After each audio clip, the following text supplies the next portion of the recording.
Okay, we are finally live today.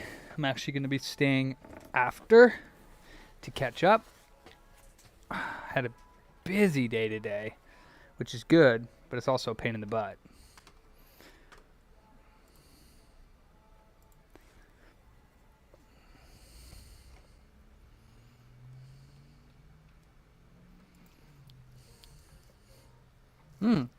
Coders watch or live. Sweet.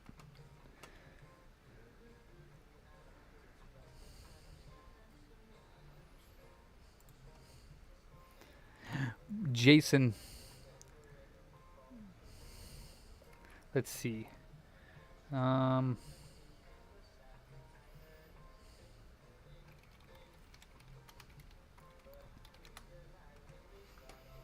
Commodore music.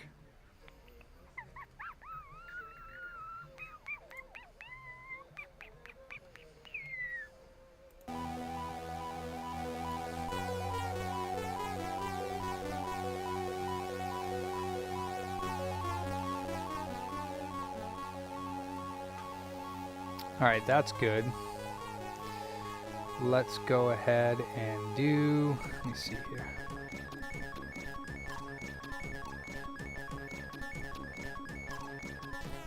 Orbis mod god my ass. I've only done one, but you know what? I did do a really good test. I brought my other PlayStation 3 backwards compatible A01 from home, and I have a terabyte drive and like 80 games loaded up onto it, all my saves and everything. So I put that one and the Orbis one, and I transferred the data over to it, and I think that the hard drive I put in the Orbis was bad. So when I transferred it, it took 15 hours. Like, I had to leave the consoles on overnight, both of them. And I came back in the morning and it was at 95%. It got to 98% and then it just stopped. And I waited for like an hour and a half, 2 hours, and it didn't go any further. So I had to cancel the freaking transfer. So they stayed on though, both of them, the Orbis and my old one, which I had repaired previously. So they stayed on for 15 hours straight. So I'm actually doing that again. I'm probably going to have to leave them on overnight again. So that basically means that the Orbis one is going to be on for like a continuous like 30 hours. Oh, what's up, Mama Nanachi? Who's that? What's up, Corey? So yeah, it didn't finish. Wait, is that Mama Nanachi? Is that Sean?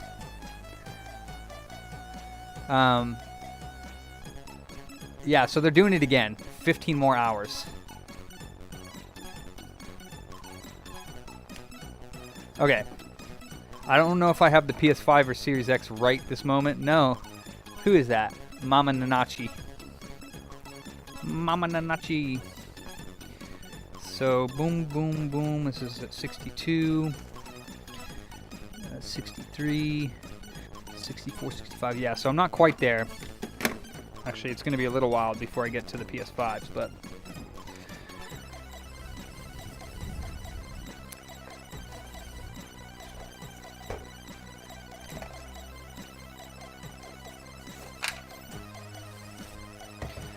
So this is a PS4 that supposedly has no disc feed. We'll see. Mwahaha. Yeah, I don't know who that is. Oh, it's only 1,250 square feet, but yeah, Corey, super glad you enjoyed that. I've been meaning to do that for a while, so.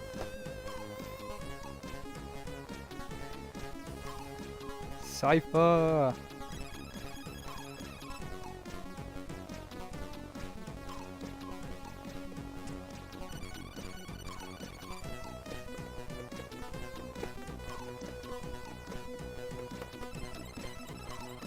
What's up, man? How you doing? Just looking around? Hell yeah. I'm sure you could find something that you want. Oh, well, that's not exactly what I wanted to see. Let's restart it and see what happens. Because that is not what they dropped it off for.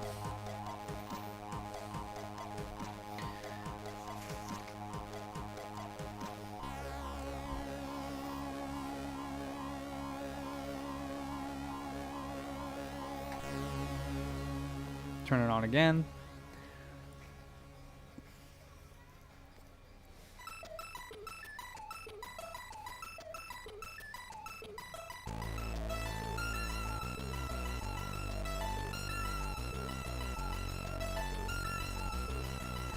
It looks like possibly their system software hard drive died, because it is not booting. Oh, there it goes. Okay, might boot. Might boot.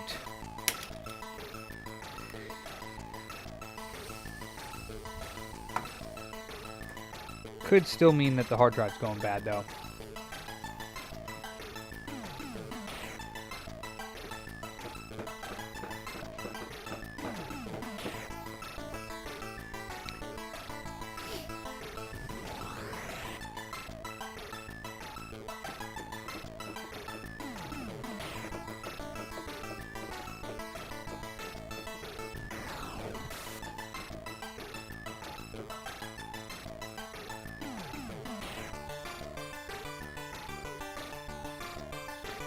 Yeah, Corey, they're freaking awesome systems.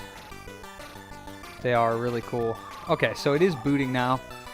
So let's see what this disk drive is doing.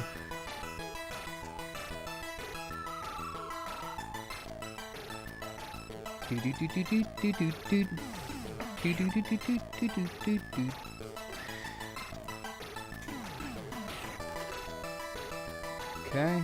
Booting. Let's see what a PS4 disc does.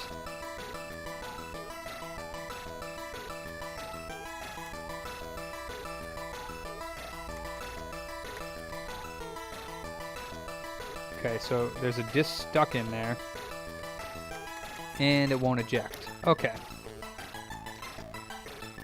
Okay, so let's turn it off. What's up, Travis? So not only is the disc stuck in there, but it is not spinning. So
get out of here, love face. Wait, that's a bot, right?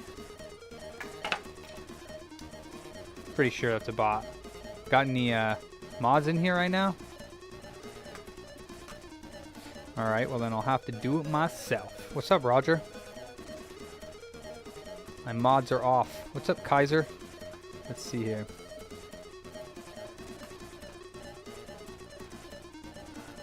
He said he didn't want to be a mod.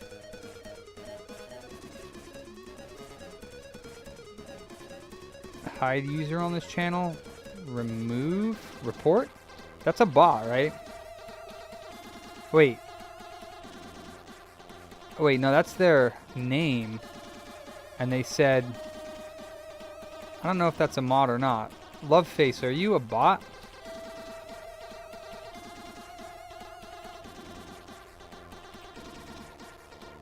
Yeah, but if you don't want to be a bot, Travis, or I mean, if you don't want to be a mod, that's a bot? Alright. So do I report that as unwanted commercial spam? Okay.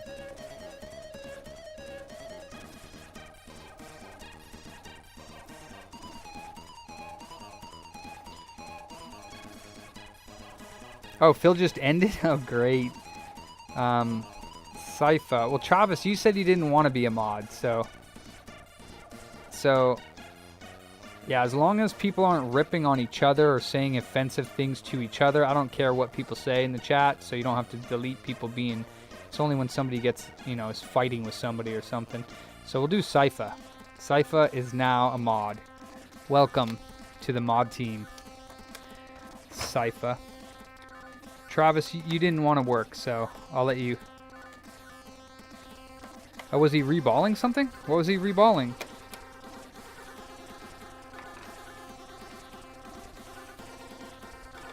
PS4 again?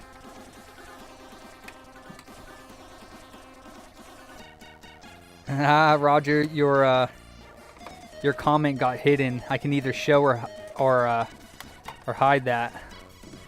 Cheers, Sypha. What's your name, Sypha? If you don't mind me asking, you don't have to say it, but I like to know people's names. I like to try to remember them anyways, but either that or I can just call you Sypha. Unless your name is Sypha. That'd be cool. Ooh, there's a bug in here. That's not a cockroach. Is it? No. That's like a beetle of some kind. It's not a cockroach. And it's dead.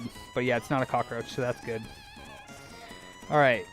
So this is a second-gen PS4, so it actually does have the fuse issue, because the daughter board is not on here. It's on the motherboard.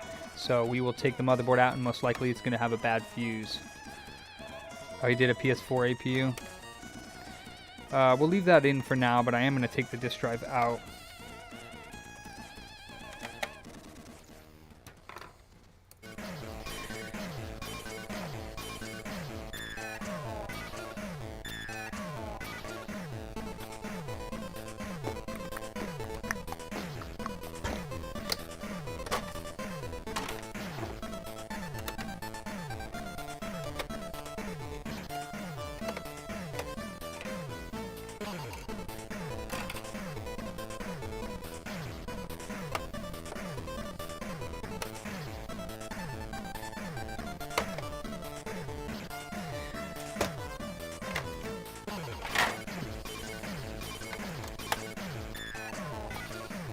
Oh, hand job. That's what you meant, Roger. Your hand job comment got removed. Travis prefers ecstatic meditation. Divine sleep without the loss of consciousness.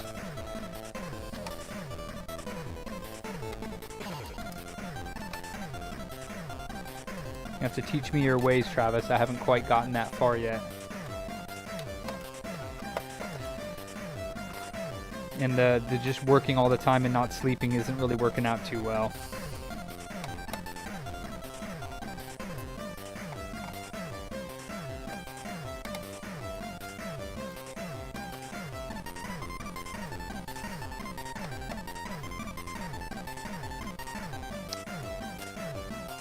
Oh, darn it. I just hit it. Darn it, Techno. I wanted to show that comment. Techno said he doesn't have the balls. And that YouTube tried to remove that comment too, but you literally meant it. Like he doesn't have the balls to reball the chip. It's pretty funny. Hands-on kind of guy.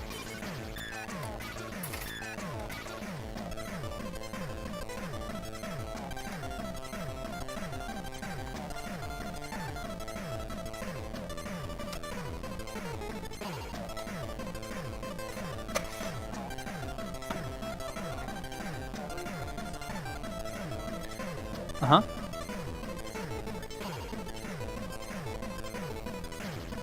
Like 5?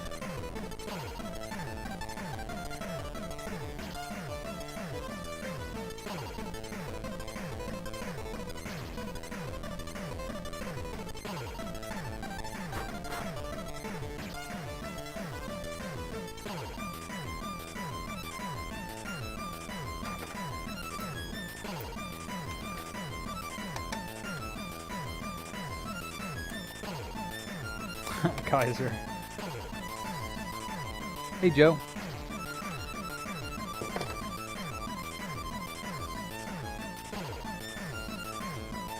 Does Phil like to touch balls with his bare hands?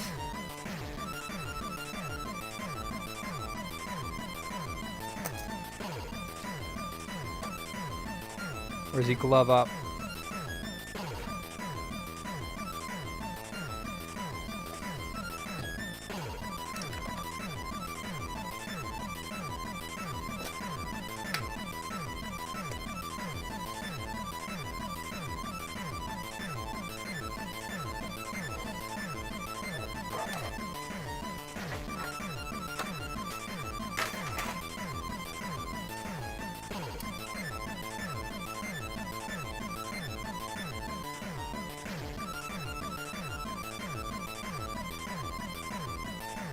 I'm drawing a blank right now for some weird reason.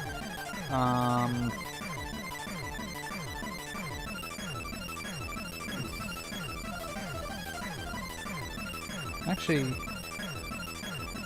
huh. Okay, let's go in this board here. What's up, Micro? Yeah.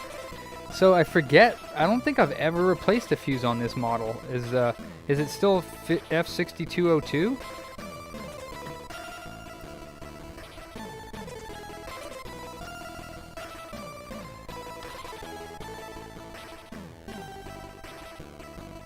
Oh, don't you dare, stupid thing. There we go. So that's...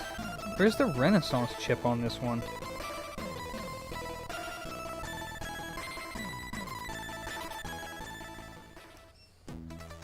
It's on the back. Huh. It's on the top, I mean. But then the fuses itself are on the bottom. So we're thinking that it might be this guy here, 6202. I don't think I've ever done it on this model before. I don't think this model has ever gone bad for me. But there's no disk feed, so it's either going to be this fuse or he broke the connection somehow. Let's see. Let me get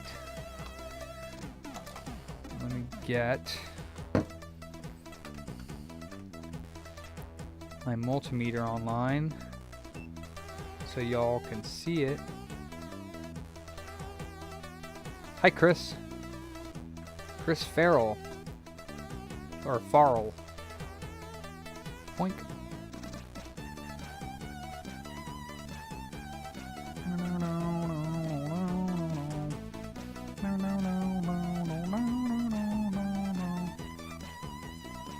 Okay. Alright, so we got...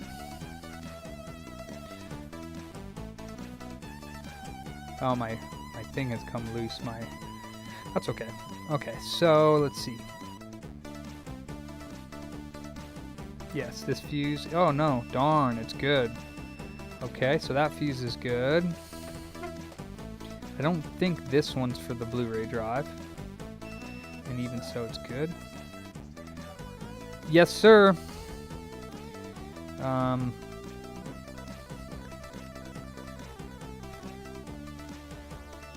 That one's good, so let's check this one. That one's good. Where's this one? Right here. That one's good. Well, so maybe the problem's not on the board?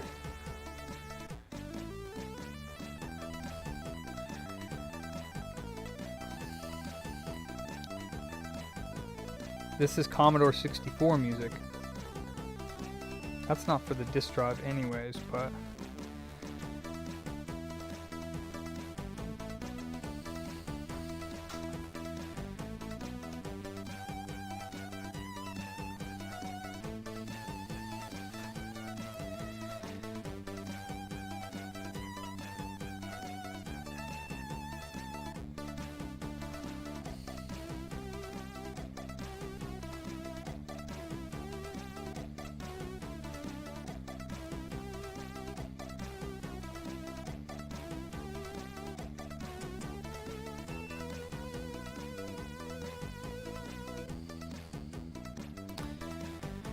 Okay, so none of the fuses are bad.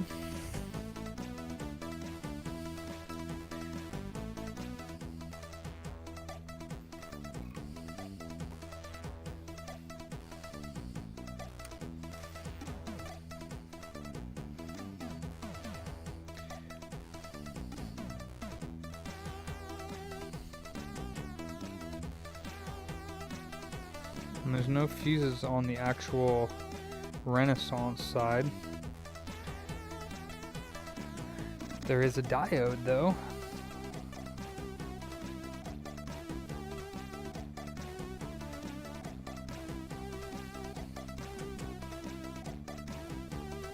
The diode's not shorted. None of the caps look blown. So if he doesn't have a problem on his disk drive, then he is SOL. So let's check the disk drive.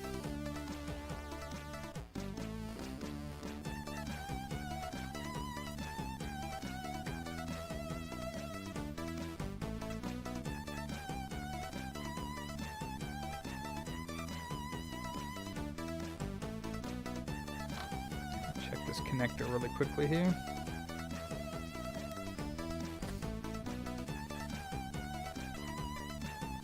Connector's good. Connector's good.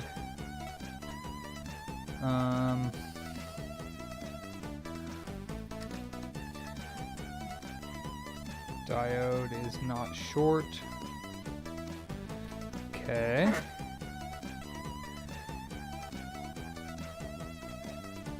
Okay. Alright, that's a bad sign.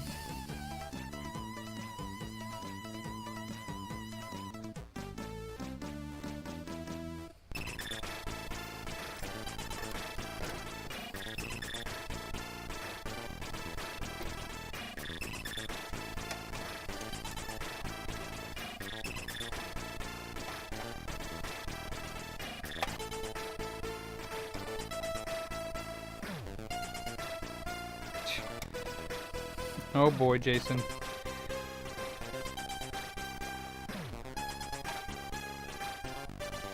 I don't know, I've never done a PS5 coil whine. There's a few videos I've seen online about it, but I've never done one myself. I would just ignore it. If it's operating good, I would just ignore it personally.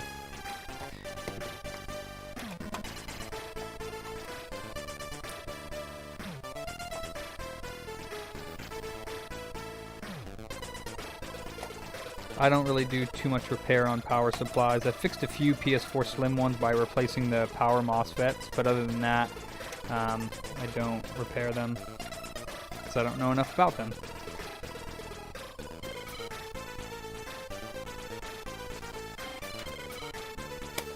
Alright, so let's see if there's anything wrong with this guy. Besides that the disc is stuck inside of it.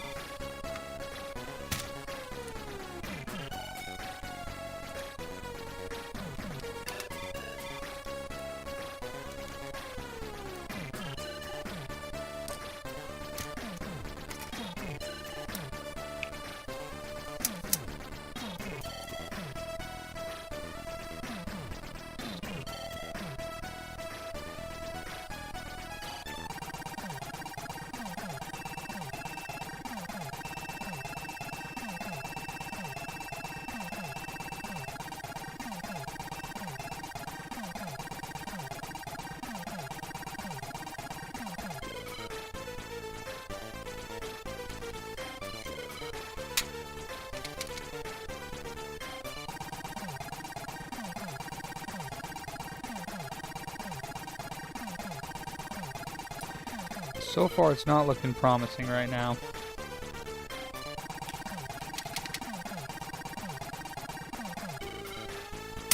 I don't see anything wrong with the disk drive.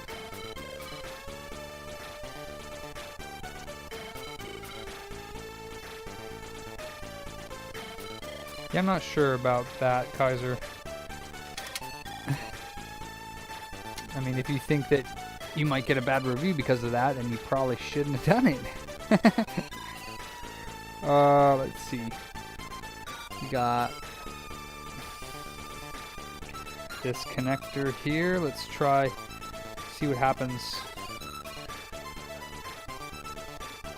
when I put 5 volts on the motor.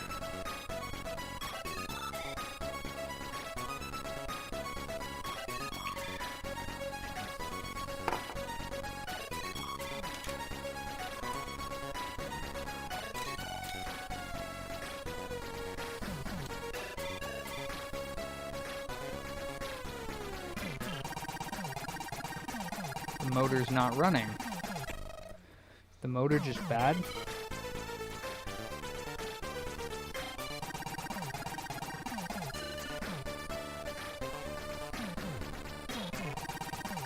Nope, it's good. Motor's good.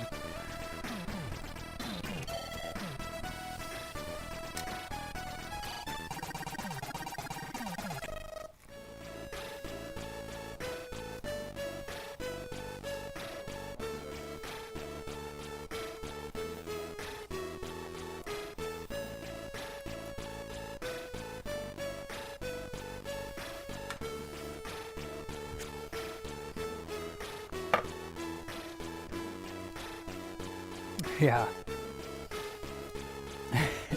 I don't know, the glue melts pretty under pretty low temps, but probably lower. It's probably not going to melt in there though. Well, this is approaching the extent of my knowledge on the disk drive circuitry, so this is looking bad. The motor's working, the cables look fine, the fuses are fine. So if this doesn't work when we put it back together, then he could very well have a bad renaissance or some sort of transistor in that circuitry that I've never been able to figure out which one it is. So it's really hard to test these things because the power supply sits on top of all the circuitry.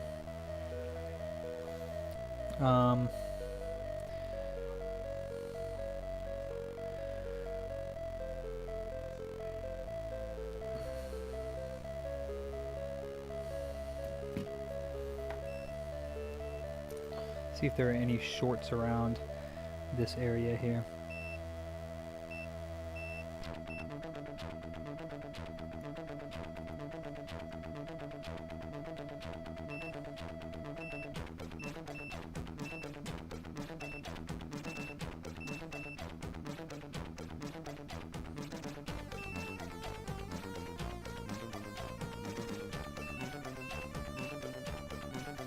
Nope.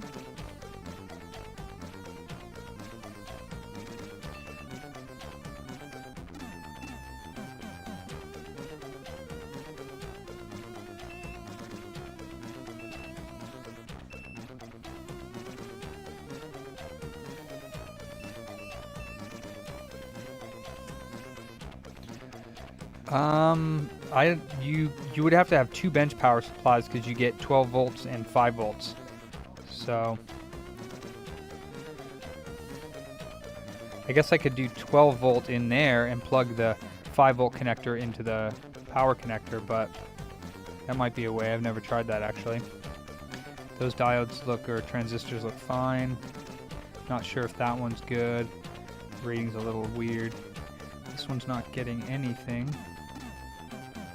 I wonder if it's supposed to.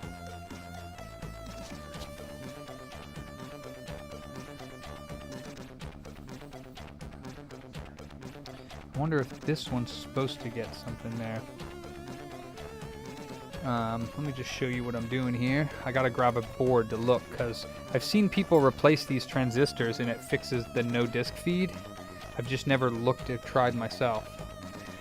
So this transistor here in diode mode, red on ground here, you're getting a 1.9 voltage. Then on this one here, you're getting open line, and then this pin is ground, so it's getting 0. I don't know if that should, I guess that's a short, yeah, so then this one's getting 0.7, which I guess this is how this one runs, is through this leg here, and not, oh, no, I get 0.6, but I get nothing on this line. I'm not sure if that's supposed to. Because the rest of them are getting something on the, it looks like the output pin of this transistor. Red on ground, output pin, you're getting 1.8. So I'm not sure. This is a, what board is this? Hell yeah, Jason, moving on up. This is a SAC 01. It's a SAC board. So we got the cock boards on the PlayStation 3 and we get the SAC boards on PlayStation 4. What do you think about that? Cocks and sacks. What do you got to say about that, Jason? Do you like cocks or sacks? Alright, let's see. Here's a tester board. I think that these transistors are fine, but I think Wayne did one on on stream. Nice. So same board. Let's see if this transistor gets a rating. Jinx, baby. What's up?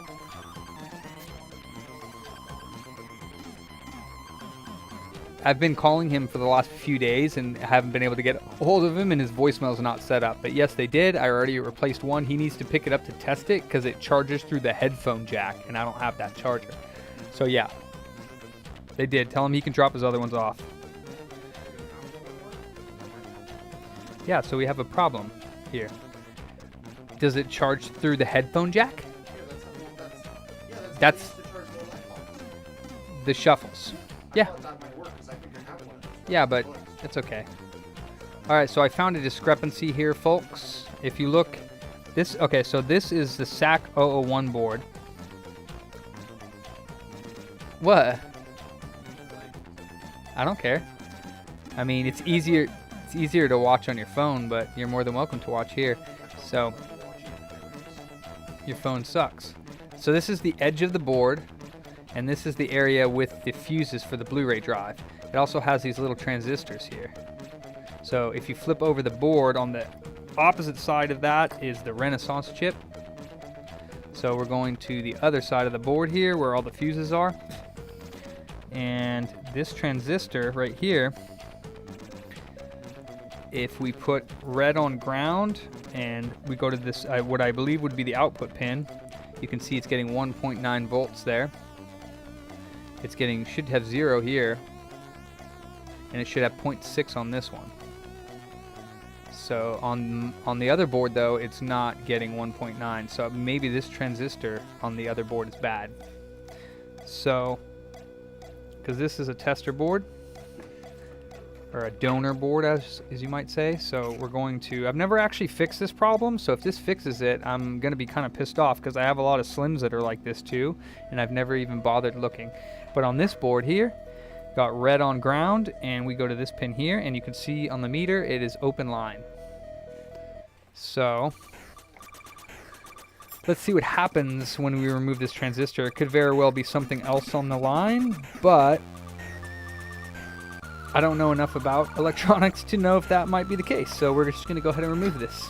That's my diagnostic process.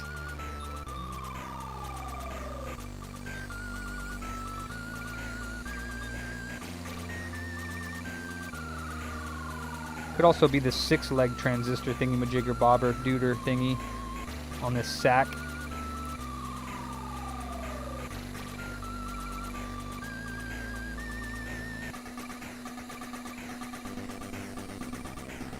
Okay, so we removed that one. We'll put it aside. We'll go to this board and we'll pull this one. Maybe a resistor, but resistors, I don't know. I don't really usually see. I usually see transistors go bad and not resistors, so more or less. It could be.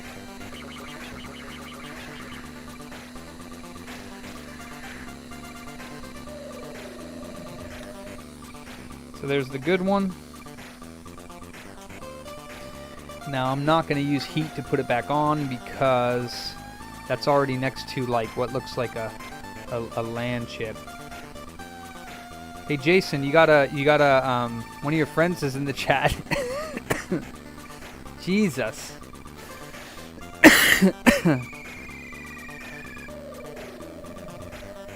Yeah, where's my new mod? Come on, Sypha. Get to work. Get to work, Sypha. The hell? The hell, bro? There you go. Hell yeah. Hell yeah. Kill them. Yeah, I'm more thinking that the transistor's bad, but I guess we'll find out. I mean, this is the board, the customer's board. So let's go ahead and just test it with it off and see if we get anything. I mean, I don't know if we'll get... It's not going across the transistor, so we're not going to get 1.9, but we might get something. And that'll give us... Oh yeah, is that... No, it's just crap. Okay. So we're still getting open line on this, so... but it also might be... Actually, yeah, we're getting 0.6 still here and 0 here, so you might be right. Or it could be this little dude. Because this little dude, I think, is connected to here. So it could very well be this little dude. Which looks like another transistor. Let me see. See, I'm getting 0.8 on this pin. Or maybe it's not connected. Oh, it's not. Never mind. So it's connected to this pin, which I'm getting 0. Let's see on the other board.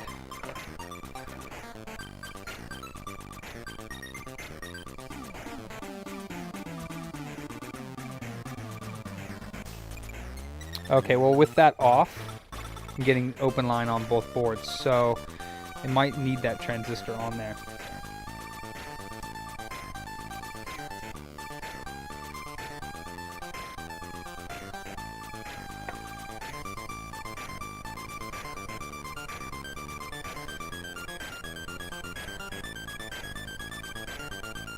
Yeah, there were 2 separate bots. They're trying to gang up on me here. It's all the talk about cocks and sacks. But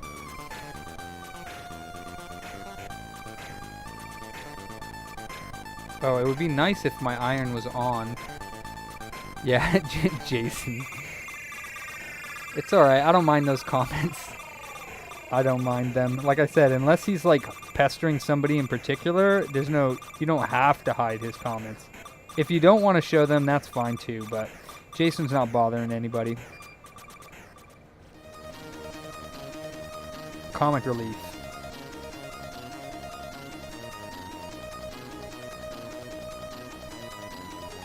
Alright, so we got this little dude back on there. Trying to run a train on you. Great. Choo-choo. So do we get 1.9 now? We do! Oh shit. Oh shit, son. Is that gonna fix it? Little transistor doodad? That's cool.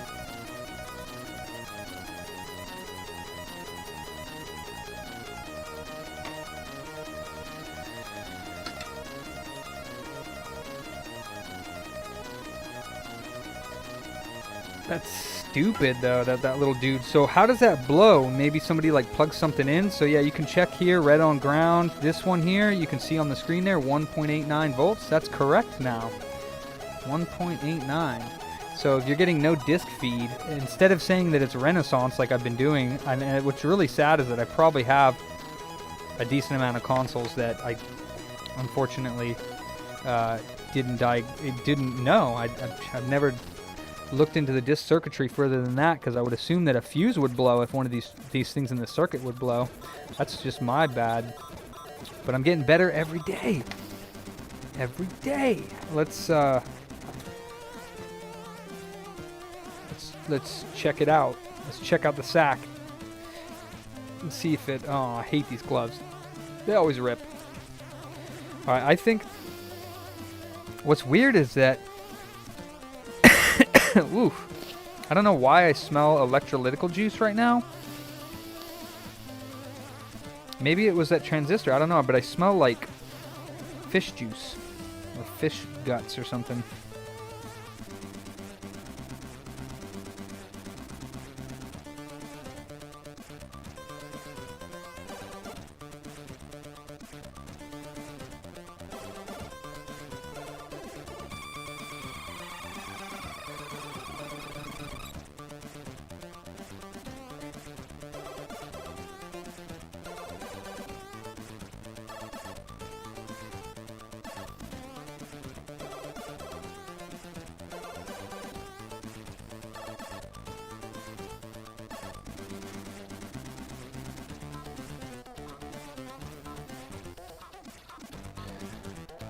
What's the mark code? I have no idea.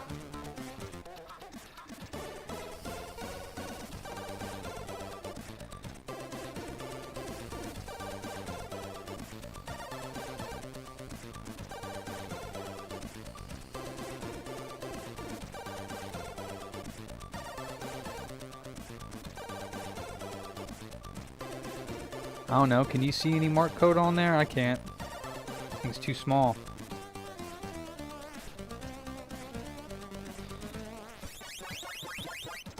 $41. 41. It says 41 on it. Jeez, how is that? How are those comments coming in, but not Jason's? Jesus. How many love faces are going to bother us today? Jesus. Can you delete his name too? Can you ban him? Jesus.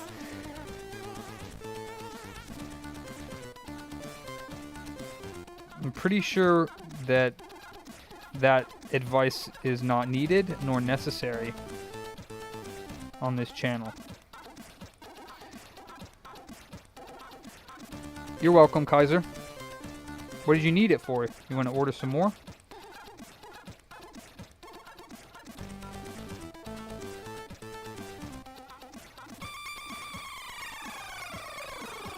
Matter of fact, I have a PS4 Slim that has very similar issues. I have a couple of them.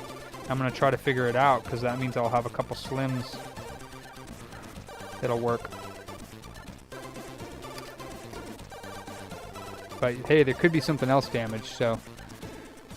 Hey, I gotta look at, if you find the link for that, you should join our Discord. Does anybody have Jinxie? You got a link to our Discord, Jinxers?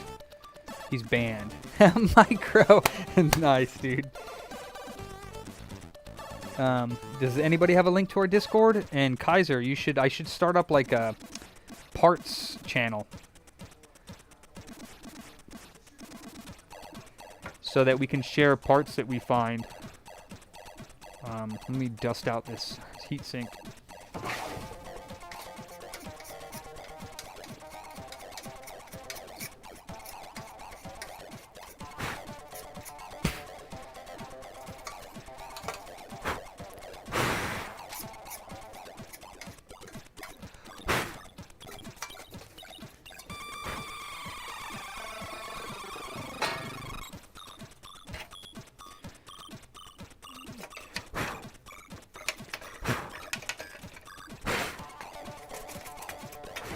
Oof.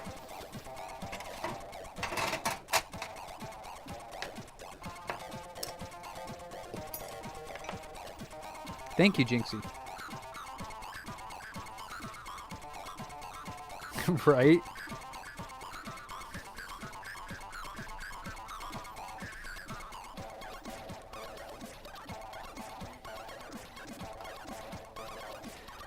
See, that's the thing about humans, Jason, is that we have the choice. We can act like angels, or we can act like demons. The choice is yours. Choose wisely. We can also act like all the animals, too. We can be snakes. We can be foxes. We can be lions. Aren't human beings just the greatest?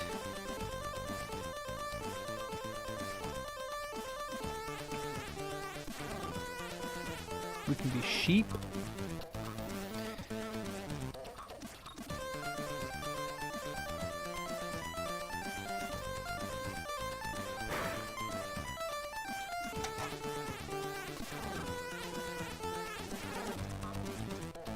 Oh, nice, Kaiser. Well, I can't do that, so I don't really do much mobile phone motherboard repair, so you got me on that, bro. I could, but I don't know enough about it. I can do the work, but I don't know enough about diagnosing that and using the schematic tools that a lot of people use. I could. It's just all time. I could learn it. I did a few iPhones when, like, around iPhone, like, 6 era. I did a few things on that, but I didn't get enough business to continue on it. So I just didn't. But yeah, that's an awesome...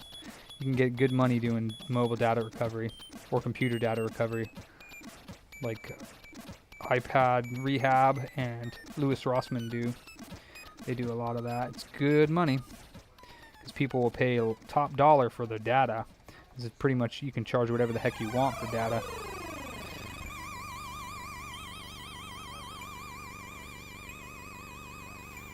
yeah, so don't forget to hit the like button, help us out on the channel.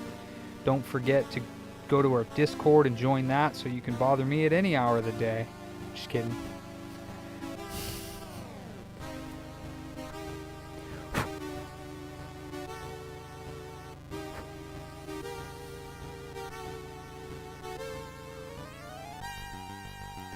Oh no, I did lose a pad. Where'd that pad go? Pooey nuts. Oh, here it is. Nope, that's not it. Alright. Nice! Okay, yeah, you can grab the iPod back here and let him test that one. And oh, nice. Okay. You can test the rest. Oh, okay. You're going to leave this with me? Yeah. Oh, okay, cool. Do you have another one? I mean, do you have another charger? I do. Okay. So let me show you here So because was it difficult? it was pain in the ass getting it open, and to be quite honest, So it's like you just have to keep heating yeah, no, it's not glued. It's like two pieces of metal that it's like they're out like this, so you push them in and shove it in, and it's just like it just shoves it. in. You spring tension. Yeah, which sucks because it's aluminum, so of course you could see where I got in, but it's not that bad. But I mean, you can see, and I don't like that because I wish I could get in there. That was the first time I ever done one. I'm not sure if I'm going to be able to get in there without making any mark at all. It's not a big deal. Like, they're tiny marks. You probably won't ever notice it unless you stare at it. But let me see if I find it. I put it somewhere. It's so tiny. Here's the batteries. But, oop, and I didn't put it over here. Where did I put it? I must have put it on my outtake. Or outgoing one. Okay, so it's not there. It's not there. Yeah, they're tiny. It's not there. Mondo, do you have the iPad thingy? iPod? No? Yeah, okay, so no. If he didn't grab it, then...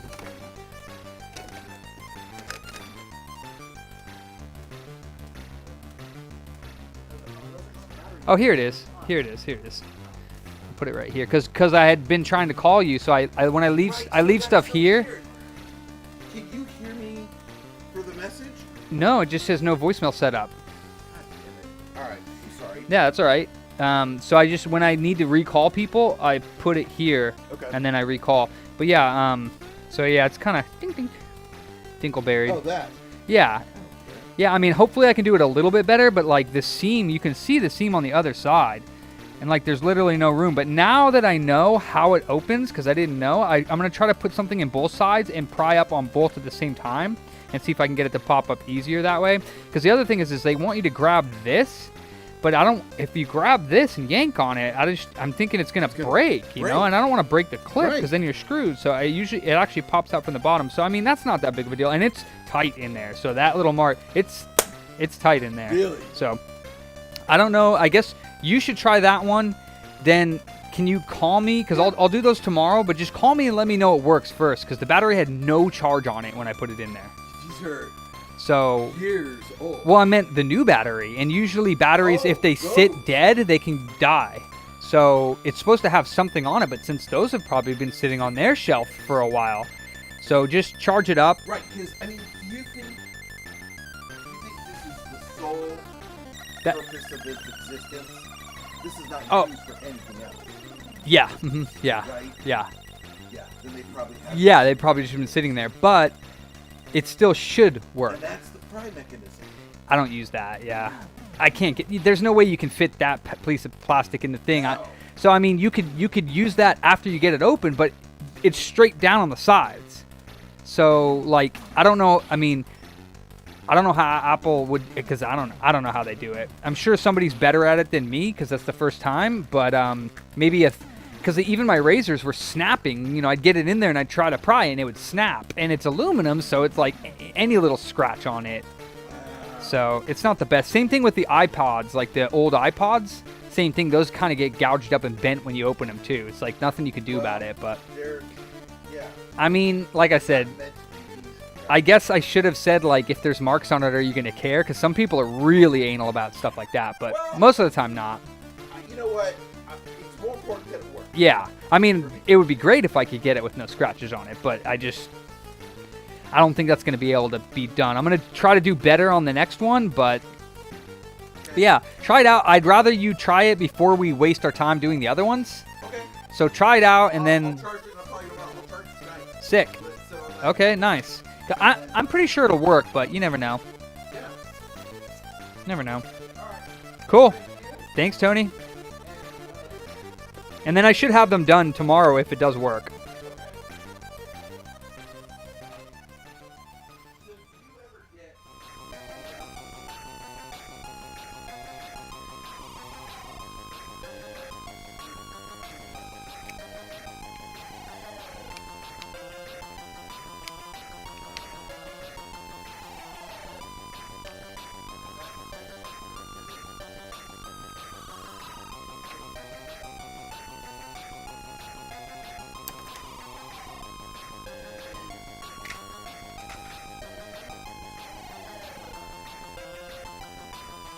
What happened to the other one?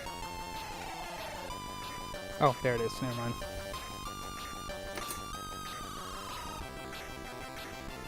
Okay, will it work now with just that one little transistor replaced?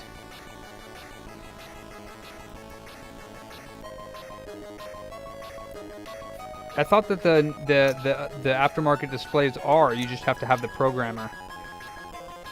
Because as far as I know, there really aren't any original screens except for if you pull. And even the pulls aren't compatible unless you program them. They'll still throw an error. That's why I stopped doing iPhones after the 10. I'm like, nah. And glass-only repairs? Nah. That's cool. I'm good on that. Rather not waste like 2 hours of my life for like $30. Well, I mean, I know that they charge a lot more for that, but yeah. People are like, but it's just a back glass. I'm like, but it's just 2 hours of my time scraping glass off. So yeah, I've never done it, and I'm not gonna start. I'll stick with my PS4s and my PS5s.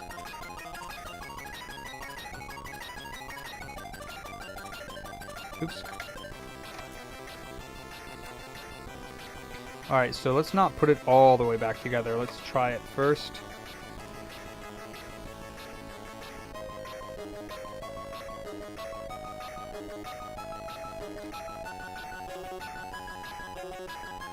What's up, Brad?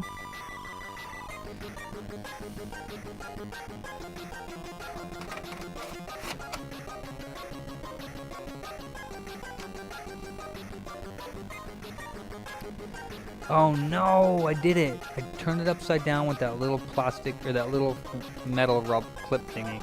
Gosh darn it. It hit my ankle. Never gonna find it, am I? Hate you.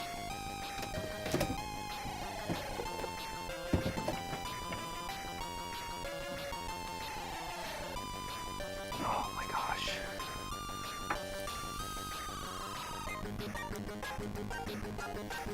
Oh, power supply clip thingy.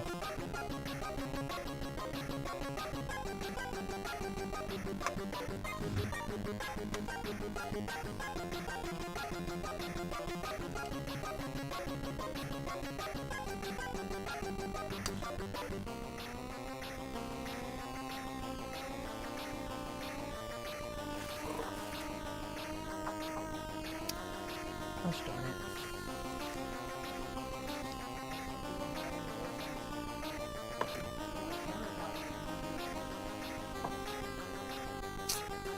Of course, every time you drop something, you can never find it.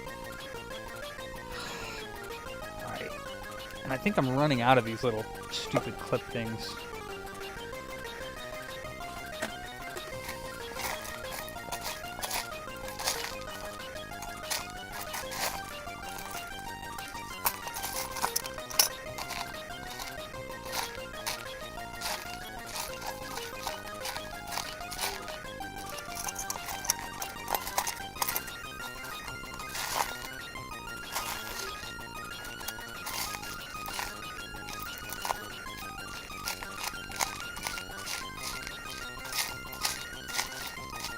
Oof, I might have to keep digging for that one on the ground, because I don't know if I have any.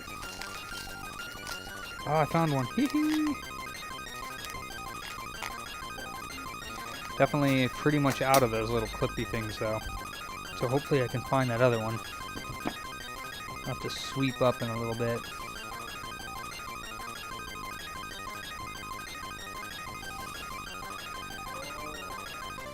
Alright. Disk drive, disk drive, disk drive.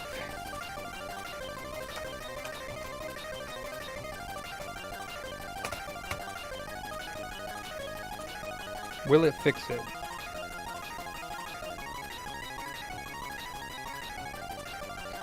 Okay, if this transistor fixes it, then I earn my micromage like.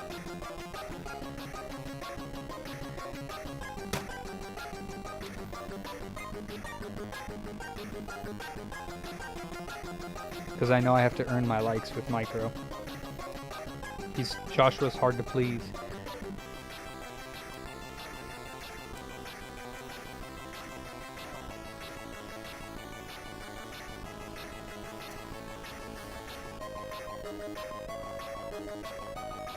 Thanks, Tony.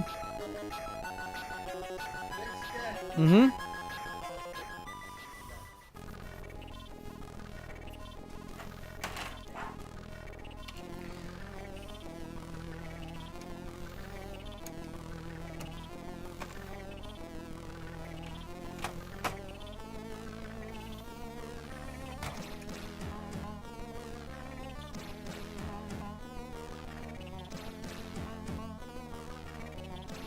Not everything is possible.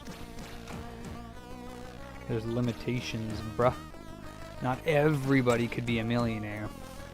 There's just legitimately not enough money for that.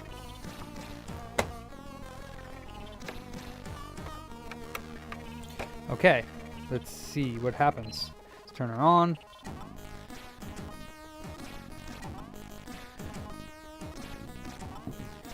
Okay, we got a display. Wait, isn't that what's been happening for the last, like, 20 years, Corey?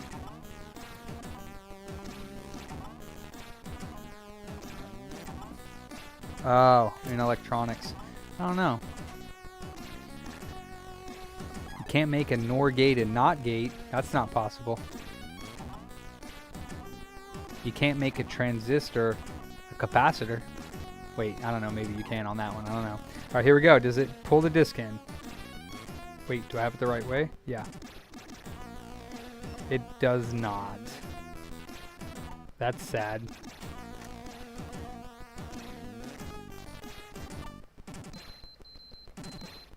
That's pretty sad. Okay. Ooh. Wonderful.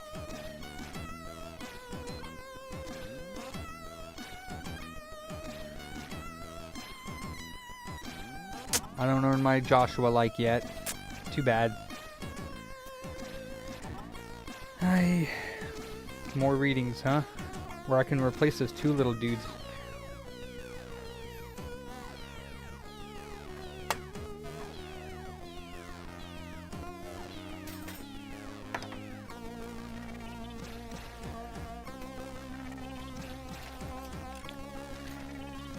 So what else did that transistor take out then?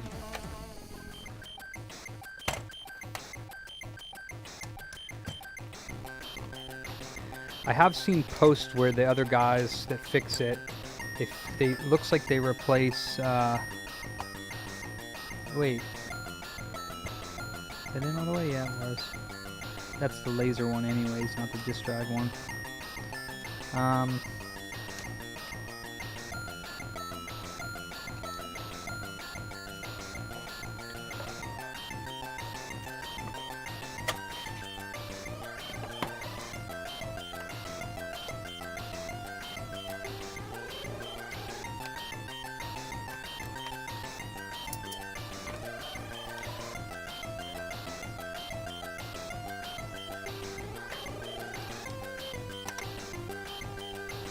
Oh, it's 7 o'clock. Closing time, Zeke. Huh? Huh? What? I changed the clock to 7 o'clock, our closing time, on purpose? I'm pretty sure that's just been our hours, bruh. I'll mess with you. You do it on the daily, punk.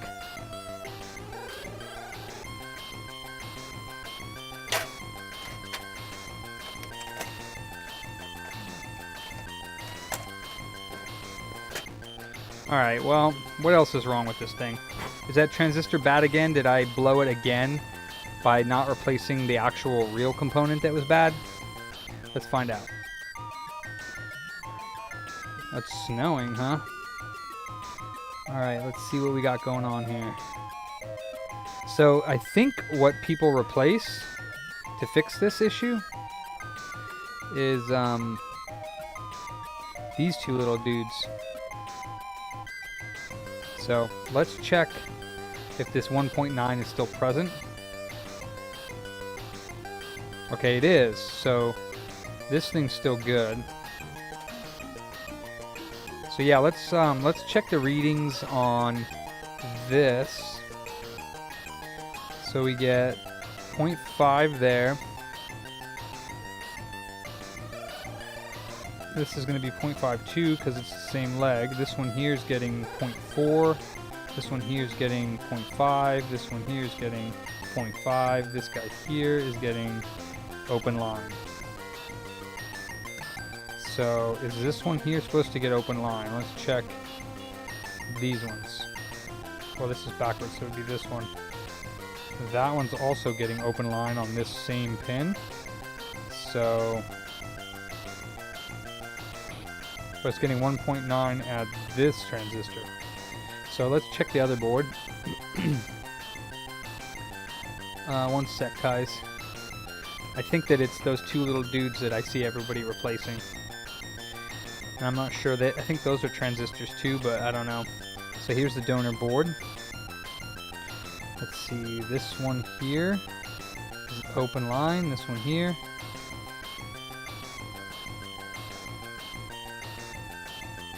Open line, so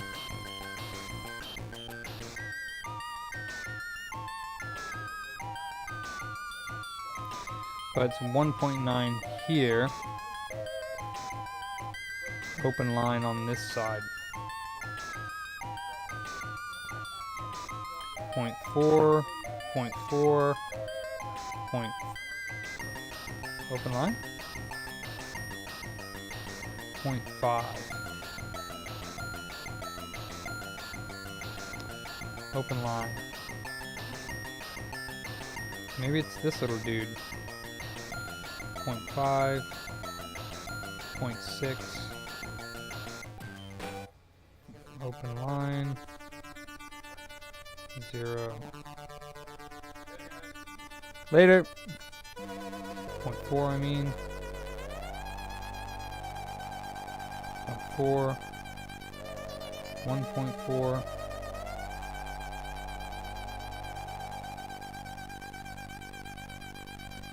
1.3. 0.4.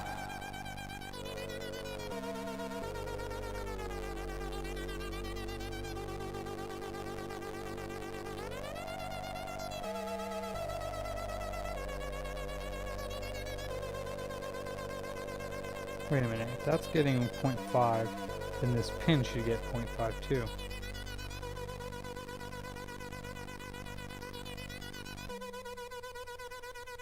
Right? If this pin is connected to this resistor,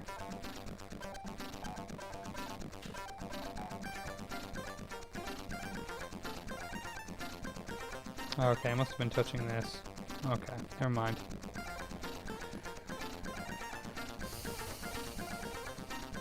.9 here, and open line on the other side. So I'm not sure, it must it's supposed to be like that.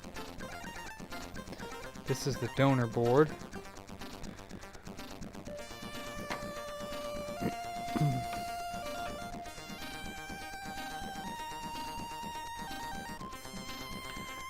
Let's go back to this board. Check the fuses.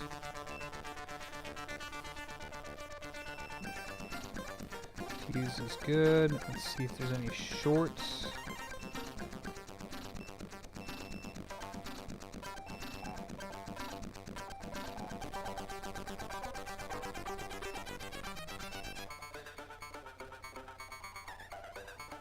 Alright, let's see.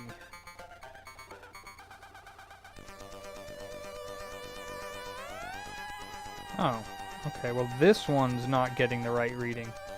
So this transistor on the donor board was getting, unless I'm not probing right, yeah, this one was getting 0.4-ish on these two legs. And yeah, this transistor here, whatever this little dude is here, the AKN40 or AO, this thing's bad.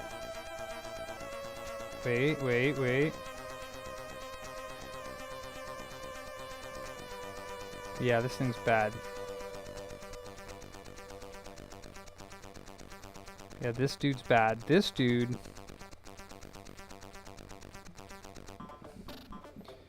Oh, never mind. Never mind. I'm in the wrong mode. Darn it. Gosh darn it. I thought I found something. Darn it. 0.5. 0.5. This should be open line. Or no, 0.5. This one's open line. 0.5. 0.5. Open line. 0.5. 0.5. 0.5. 0.5. 0.5. Okay, but this one... Oh no, it's 0.5. 1.9.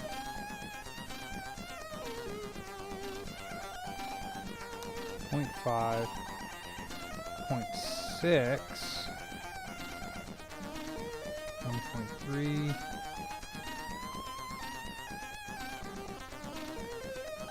4. 0.4. 0.4.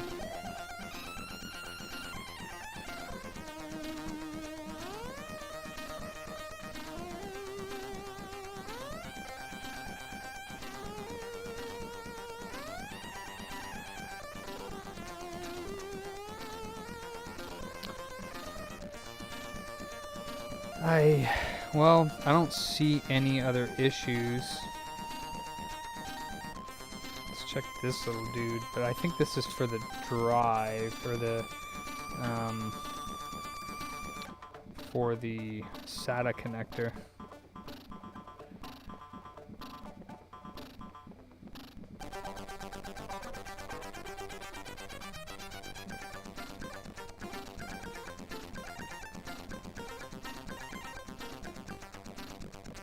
I'm still getting used to this new multimeter because my old one has continuity and diode mode like in the same setting. 0.6 and ground. Okay. Well, I don't see any other issues. So I could just try replacing these two, even though the ratings are good.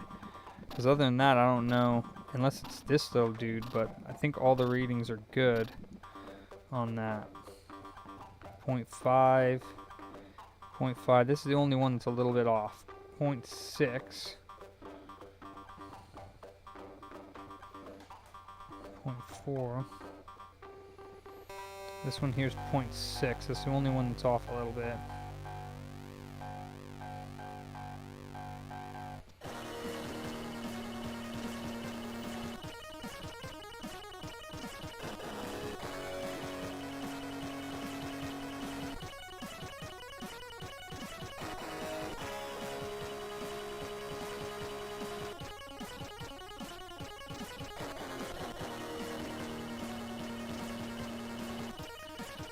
The Ren chip. Possibly, yeah.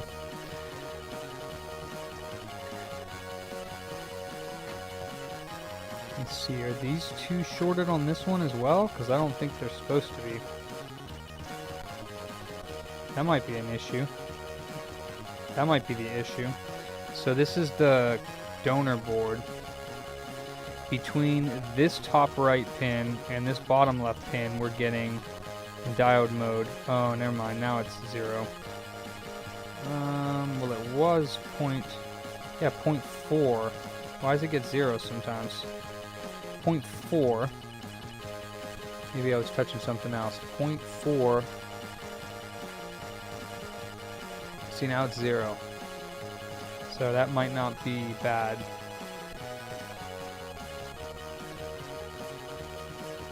.469.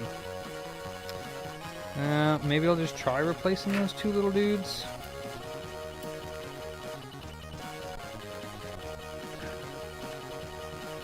But then across here... Alright, so .369. Never mind. Gosh darn it.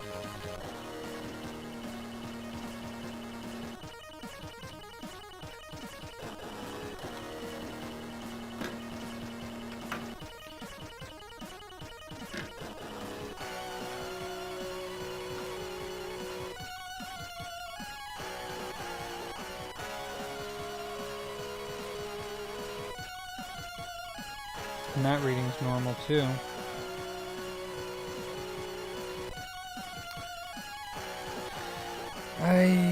Alright, well, like I said, I don't really know much more about the disk drive area, so at this point I'm pretty much at a loss, so the only thing I can really do is replace those two, and I don't think that's going to help, because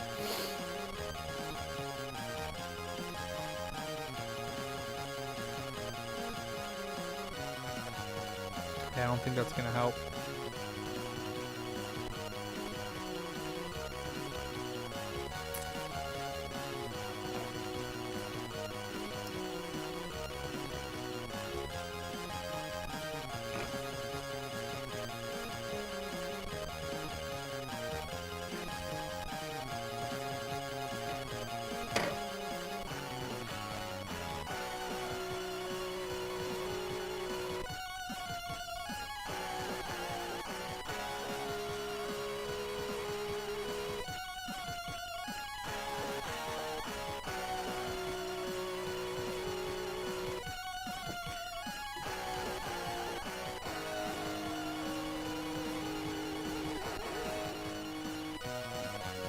So this is the Blu-ray drive chip, the motor chip on the other side of the board.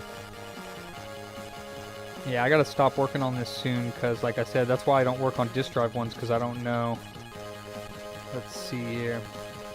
I don't know what's wrong with them. We get 0.5 on this end of the resistor and 0.5 on this end. We get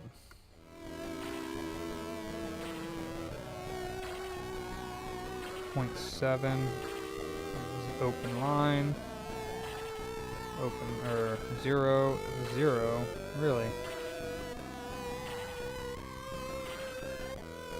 This is shorted to ground? This capacitor is short?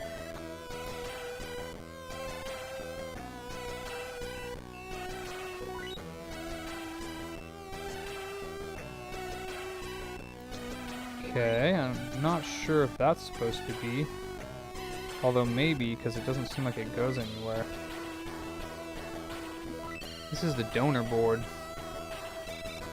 The donor board has a cap near the Blu-ray drive control, or Blu-ray drive motor IC that's short to ground, but kind of looks also a little bit funky, like it doesn't go anywhere. So let's check it on the customer's board.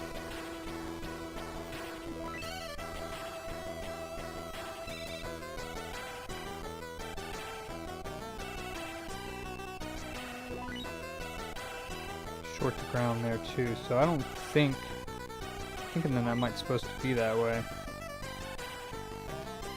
but that's not diode mode. Getting what, 0.5, 0.3, 0.3, 0.7,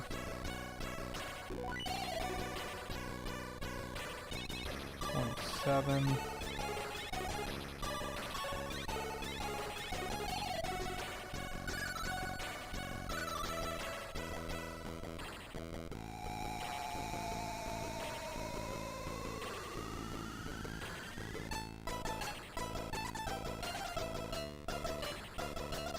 Is this really supposed to be ground on both sides? It's a capacitor, isn't it?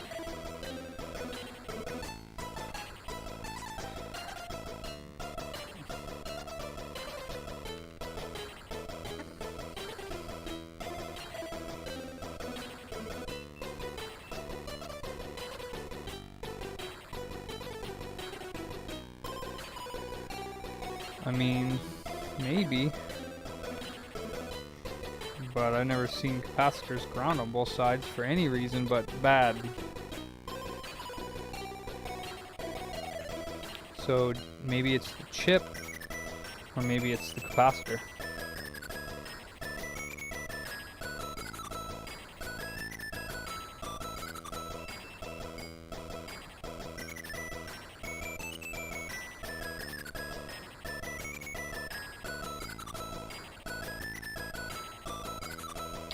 And, oh, that's backwards. So ground and... What? That's not what I was getting before.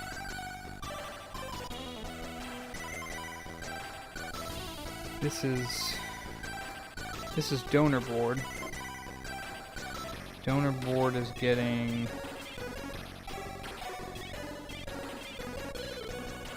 ground and... ground. What? Hold on. What is going on right now?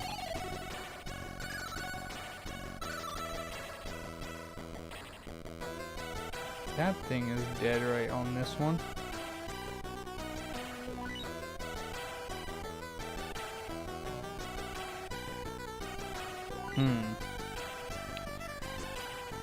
Let me grab a different board, another donor board. This is a Sacco one. Let me try one more, because that does not look right at all.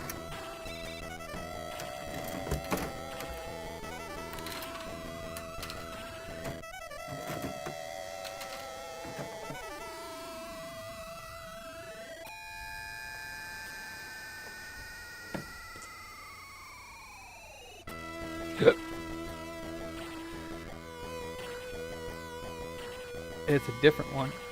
Yeah.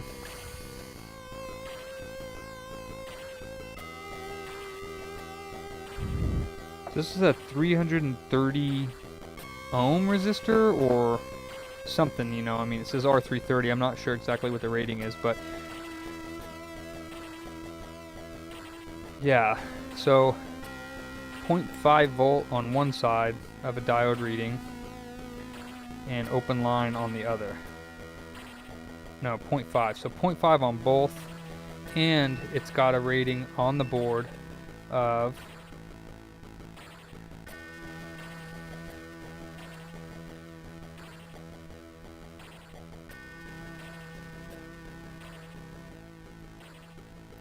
0.6 ohms. And then this dude here is ground on both sides.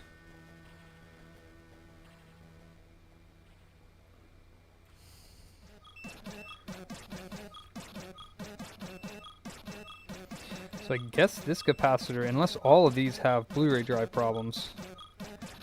But this resistor is not supposed to be ground on both sides. It's supposed to be actually ground on neither side.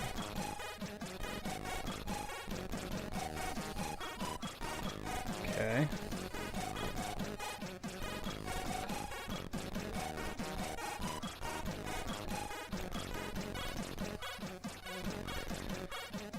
Let's see.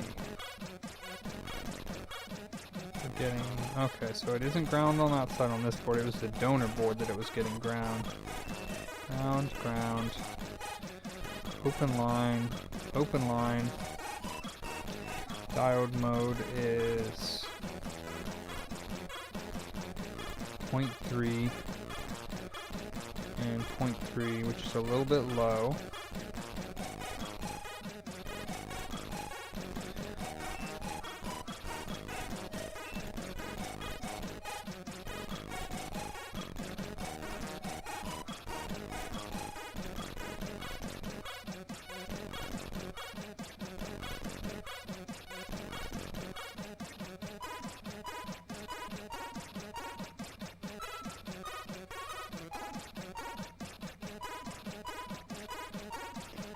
Why's that changing around so much?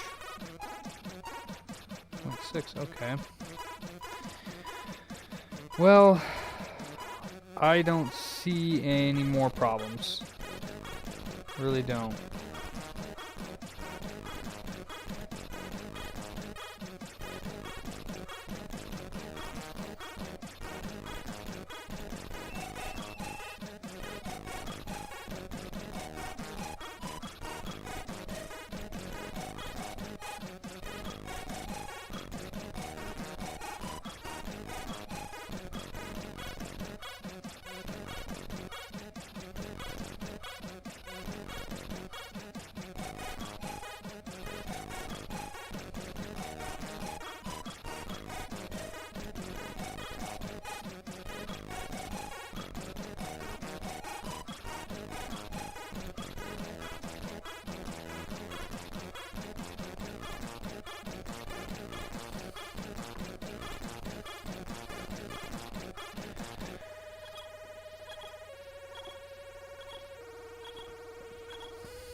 Well,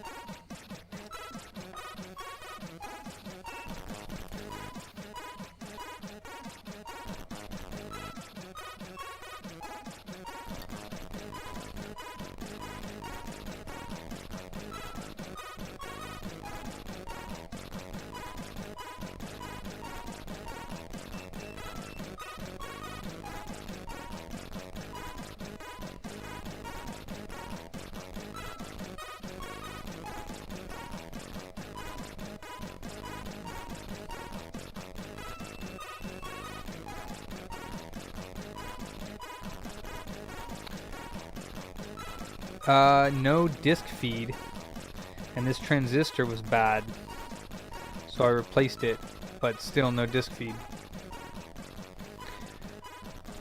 I can't find anything wrong with it.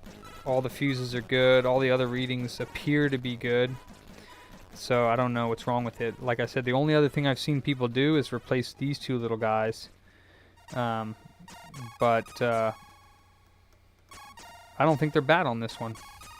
Except the tokens.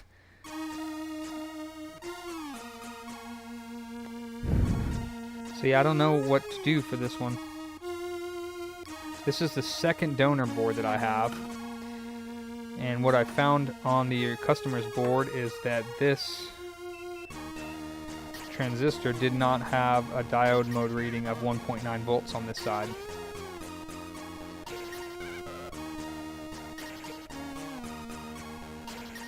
So I changed it, and now it has a diode reading on this side, but for this side over here should be open line. As far as I can tell from all the other readings I'm getting, 1.9 on this, ground, or is it 0.6? Yeah, 0.6. Oh yeah, ground is here. Yep, and then 0.4. 0.4 open line on this part. 0.4 open line. 0.5 and 0.4-ish.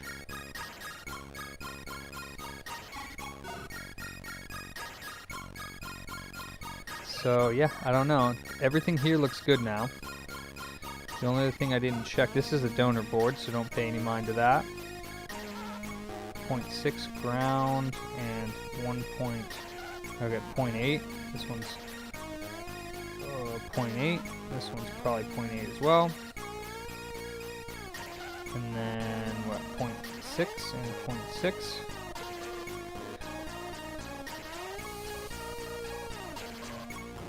And then we have the actual drive controller thing here. So we got 0.5, 0.5, 0.5, 0.5, 0.5, 0.5, ground, 0.5, and 0.7.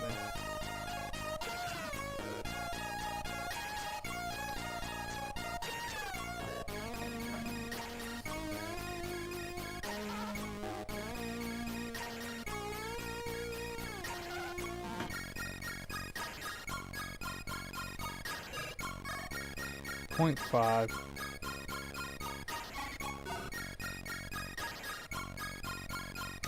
point five, point five, point five, point five, point five, ground, point five, and 0.7. So that's good. Fuse is good.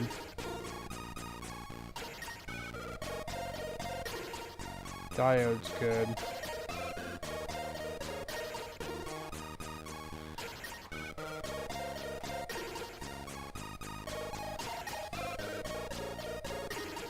Is it supposed to be going both ways?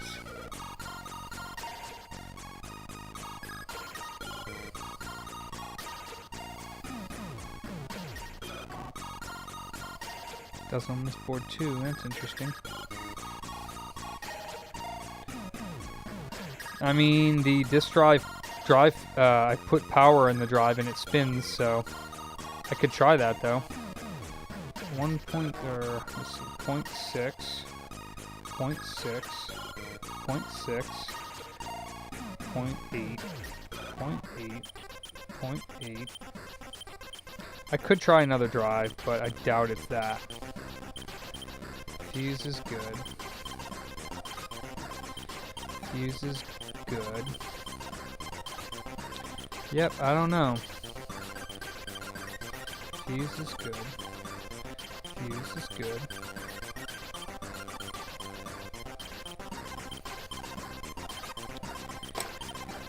Beats me, so if it's not that, then it's the Renaissance chip.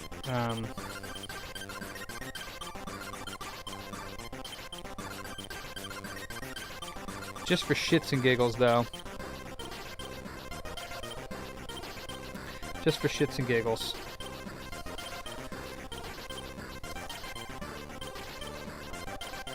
I really don't think these are bad, but just for S's and H's, S's and G's, sorry. Shits and hits. Let's go ahead and remove these, because, you know, I'm kind of out of ideas.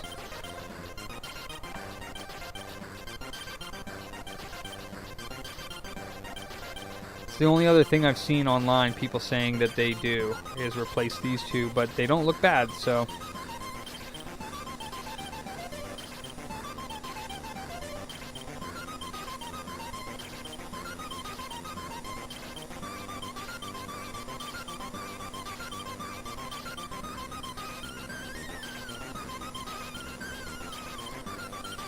Sorry about that, dude.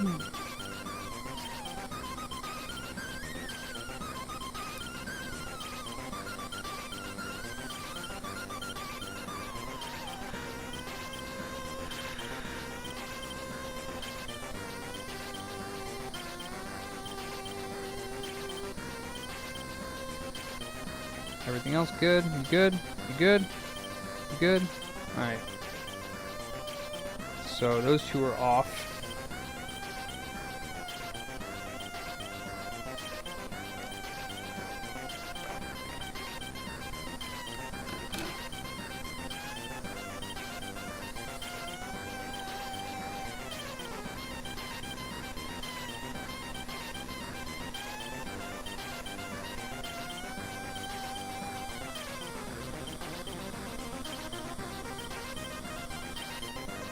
Oh no. Oh. Where did you go? Ah, there it is. Cool. Boink. And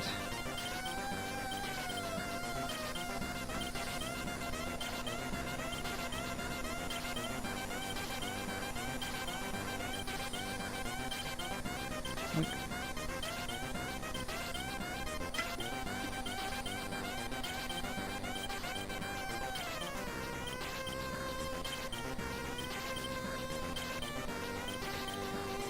Okay, let's take these guys and put them over here.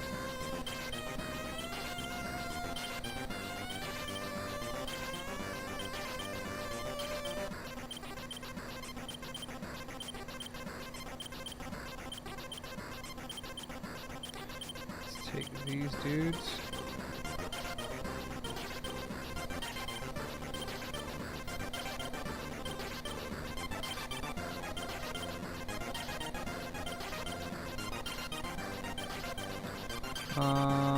I guess that's the dot.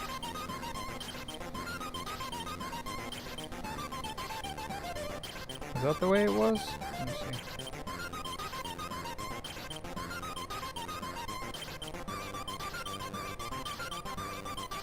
I don't know, that doesn't look like the dot. That little thing at the end of the 9, Z809, that's not a dot, is it? Maybe the lines are the orientation. I didn't pay attention to it when I took it off.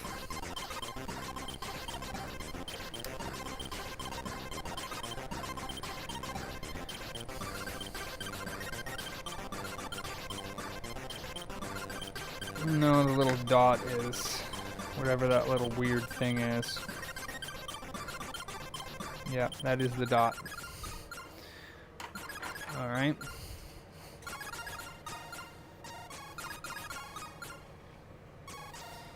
And then that's pretty much all the time I'm going to spend on this one. So the dot is that funky little...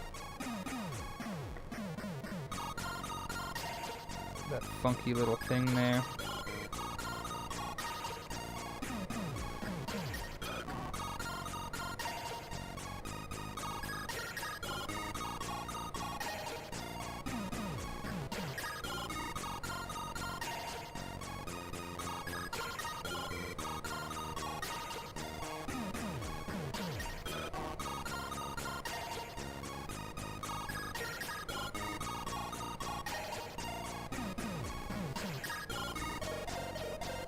I want to double check the one on the bottom is also facing the opposite way.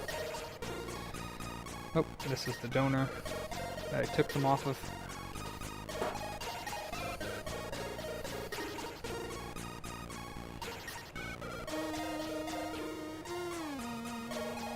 Yeah.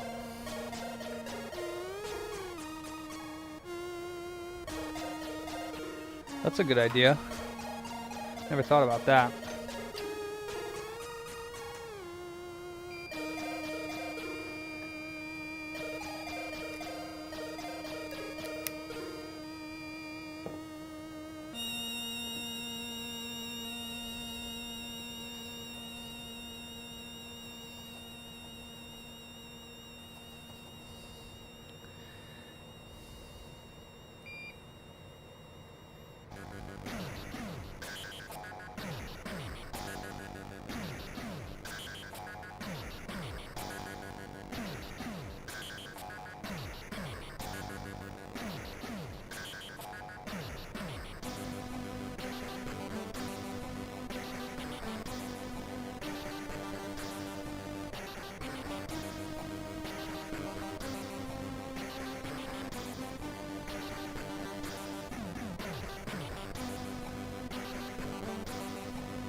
I don't think that's going to fix it, and I don't know what's wrong. So I will try another disk drive, but at this point I can only really assume that the Renaissance has gone bad. Because I don't know what else it could be. And that's why I usually just check the fuses, and if the fuses check out, that's pretty much all I do, because I can never find any different readings on the board.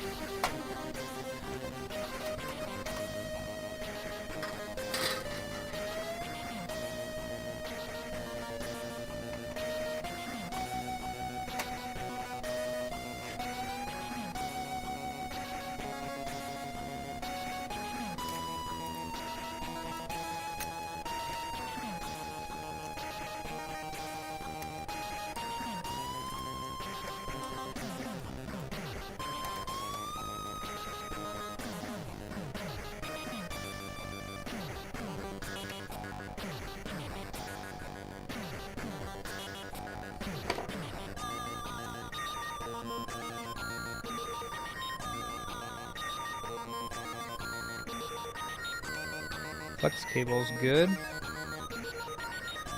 No damage on that.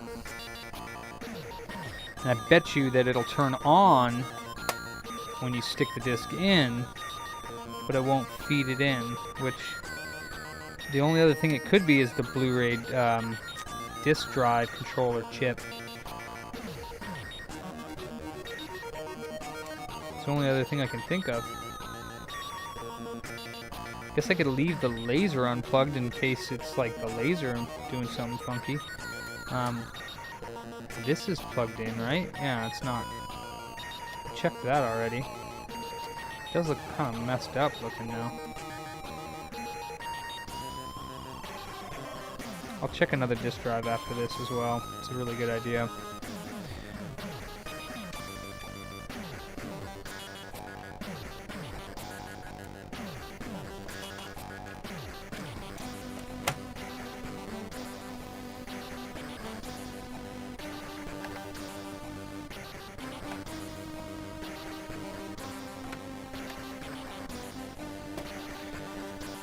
Oop. Alright, does it take discs? Bet you it'll turn on with it though. See, it turns on. No disc feed though.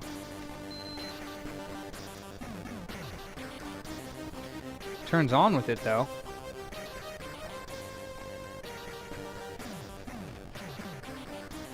No sound whatsoever.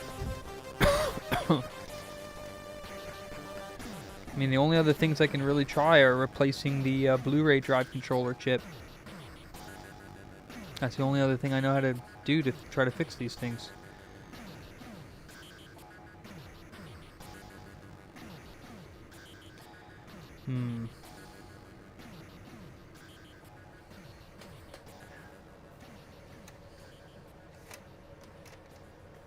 Nothing.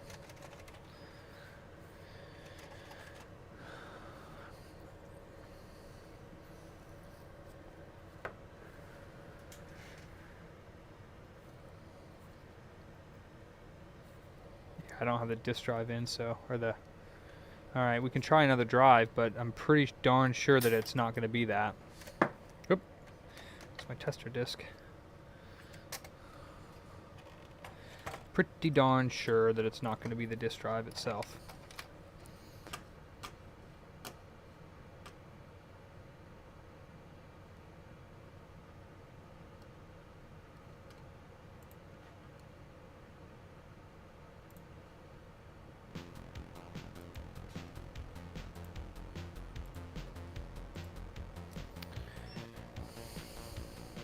That's not my tester disk, that's the customer's disk. Alright, let's take this out. I should be using my own disk.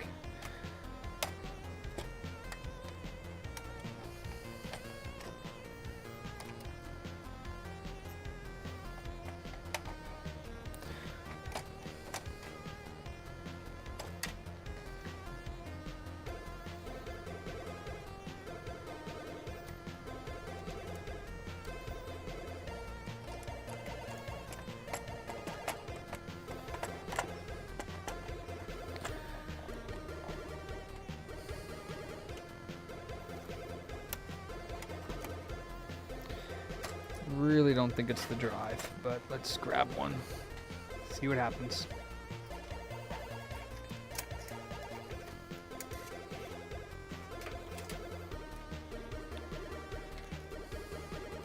I'd be really surprised if it was the drive.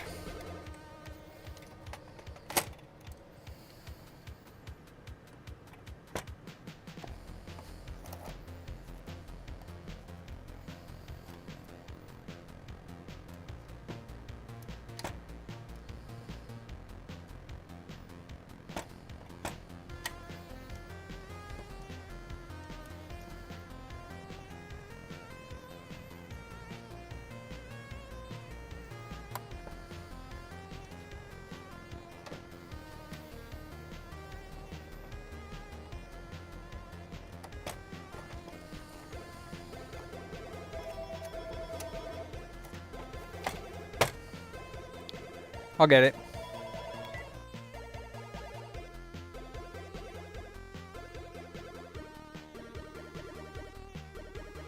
Closed. Yeah, maybe I do need to give something up to the fire god. Alright, so here is another disk drive. I'd be really surprised if it worked, because that means, well, there was a transistor that was bad on the board, so for sure. So I highly doubt it's the drive, because there was an issue on the board. Let's plug this guy in.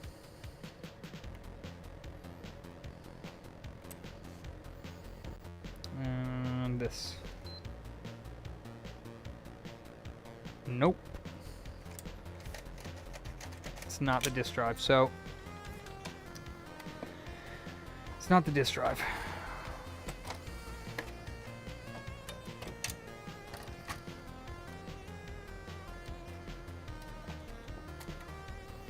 So yeah, I don't think I can spend much more time on this.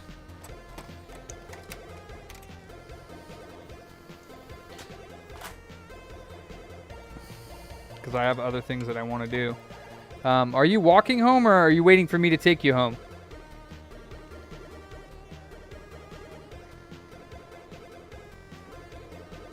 Yeah, see if you can. Be right back, guys.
Alright, well, I have customers that are the fart god. Let's, I have customers waiting on these PS5s, so I gotta stop this. I gotta stop this nonsense. I gotta go to a different repair.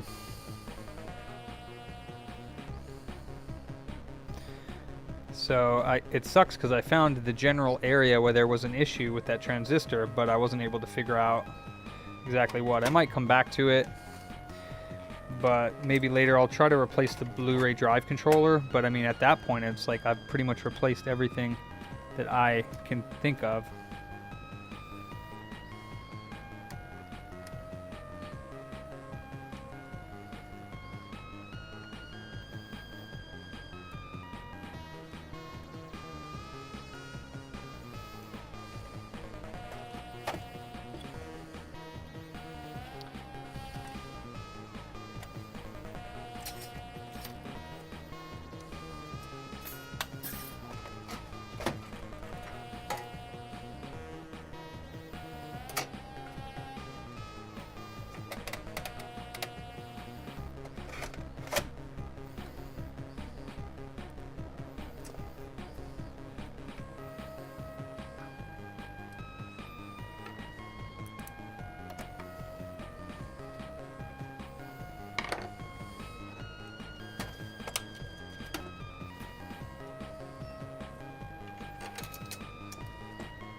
Cool.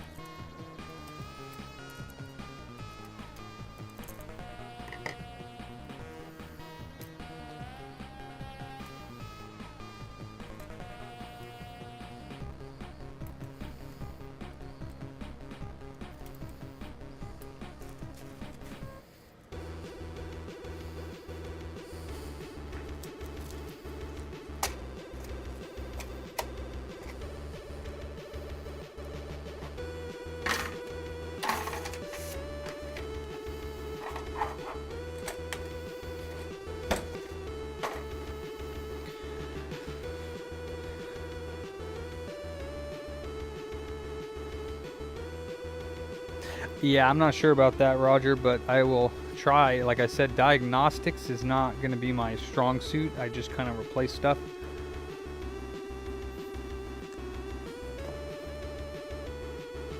Okay, so this PS5 customer is definitely waiting. He's from San Francisco, so I want to get this one done.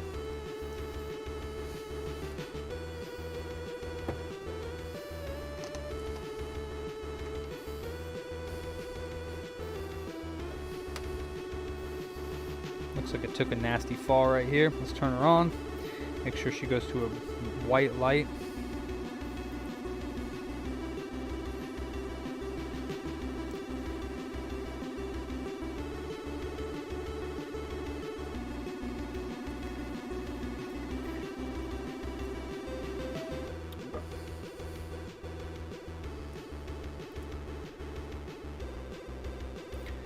Okay, we got a white light.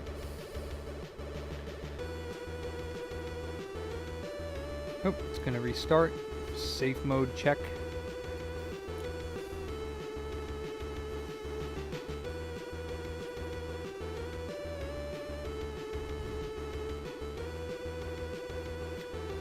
Okay, it beeps because it was improperly shut down. White light.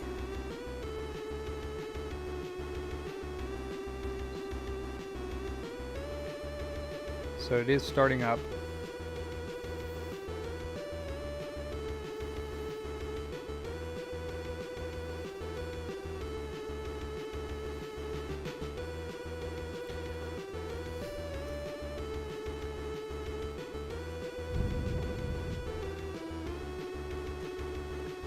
It's off.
Oh, bad HDMI port.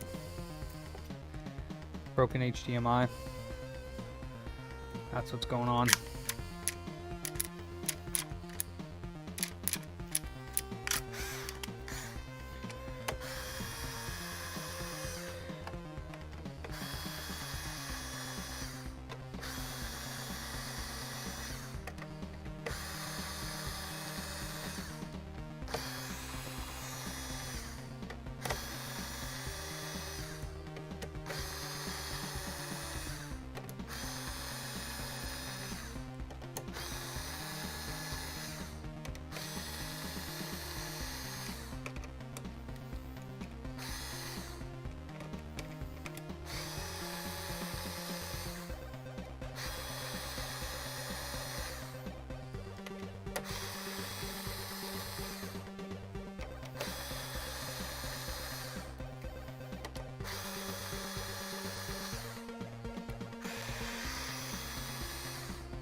Yeah, broken port. Boink.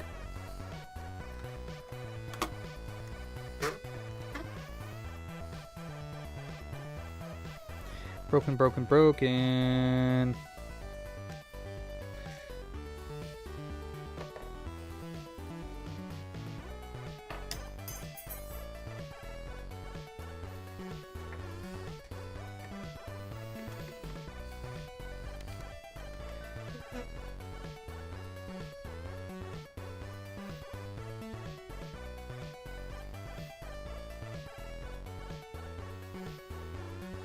Oh yeah, people are breaking these left and right. port's not any stronger than any other port. Yeah, sound is working. Just gotta either hit refresh on your page or...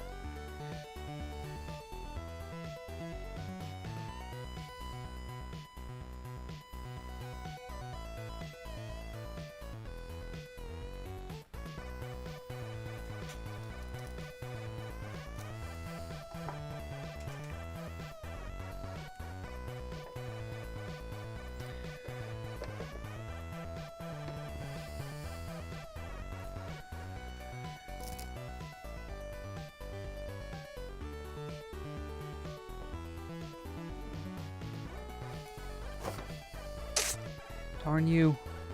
Stupid thingy. This thing is supposed to stay in, but it never does.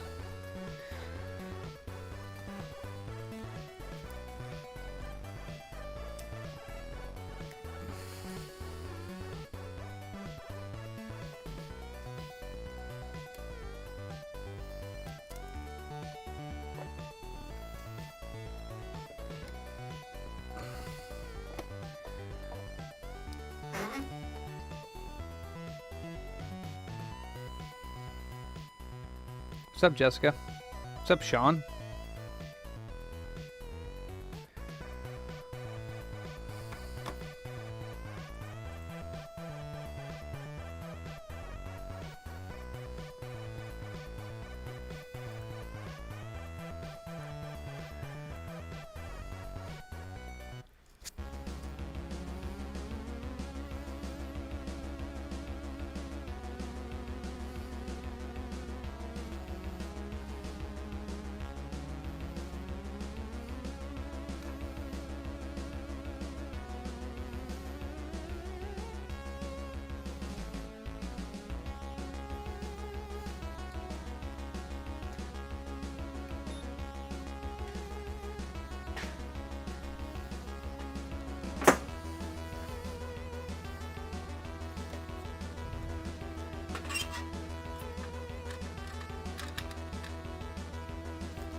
Keeping good.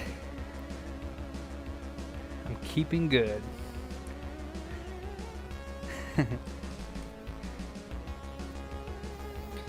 That must be a British term.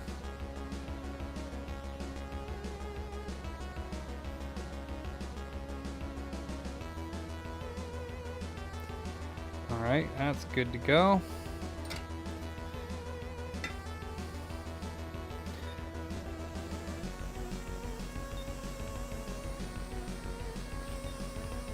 Take the port off.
Looks like the filter cap is gone bye-bye. I always wonder where that filter cap goes. Somewhere into the system, apparently.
You don't wanna do it, huh?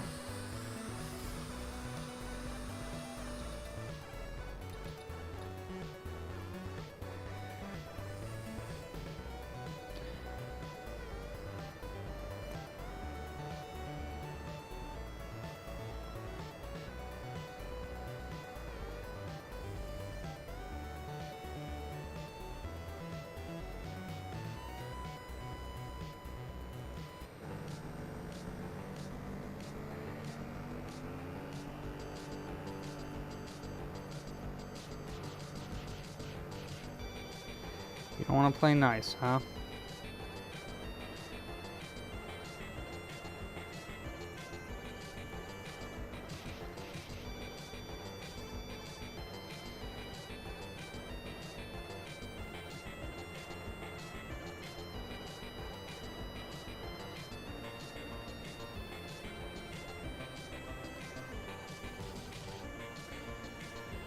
That is the smallest little thing ever. Hate it.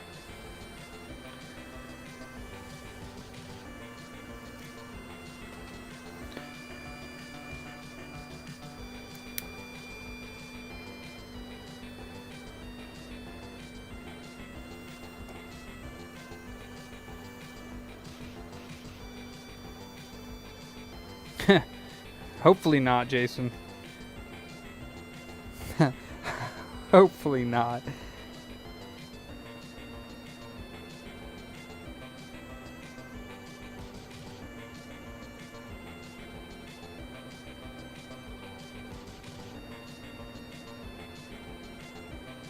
All right, that'll work.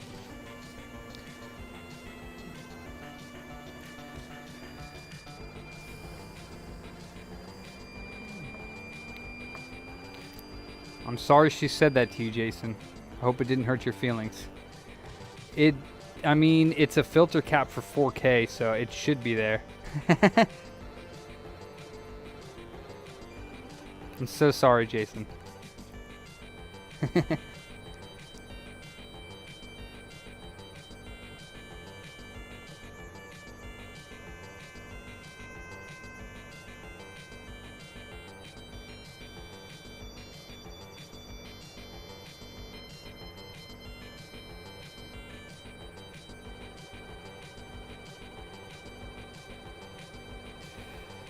It should be there.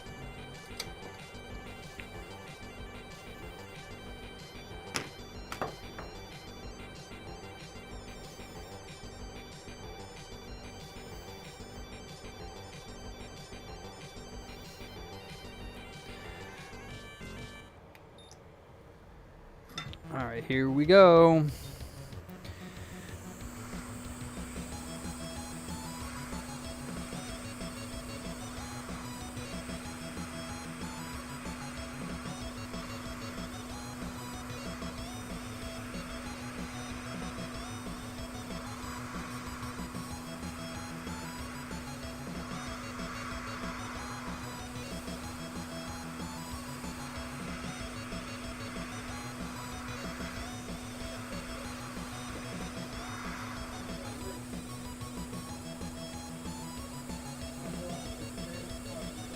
Bye. Yeah, my name's not Dylan, but that's okay. Alright, that seems like it'll be alright.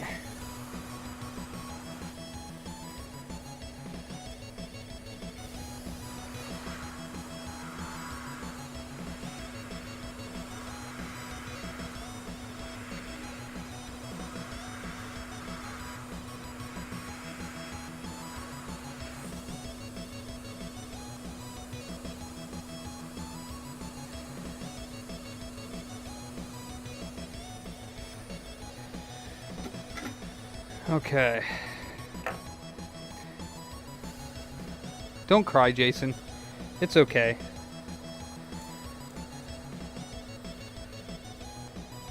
They say it's not the size of the wave, but the motion of the ocean.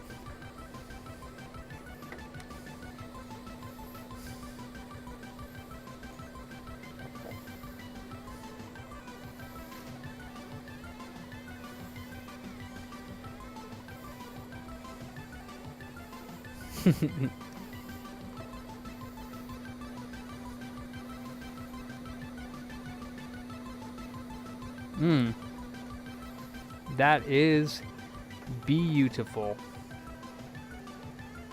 Hello there, beautiful. Except for that big ass solder ball coming out of the ground, but other than that, it looks beautiful.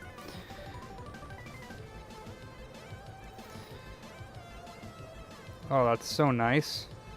Just sat like perfect. So nice.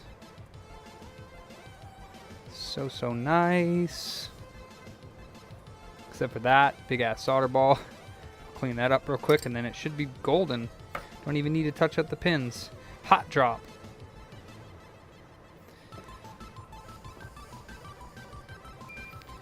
Ooh, that was close. Thank you, sir. Perfect. Good.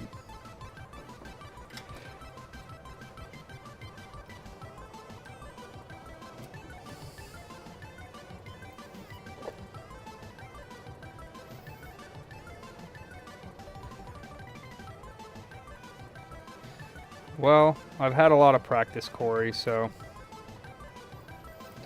I mean, compared to some repairs, I do think HDMI ports are pretty easy. That filter cap is what's hard. That's harder than the entire port, for sure. If you need to get that in place, that can be a difficult thing. She's on there, like, perfect, too. It looks a little bit funky on the right-hand side still. I think I might try to touch that up again. Even though the whole port flowed, it looks like it capstoned a little bit. I don't even think that right side is connected, to be quite honest with you.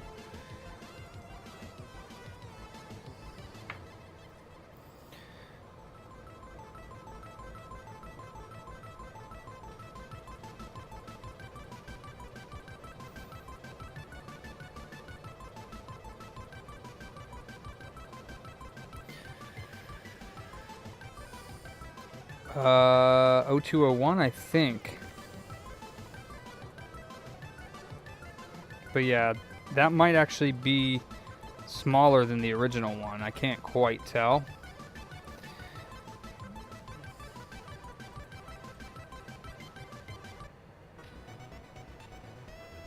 Yeah, my prism is turned a little bit, so I think that the vision has gotten a little bit cloudy when I'm zoomed in all the way.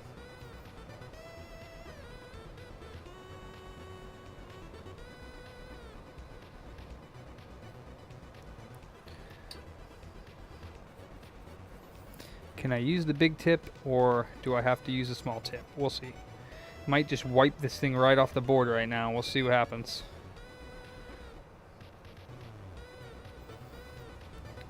Might just wipe it straight off the board. Yeah, that's too big. Not even gonna bother. The small tip though doesn't like to transfer the heat enough to the board, because that right pad is like probably the ground pad, and it just takes an enormous amount of heat.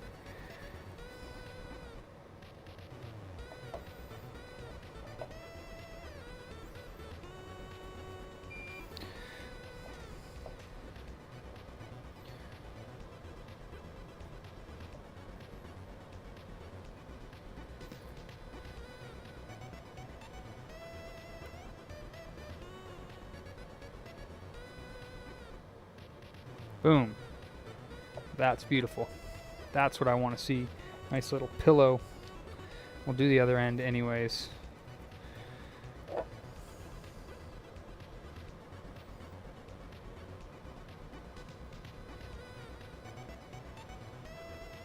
Boom. That's what I like. That's what I like to see.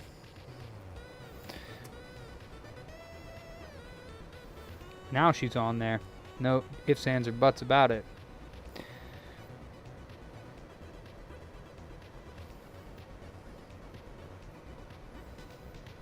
That's not coming off anytime soon.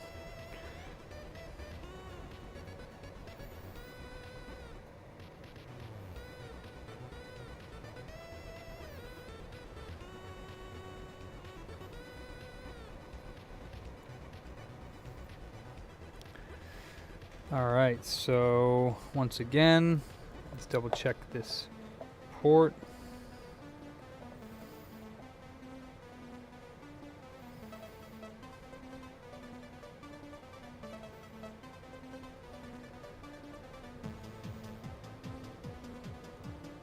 Beautiful. look at the filter cap. Hold on. Look at the filter cap. From the top it looks good. From the bottom it's like on an angle. But it's good. It's in there. It's not going anywhere. So we're gonna leave it. It doesn't need to be flat. But that looks good. So let's do one little final scrub a rub dub.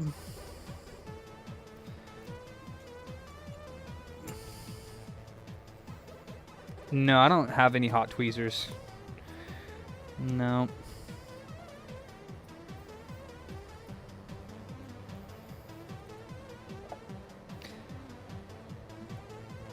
That's more for like iPhone repair, and I don't do really much iPhone, iPad repair, so never ordered hot tweezers. I think it would be a waste of money for me.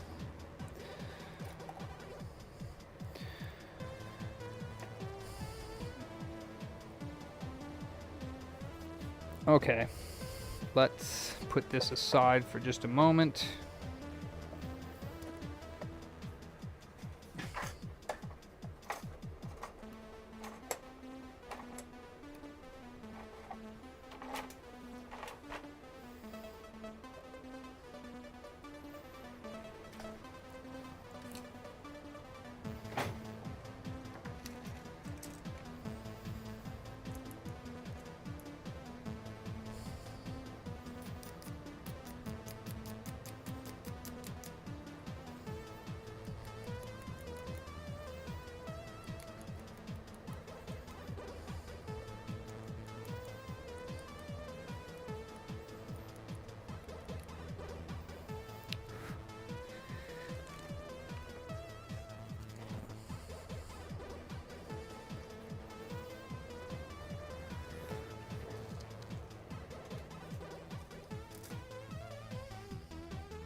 We charge $169 for PS5 Series X.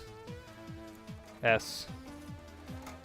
It's normally $100 for PS4, Xbox One, but with the PS5s, a lot of the places around here are charging like $250, $300. So I figured $169 is good.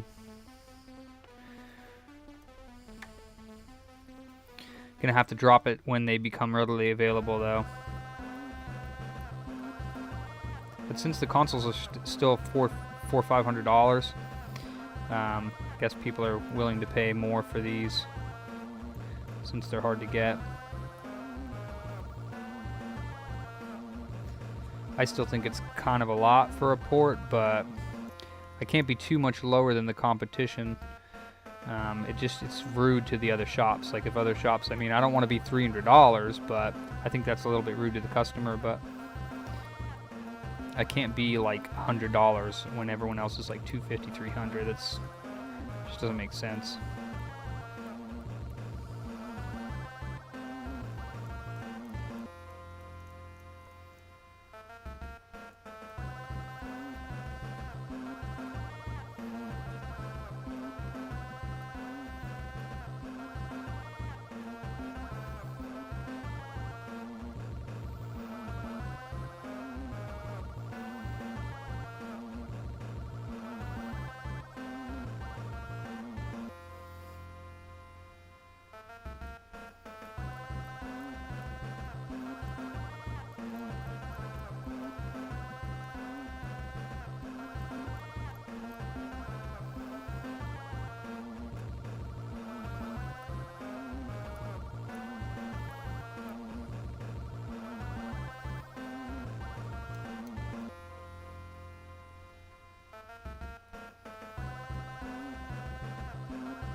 Is this a Beatles Commodore 64 remix? Huh.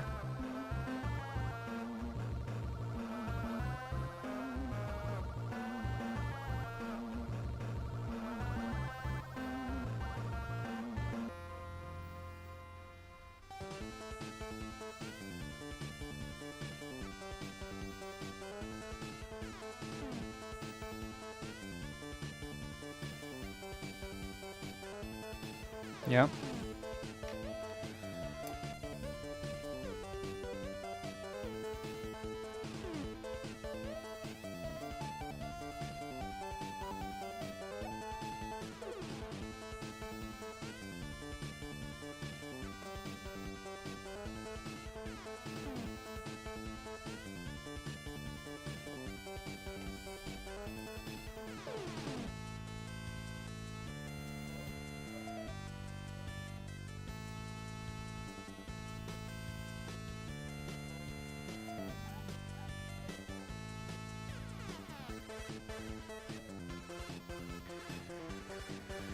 Alright, that's looking good.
Not much on the die, it's mostly on the bottom part there, so just trying to get a little bit up from what's on the die, which there's not much.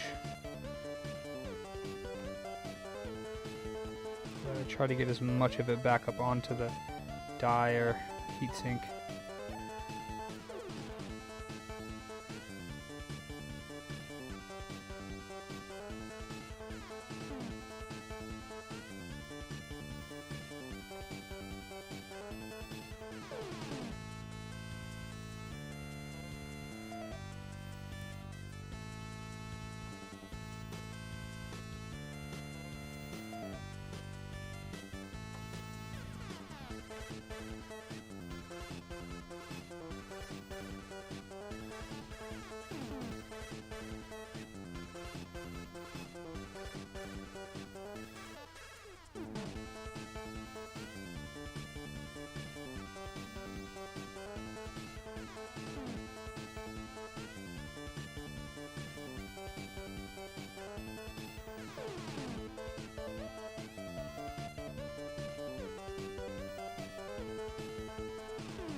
And if you get most of it into the middle,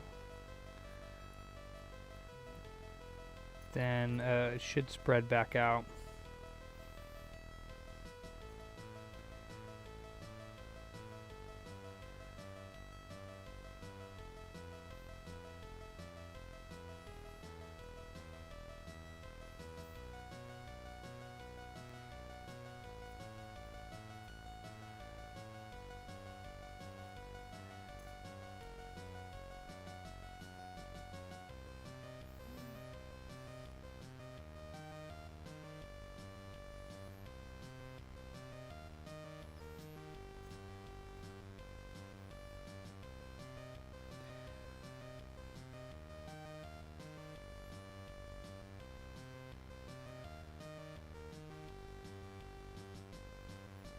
Okay.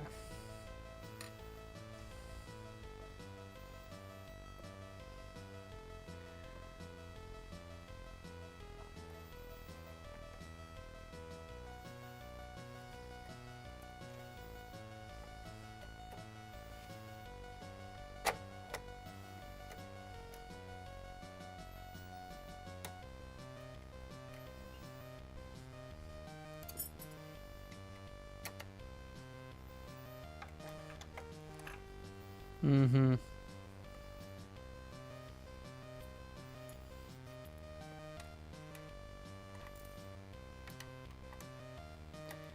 Gently, Jason, gently, very gently. And thorough. That's how. If you wanted to know. Where's the other one at?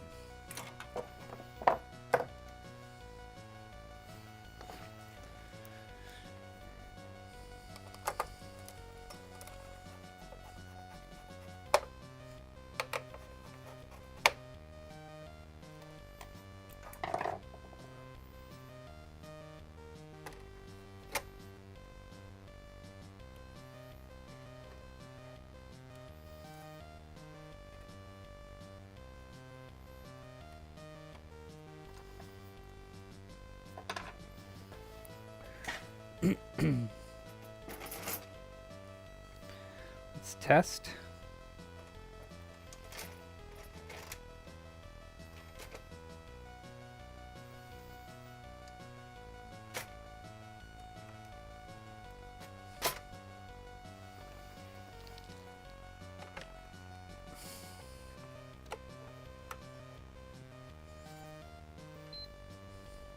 Oh. Don't you rub, fan. It's rubbing a little bit. It's all right. Sweet. He'll be happy. Let me give him a call now so he can head over here. 1 second.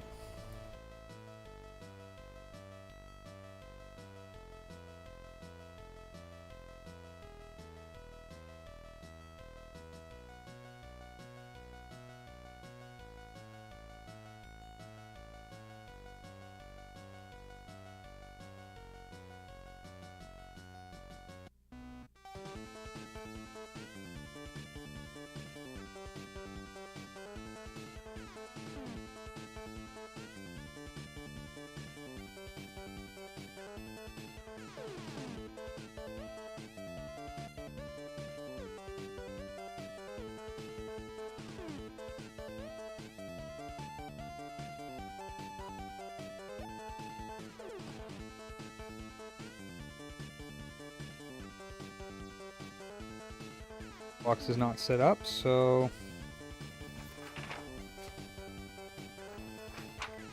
hopefully he calls back.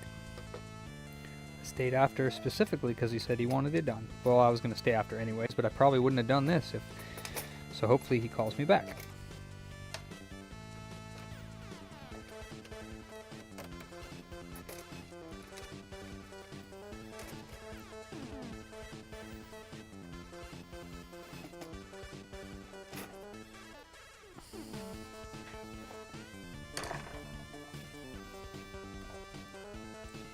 Thank you, Roger. Name of this? Name of what? The console? It's a PS5. Oh, the song? I don't know. It's an Amiga Cracktro. It's from oh, here he is here.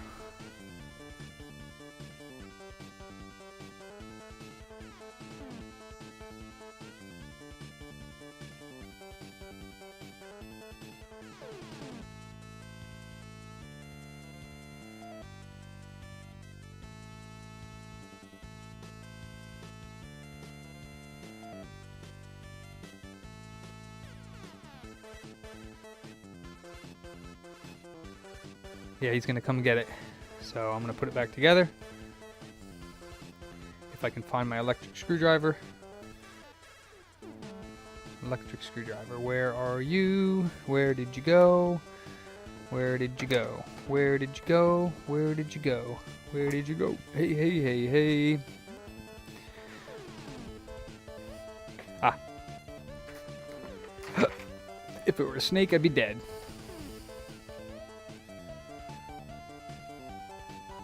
It might be, because they did play a Beatles song on one of them, so it might be a song you like.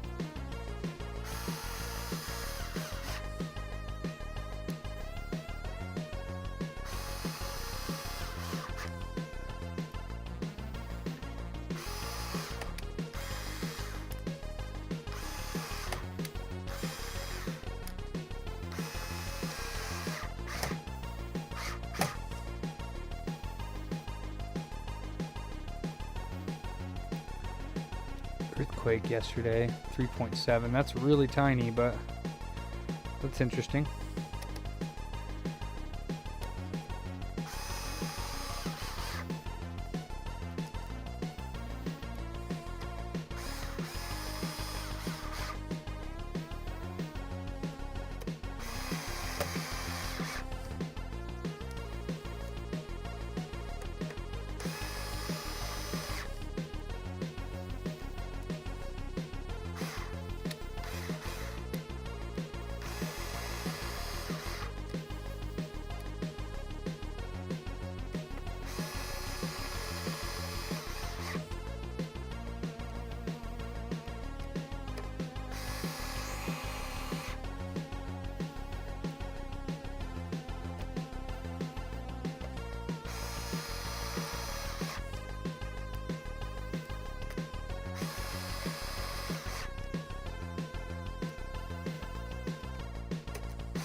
I was in the Loma Prieta one.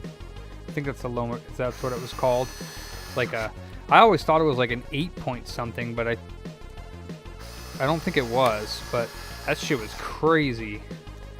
I was like, I don't even remember how old I was. I was young, but I remember I was outside and I was eating a candy bar, and I was like standing outside and I took a bite of my candy bar. I was like, and the whole ground was like all the way to the side, and like I'm sitting there like back and forth like, oh! And I ran inside, and the tree, I looked to the side and the trees were like sideways. So it was like, and I'm like, what the?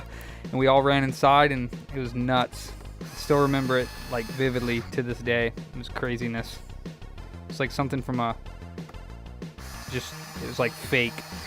Still can't believe that that's a thing, but it was pretty nuts. It was definitely an experience. I looked at my candy bar, I was like, what the? Luckily, my parents were good and they trained us as what to do in an earthquake. We all ran inside and went underneath the dining room table. It's freaking crazy.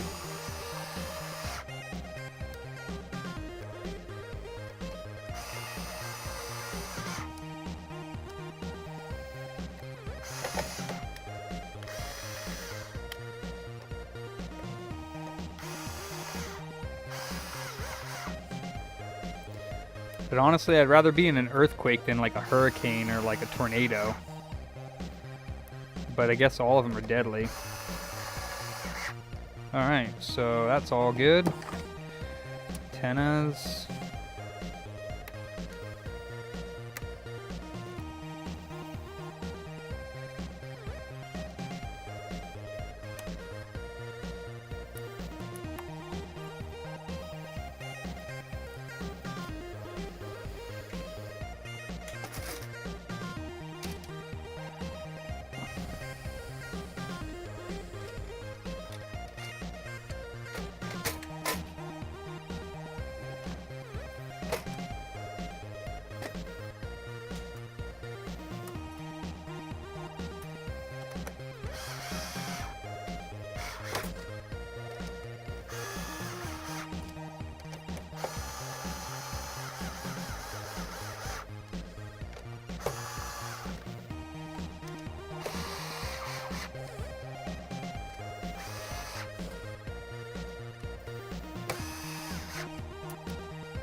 This is, I guess the fan just makes that noise.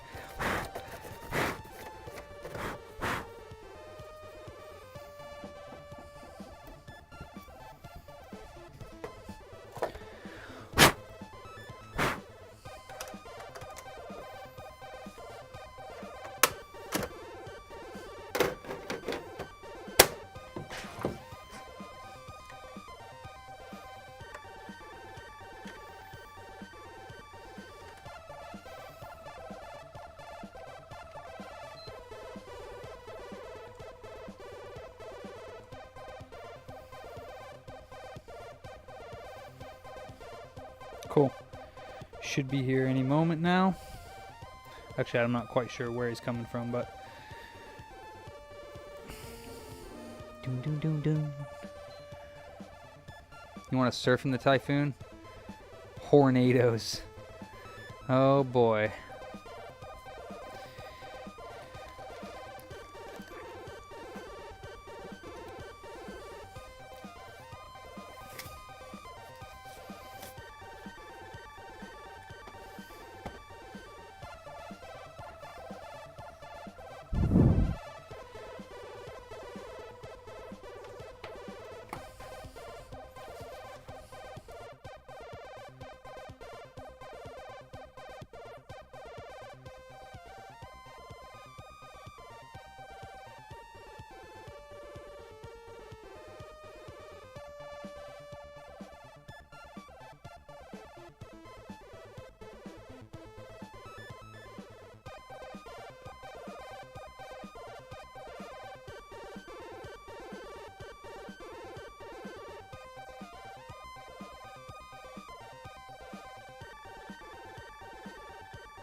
So I ordered some cool new stuff, and I'm trying to figure out what I need to find a mount for a camera for my reflow station, and I'm having trouble finding what the heck to get. I found this. Actually, Dan, New Retro Repair, referred me to this gooseneck lamp thing. Let's see. I think it was AliExpress that I ordered it from.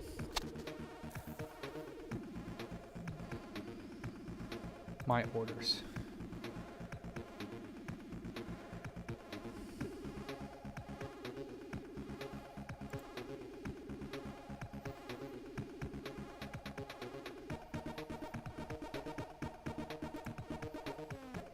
Come on, buddy. See, I just ordered this, which has like a clamp. Where is it at? Yeah, right here. Yeah, there you go. So it clamps to that post, and I'm gonna stick it on the back of my Jovi, and then it's gonna have these two lamps, and I can position them to look at the chip. Hey, Victor. Yeah, I was just talking to Victor about this, actually. I'm still trying to figure out a mount, because I really want to get something like this. Side view BGA camera. I found this picture here, and it's got this little tiny little. This is a magnet mount, and this, I guess this is metal down here. My desk is wood, so this magnet mount's not going to work. But I love the footprint. It's so small, and it just has one little bar here and one little bar here, holds the camera and the lens, and then you can do this type of stuff and look at the side of the chip. So I need to get something like this, and I really want to find something like kind of small like this. Either that, or I can just like drill into my table, but I don't know if I want to do that because then I can't move it. And then the people on AliExpress referred me to this.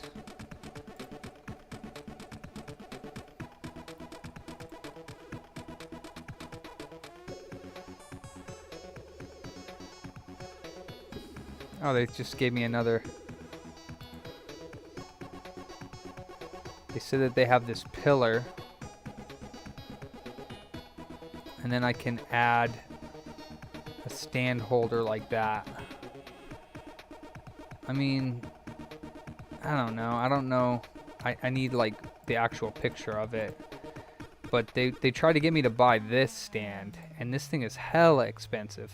$173. Oop. Hey, what's up, man?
We have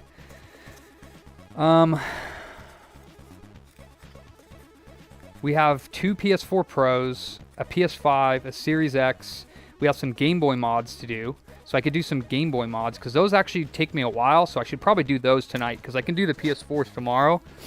But the Game Boy mods take me a while. So I might as well do them, to be quite honest with you. So we have a Game Boy Pocket that he wants a backlit colored screen into it. And we have a Game Boy Advance SP. What's up? Oh, you want to buy one? I'll just give you one, dude.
Yeah, so I don't know if my mic works from all the way back here, but yeah, the customer had bought one of my CoinOps 8 Xboxes, and he wanted me to add like every single Xbox game to it, and I'm just like, ah.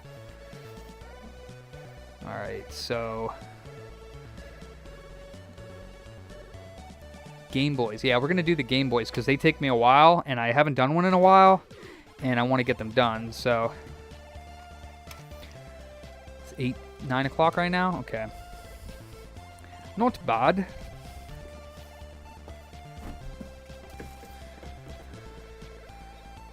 Let's see. Get some cheese. One of these nasty muscle milks that somebody gave me.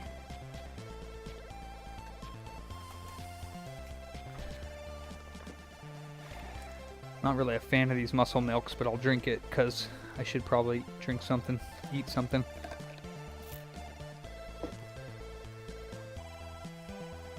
It starts to make me feel like the last time I drank one, though. I'm probably going to stop drinking it because that thing kind of made me feel weird.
I don't want any more coffee tonight.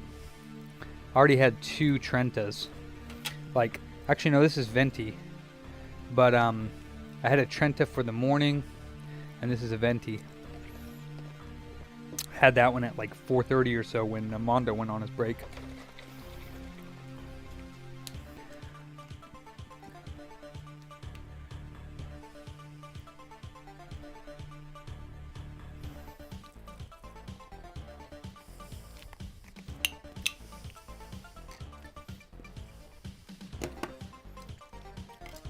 I really want to do another Orbis, but I got too much to do tonight.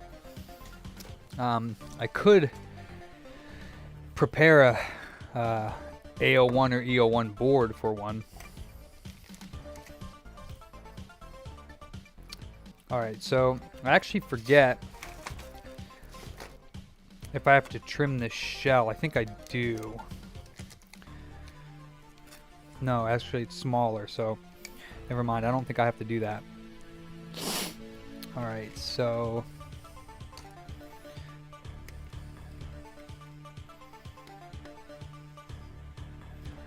finally had your first Orbis today? What do you mean you finally had it?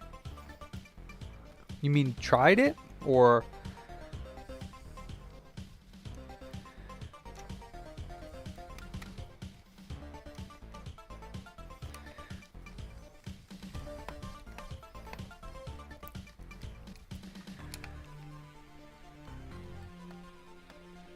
oh, no, I haven't seen your profile. I've still been doing manual, but I've been wanting to do a profile, and I could check it out and try it, Victor. Did you send it to me? I haven't been online all day because I've been working, so it's hard for me to check my phone as well. Oh, you did use the SysCon method, so you actually got it. Nice, Sean. Good job, dude. Hell yeah. Good job. We all know it's not easy to do a reball, so freaking congrats, bro. Shit is hard. I don't care what anybody says. Why is there a tri-wing inside of here? And it's missing a screw as well. There's not supposed to be a tri-wing screw in here, though. It's supposed to be a small Phillips screw. See on what's up. Okay. Yeah, this is a mod, not a repair, but basically, I guess, same thing. Pretty easy on the Freckle one, but It's called a Freckle Shack. So what's nice is I get to keep these original screens, and one day they're going to come in handy. So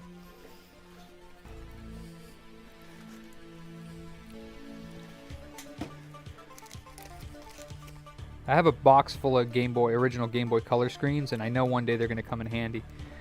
And Game Boy Advance screens and SP screens. So I'm keeping them all, trying to keep them in good shape. But I have like a little box, full of them. So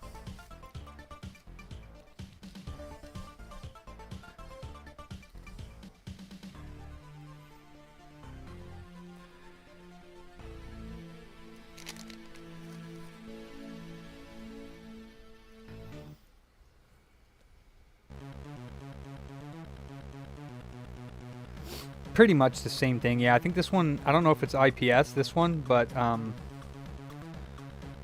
the only thing with this one, I think I do have to shave off. I totally forget. It's been so long since I've done this one. I have to look it up, but I'm pretty sure I have to trim some stuff. And I know I have to take the lens out of the front, but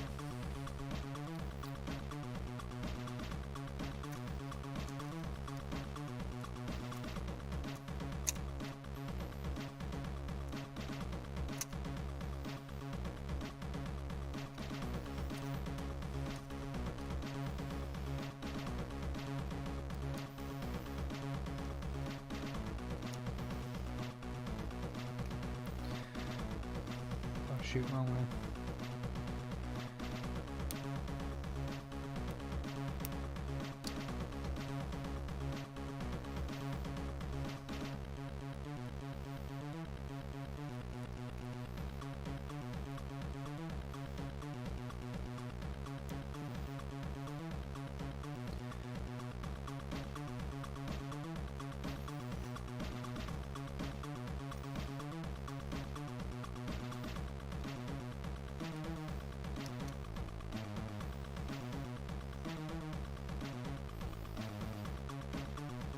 I'm just gonna test the screen real quick before I install it, and I forget if I have to trim this, so I'm gonna have to check it out in a moment here.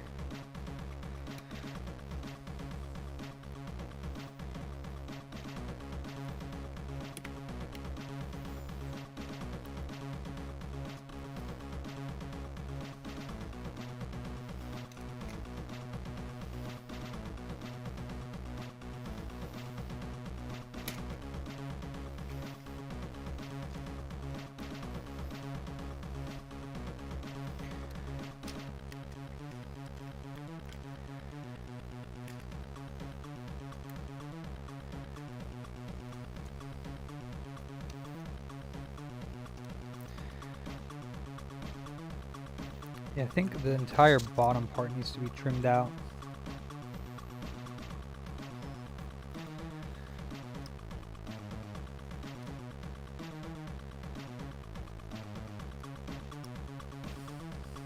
Honestly, don't even think you can fit this in here without trimming it.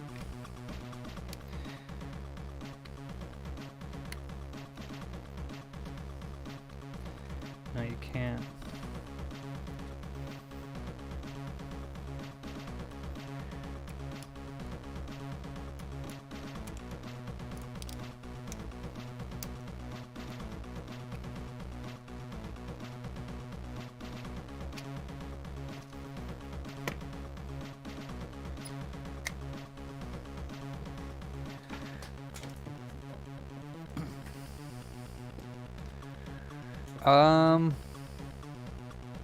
I don't know if I can zoom in anymore. I can just pull it in, but it's just going to be bad quality.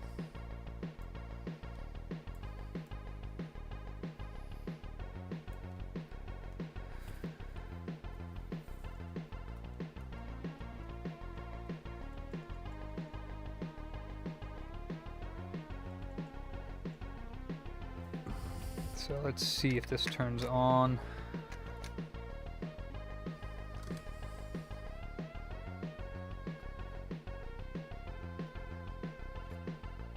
Yeah. So it'll be backlit like that, which is pretty nice. It is a smaller screen than the original one, so you have to put this other shell on here that is smaller, but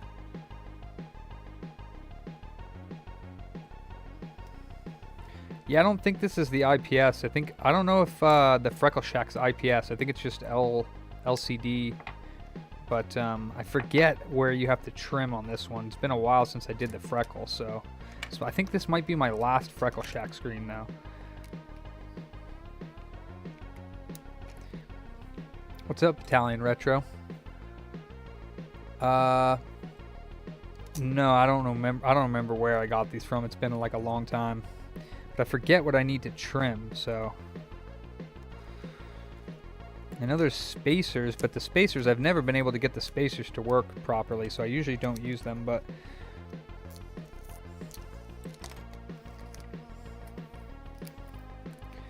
Let's see.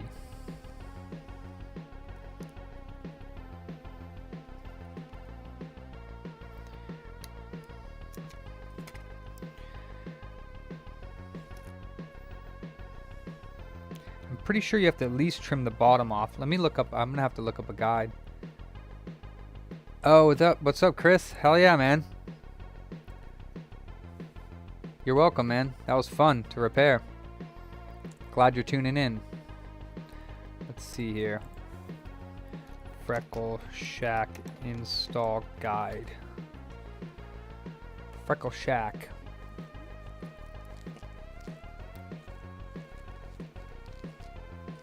Well, that's V2. I don't think this is V2.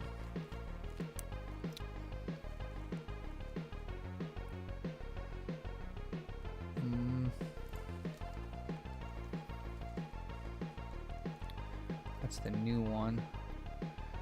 Freckle Shack. Yo, what up? Okay. Oh, be quiet.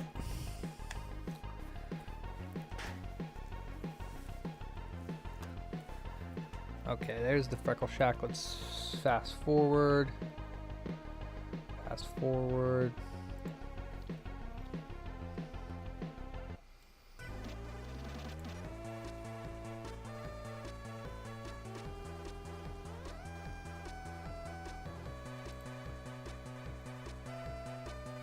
Oh yeah. Forgot you have to trim those, so.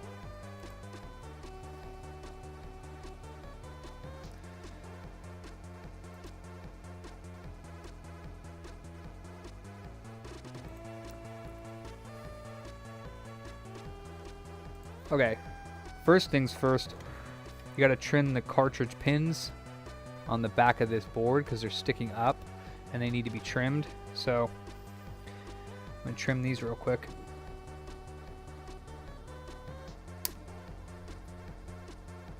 Hopefully without losing an eyeball.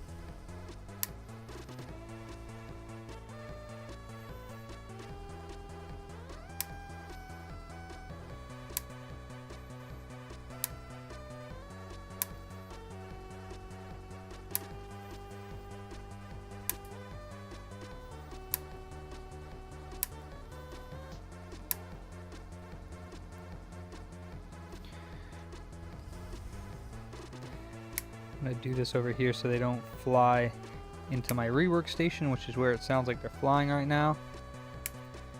I want to short my rework station out.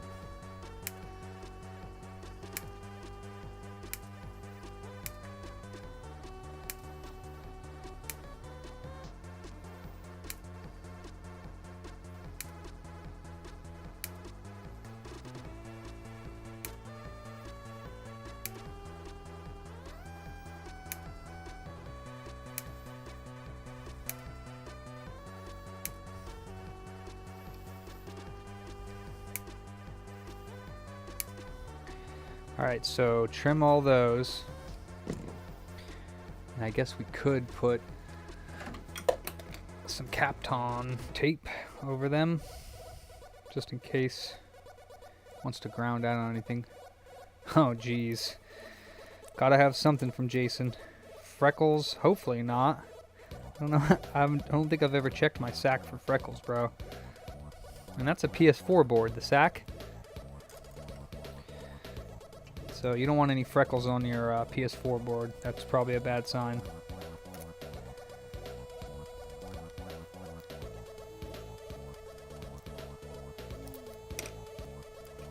Okay, so we did that, and then what needs to happen?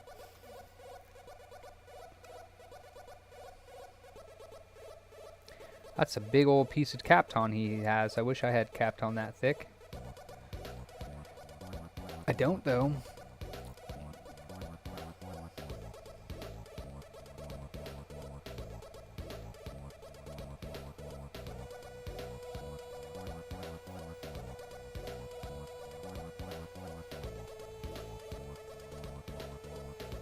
Alright, so... Oh, he's got the guide.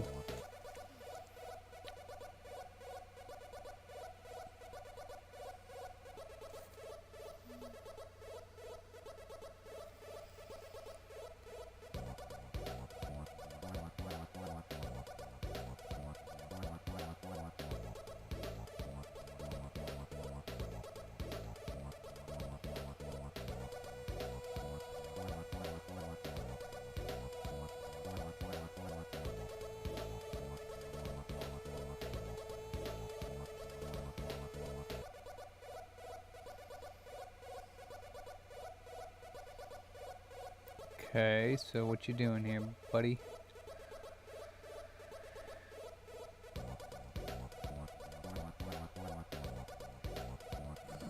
He's talking about a couple different shells that he has. Oh, he's got a...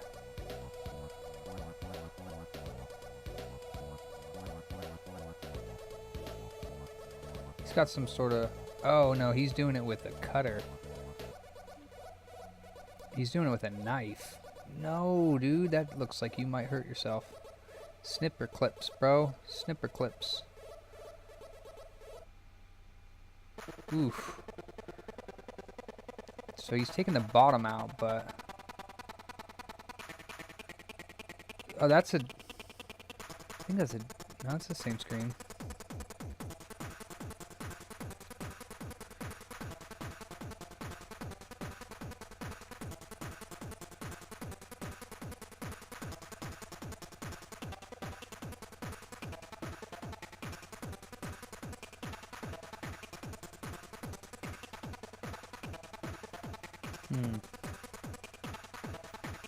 Okay, then he's got the spacers.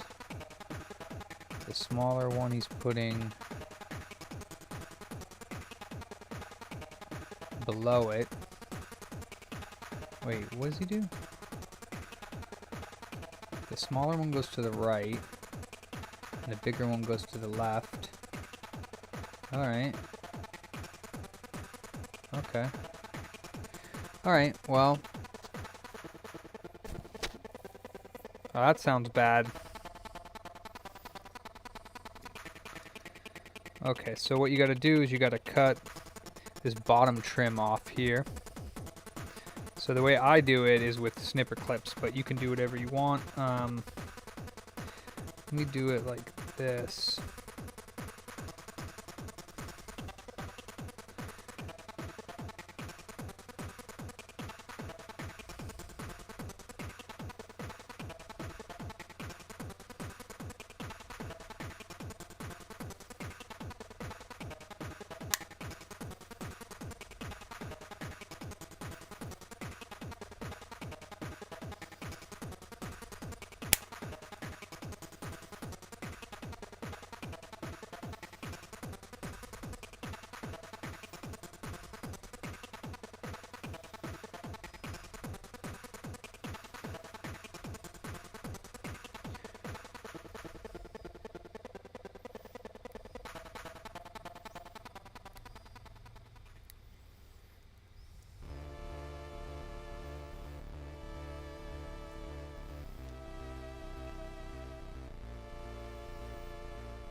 High-powered plastic shots.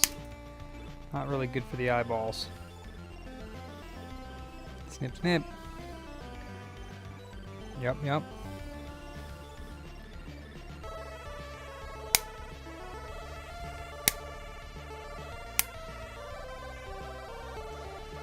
Yeah, vasectomy, Game Boy vasectomy, but not really, because I'm actually, if anything, I'm giving it balls, because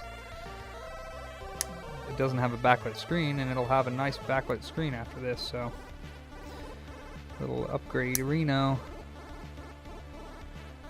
I love the backlit screens on these, although, you know, now that I'm thinking about it, I don't think the Freckle Shack has any I think the Game Boy Color one doesn't have adjustments. I'm trying to think if it does. I don't think it does. It's just like you turn it on and it's good to go. Like you don't really need an adjustment on it, but some of the screens do. Like the Game Boy Advance one, it has like different adjustments that you can do, but still I really don't like it doesn't need to be more bright or less bright, but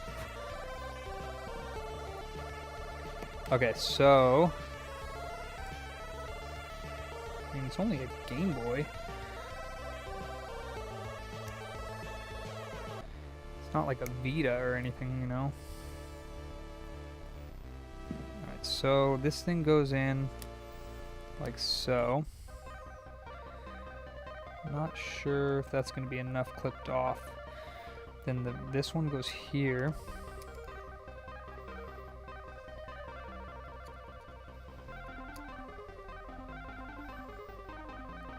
And the small one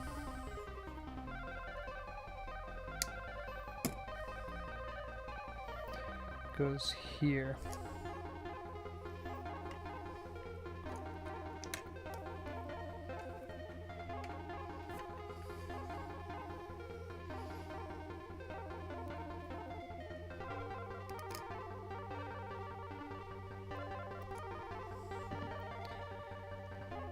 Okay, yeah, I don't think I've ever used those spacers. Those work really nice, actually. So that keeps it in supposedly where it's supposed to be.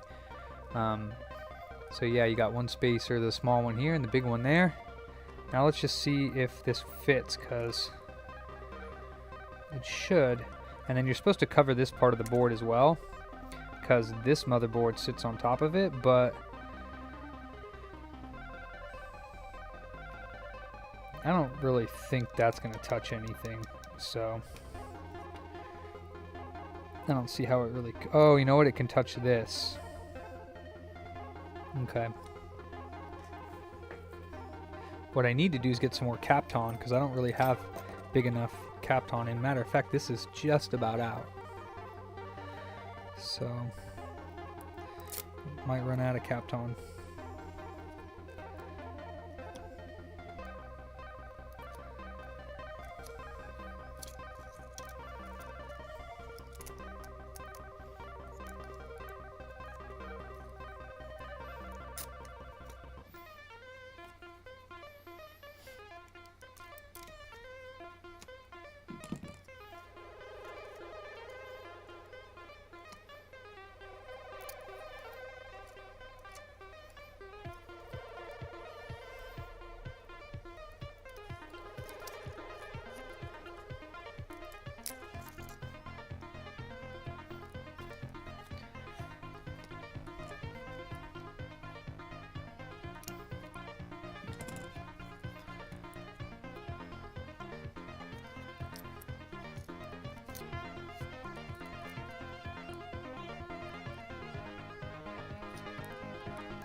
Alright, that should be good.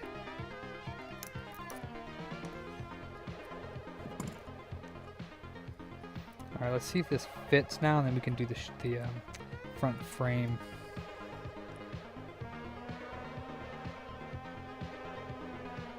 Haha. Hey, whatever works, right, Mason? I thought that might be you. Wasn't sure if it was or not.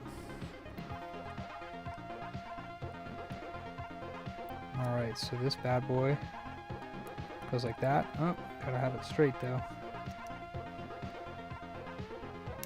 Yeah, today was super busy. I didn't even get to your PS4 or the Game Boy games or anything, but I figured I'd do these tonight because otherwise they take a while when I'm open. Yeah, that's sitting flat now. So yeah, you just need to clip the bottom so that this board lays flat. It's been a while since I've done the Game Boy Color one. So then boom, you go like that. And then this should fit now. And here.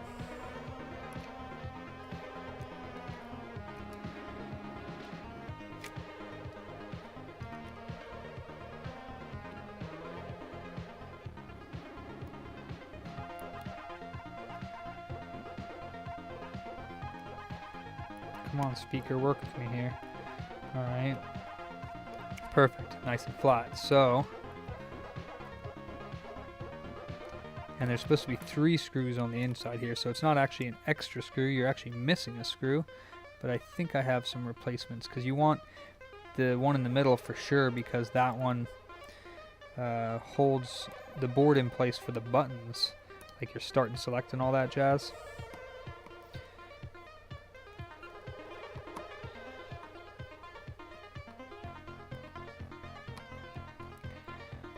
Okay, so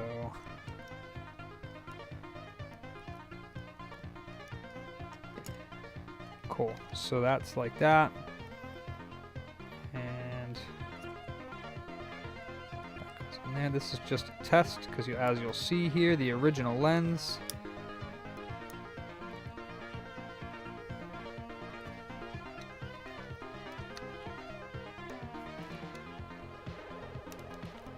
Perfect. Yeah, the original lens is a little bit too big for this screen because the screen is a tiny bit smaller than the original.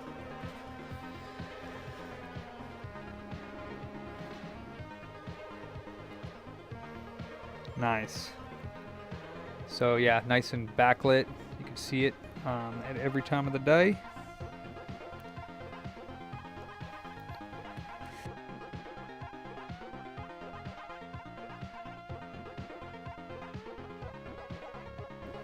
Yep, feels good. Only thing I don't like about the clear one is this Capton tape sticking out of the bottom here. I don't like that, so. Can I, oh, you know what? I can clip that. I think that's, wait, why is that? Oh, I see. Yeah, I can clip that part, I think. I can clip that part so it doesn't show. You can also see the mod board sticking out a little bit too, which is pretty cool, I guess. That's fine. Buttons feel great. All right. So then with the screen lens on it here, and it's glass, so that'll be nice. It'll look perfect.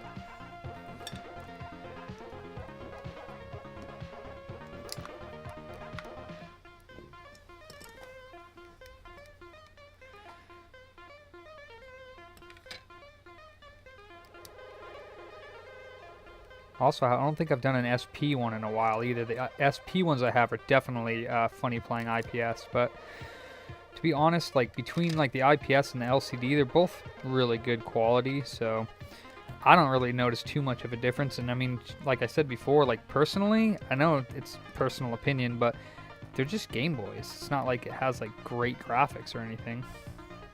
Oh, it's this that's coming through. Yeah, it's this. Peeking through. Let me see if I can just like move it up a little bit.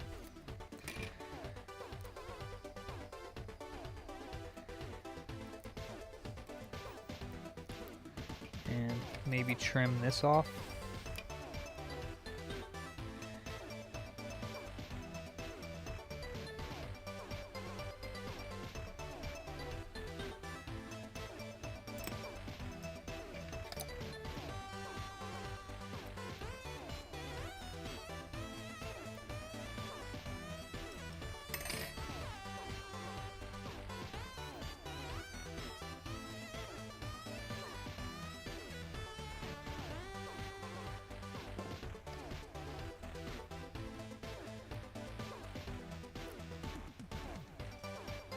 It does look good. Oh yeah, that lens, the dent is Alright, let's take this off. Take the spacers off. Get the button ready to put back in there. We also got this cool sticker for the back, the Game Boy Light sticker. That looks like an OEM sticker, but obviously it's not. But it's a replica. Alright, so what we're going to do is we're going to pop this old shell out, which looks like, Mason, you might have already done that because it came out like butter. And then we're going to take out the adhesive for the outside of the screen.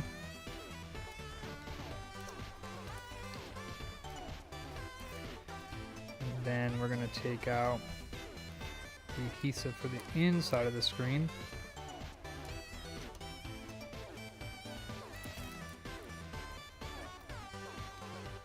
Slap her on.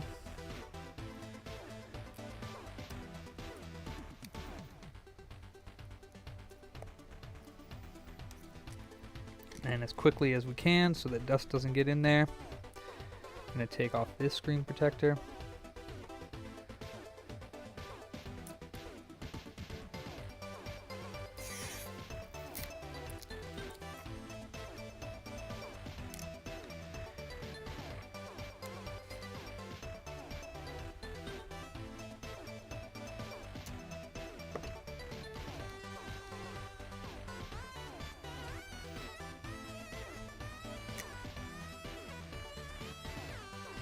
Put this guy in.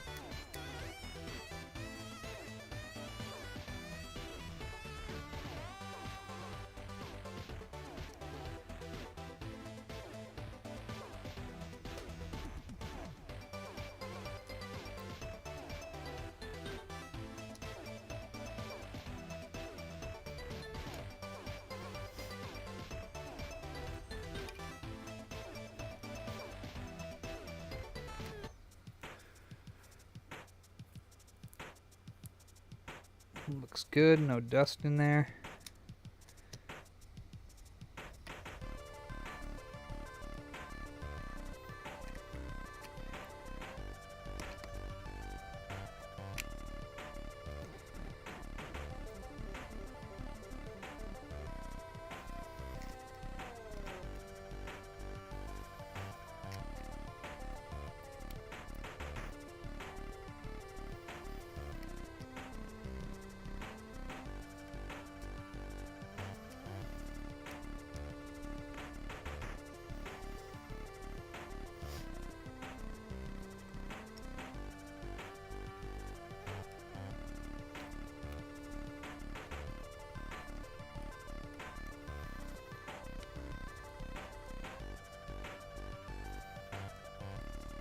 Don't want to over tighten these screws because you can break the brackets.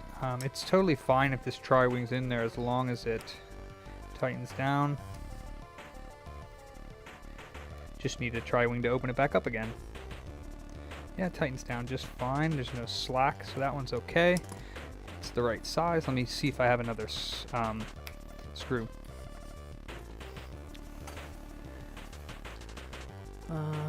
Game Boy screws. I think some of the Game Boy screws will fit. Let's see.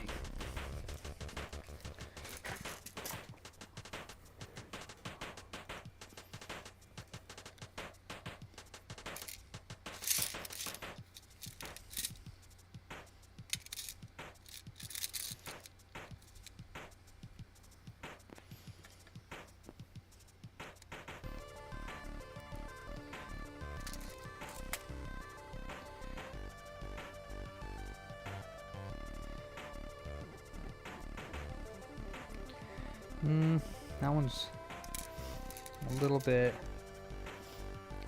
thick, I think.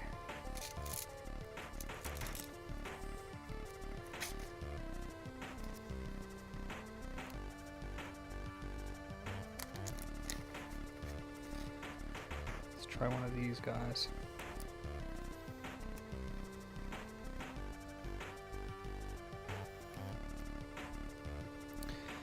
No, I don't really like that. Let's see what this one looks like here.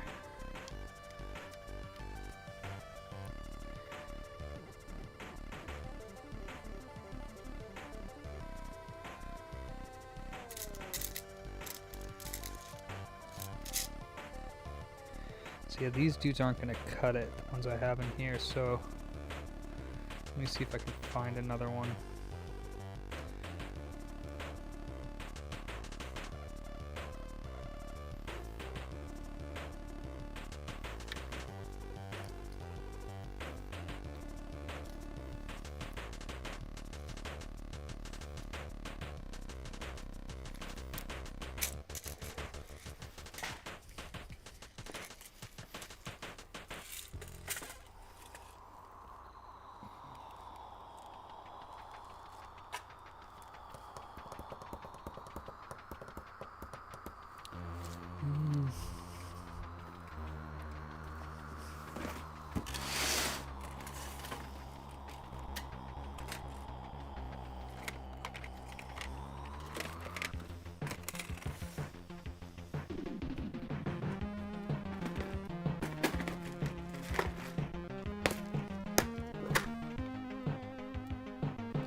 Maybe something in here will work.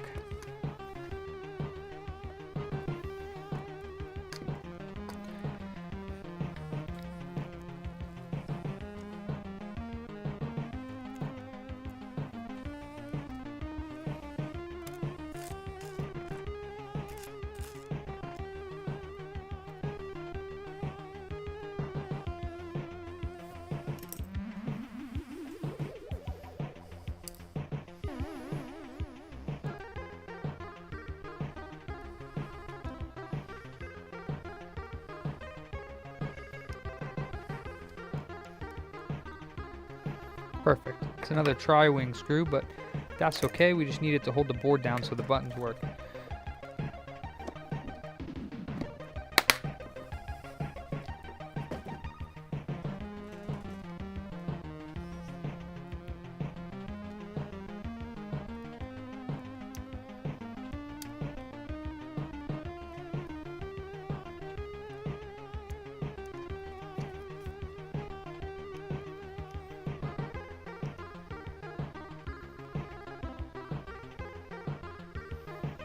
All right.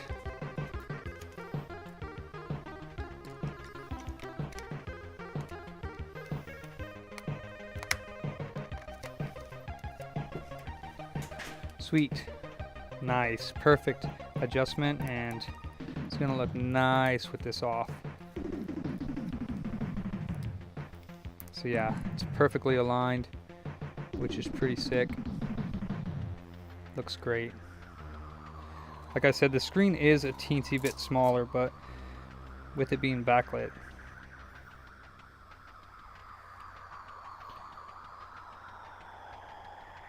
Original screen, freckle screen. So, oh, what's up, Silver Bear in Twitch? But yeah, with this off, it's gonna look fantastic with the glass screen. So, make sure the sound still works here. Yep. Alright, now let's just make sure that putting it back together, putting the screws in, and it's gonna fit.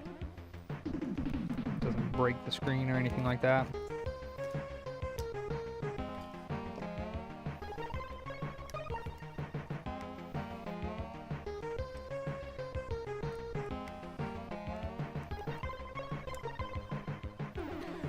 Are you still watching, Mason? Did you want me to put this Game Boy Color Light sticker on there, or do you want me to leave the original Game Boy Color sticker on there?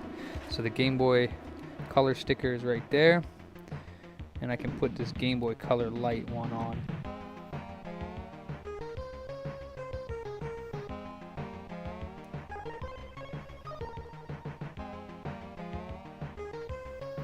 Pretty nice. Okay, put the Game Boy Color Light on? Okay. Actually, I'll see if I can save the original sticker and put it on this piece for you. Let me just make sure that everything fits right. The screws in here.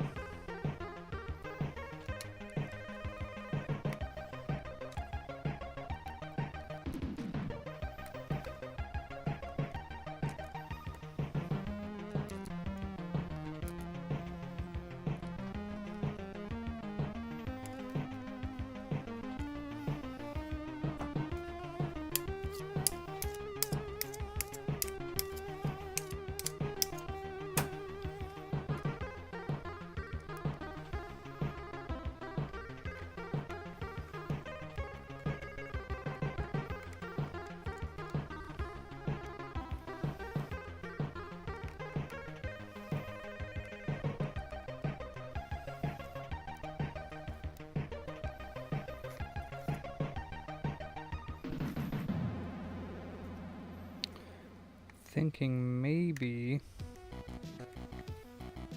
there is a little bit of an adjustment that needs to be made on that right hand side because it doesn't want to sit flush. So I'm wondering if there's more to trim. It's my least favorite part about Game Boy mods is trimming the shell. Honestly, I hate trimming shells of any kind. It's just like, but it has to be done for pretty much every single Game Boy mod. I think the original Game Boy you don't have to for the RIP screen, but for all the other ones I'm pretty sure you do.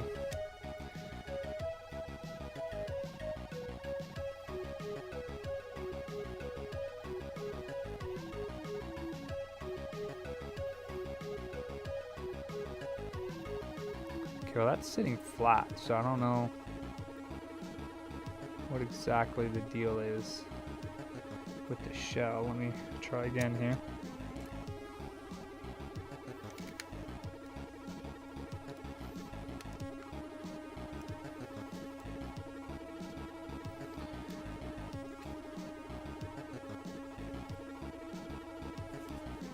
Huh, James Bond. Alright, this part's sitting flat. Oh, you know what? It's not. Almost sitting flat.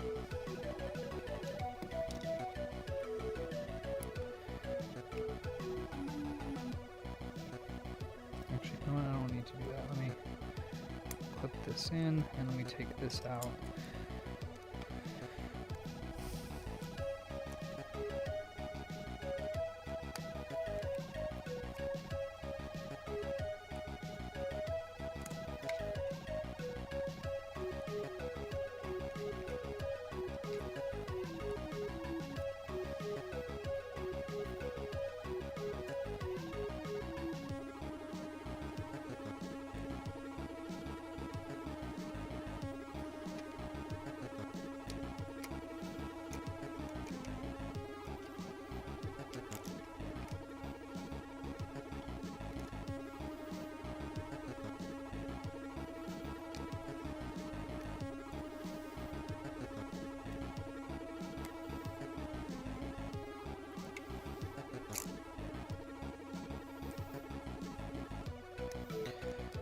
Okay, I think what's going on is that this screen needs to, I think what's going on is you can see the outside of the shell here for the screen. It's like this little lip. And if this little green motherboard sits over here, then it sits on top of the lip. But if you push it to the left, it clunks down into the actual frame and it's just as flat as the frame. So I think what's going on is this is moving to the other side. So let me see. I don't know if I can get, without taping the screen there, this board down, which is not a big deal. I can tape it down. I'm not sure if I can get the motherboard in.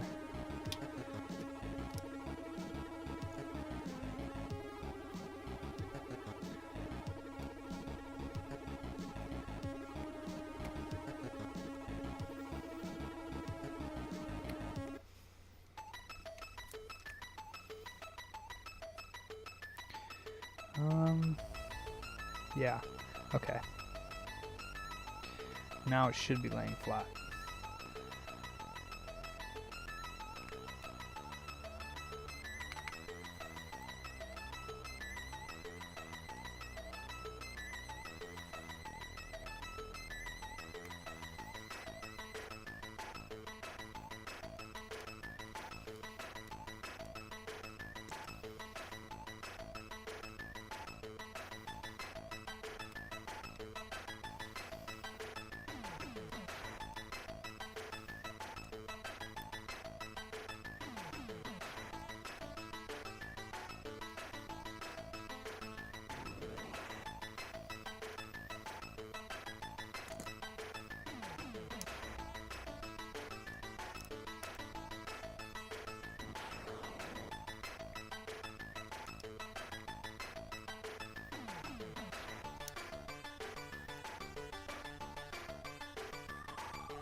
Yeah, much better. Okay, great.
Perfect.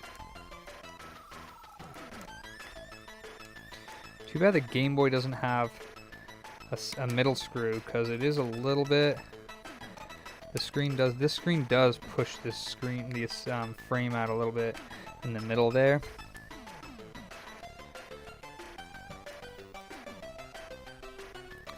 I'm not sure if there's really anything you can do about it on this mod.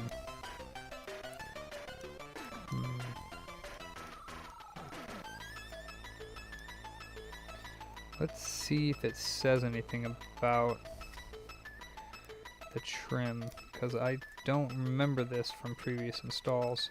It's sticking out a little bit. It's a little bit sticking out here still. Let me just see what it says about that.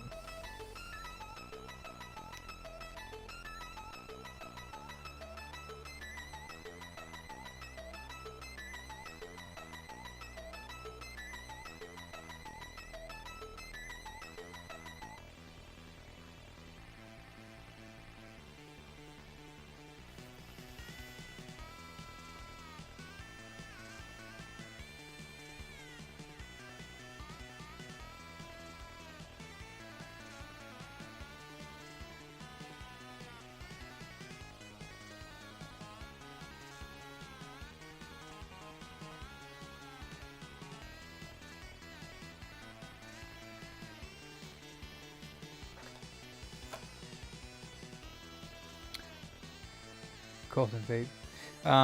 It's for the any of the backlight screens, pretty much 120 for any model, and that's including the screen and labor. So SP, Game Boy Advance, Game Boy Color. The pockets, I tried doing it and didn't work. Like the battery drains. So I don't know why, but that one's no bueno. All right, let's see what he does here. I'm not happy with the way this is sitting. See, I hate videos. I just want the damn guide.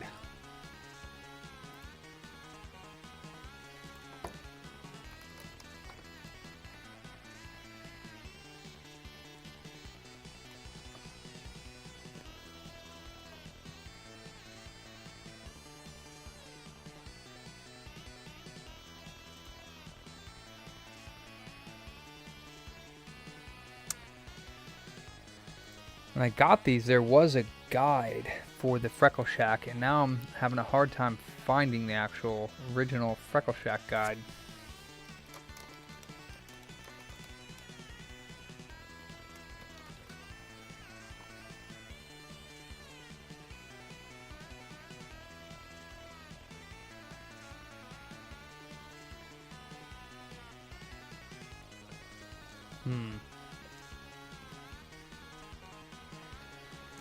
Well, let me open it one more time, see if I can figure out why, because the top part of the shell here is just sticking out a tiny bit, and I don't like it.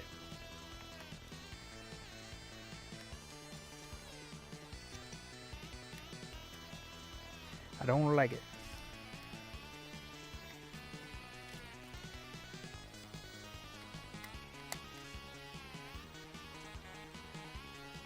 The newest backlit screens that I got are the Ben Ven ones. I think that's for the Game Gear. And I have like 8 of them left, I think. And that one might be a little bit more. I can't remember. I think I might charge a little bit more for that one.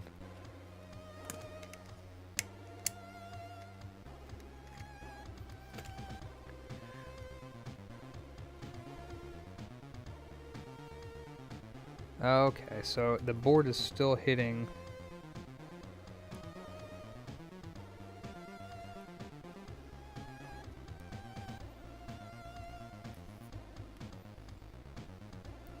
See, that's as flat as can be on this side for sure. It's on the screw mount. This one,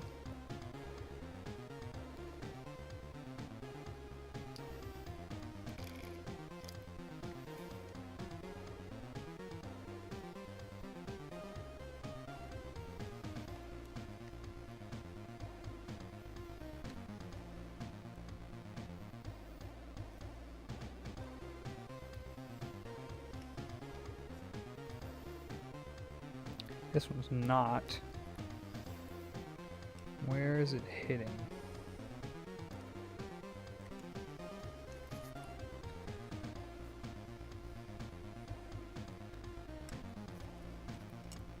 Maybe I do need to tape it in.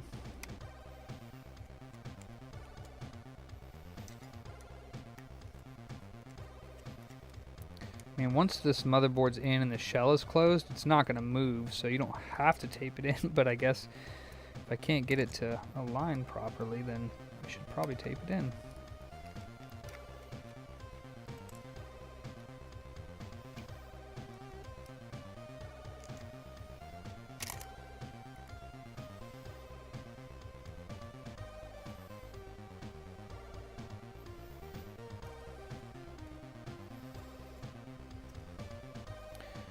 For one,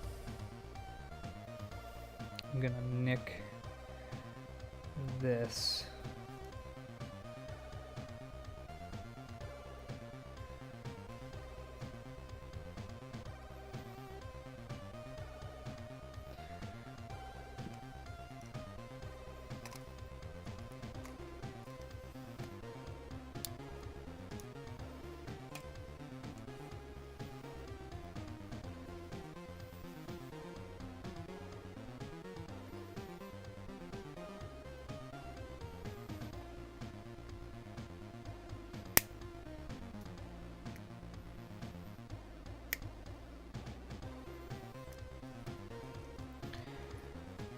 This is where the cable goes in on the side, and it seemed like the cable was catching on the side of the frame a little bit. So I'm just going to cut this down a tiny bit here.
There we go, that should be better.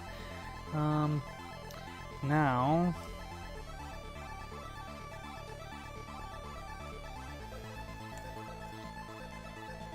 let's figure out this board.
plastic is super hard. It's cut, but a little jaggy. Should be okay.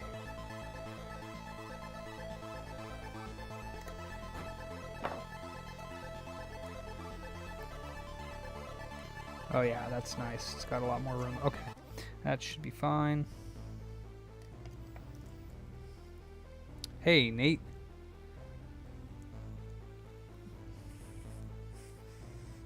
Around the, yeah, that's exactly what I was doing, yeah.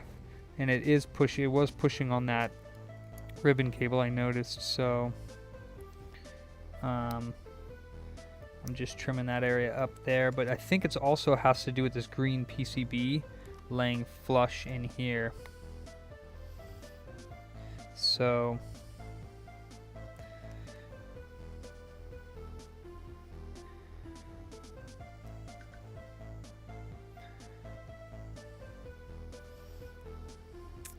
wondering whether I want to try to tape that in or just see if I can get it to stay in place for me.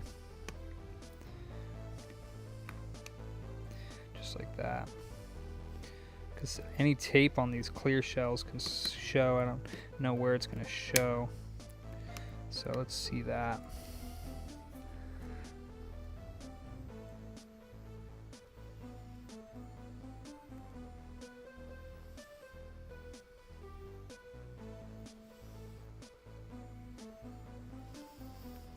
I think that's flat. Let's try again.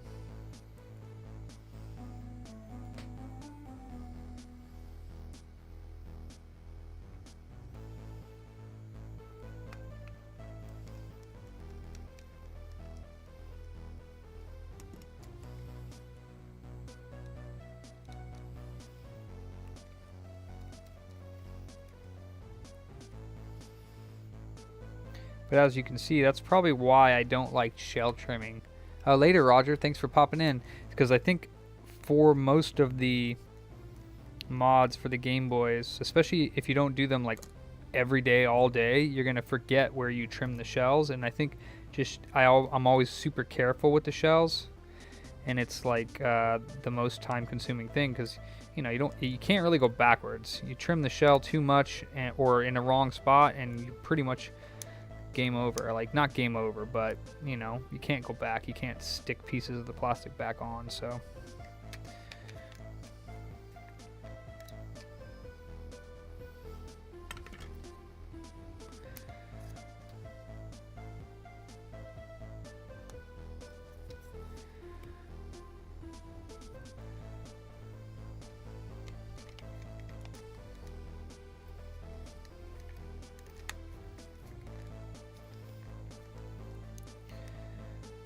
I think that's good. Let's see what it looks like when we put these two screws in. I just kind of wish they had a third screw right here in the middle, because that would take most of the problems with this shell install. This screen install would probably benefit from a middle screw there. Most of the other Game Boys do have a screw there.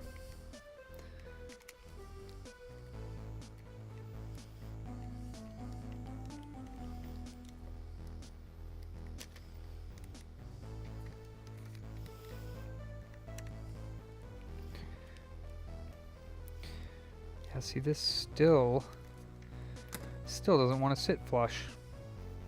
Still got a nice little gap right here, like something's pushing it up. So maybe what I'll do is trim the top part of the shell off a little bit, the thing that goes up top, but I still can't really quite understand what's even holding it apart, because when I have it open it looks like it's flush. What a pain in the tuchus these cases are. I don't remember having this problem with the original one, because I think the guide that I had actually showed me where I needed to trim. And I felt like... But see, even with this going down all the way, there's not anything... There's nowhere else it can go. It literally can't go down anymore, so... Trimming part of the shell doesn't make any sense to me, because... It can't go down anymore. It is being pressed up a little bit, but once the board is in, it shouldn't be pushing that out. It's super confusing.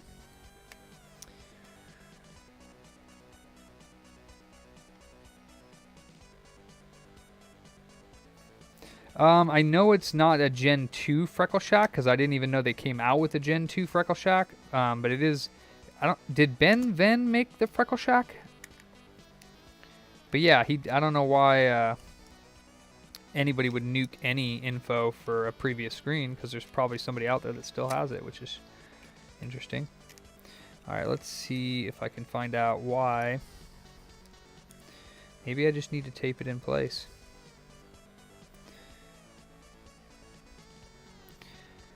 It literally doesn't make sense to me why this isn't fitting.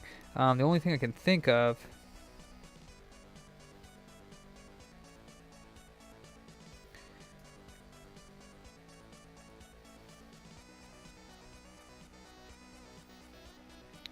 yeah, no, I mean the screen is all the way in, so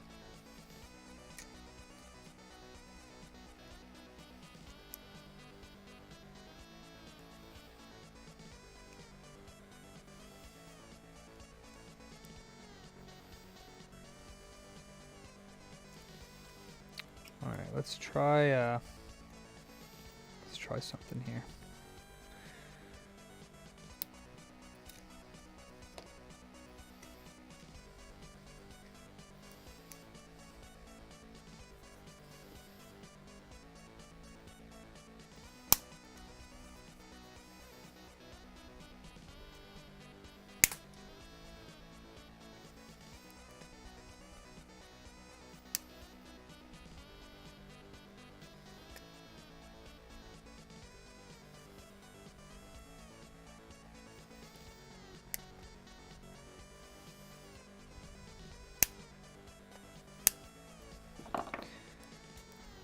I will say I'm glad I'm doing this now and not tomorrow when I have a bunch of other repairs to do, because I need to get this out of the way and be not bothered, because it's nice to just get it done.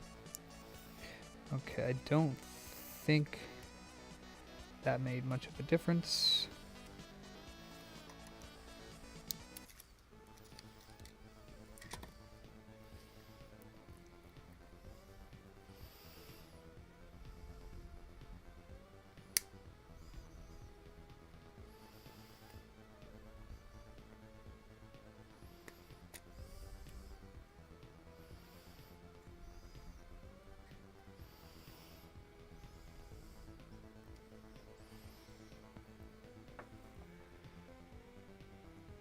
Oh, aioli. I don't know how to.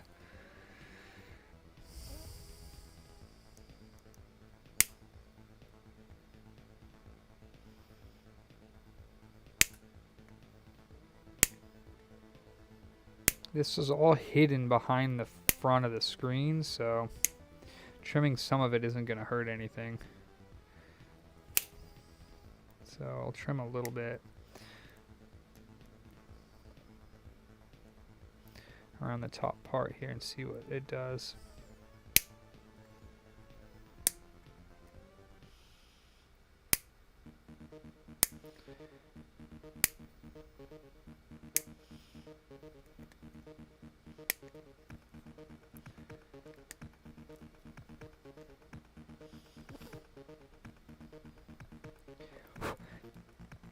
Because I remember when I did it the first time, I felt like I trimmed out all the bottom and like something up here by the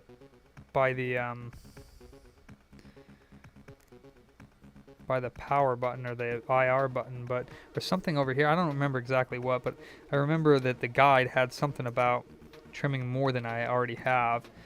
So, and admittedly, I didn't really watch the video fully. I just kind of skipped through it, so I could have missed something. Well,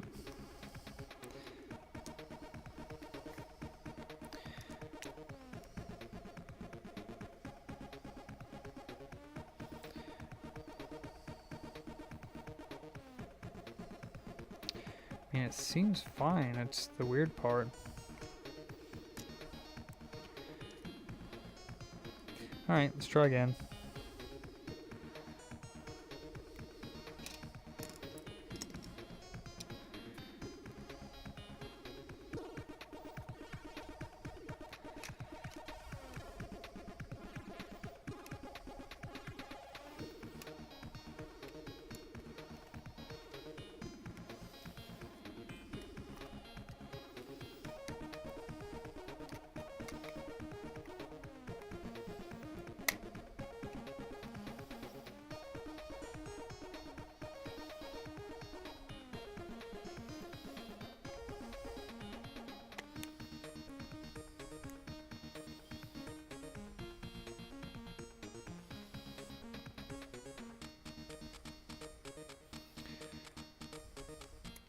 And there's still a little bit of resistance, just like there was before.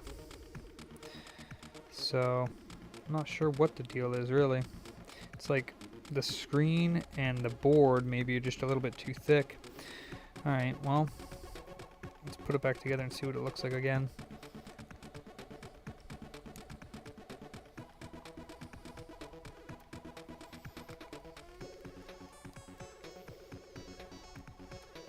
I don't think there's anything that you can trim to make it thinner, so to speak.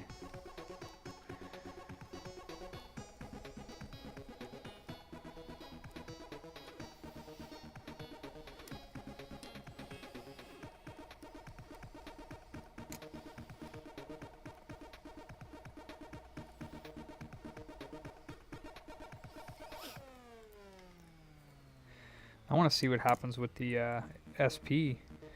Going from a front-lit screen to a backlit, it's got to look real nice. I know that one has trimming, but I've done that, and that one's easier in a sense, I guess.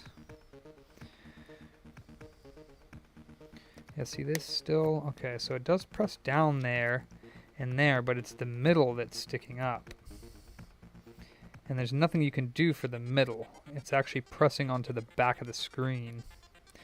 So there's no, you can't press the middle down any more than it already is. And I can see that the sides go down more than the middle. So that must be just how the Freckle Shack is, because there is no way to, I see it now. I see what's going on.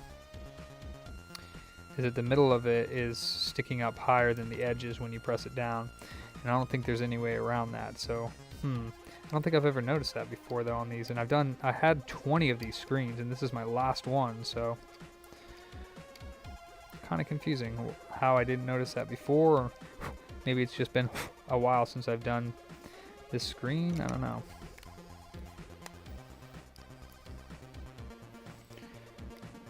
That looks okay. Well, let's see what happens when we put it together.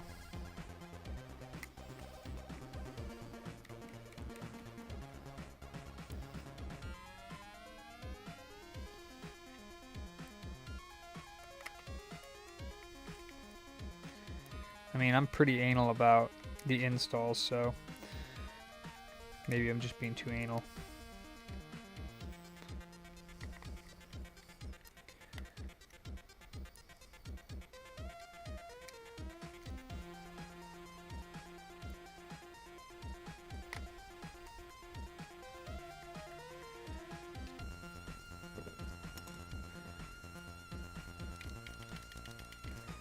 Was it missing a screw on the outside? It might have been.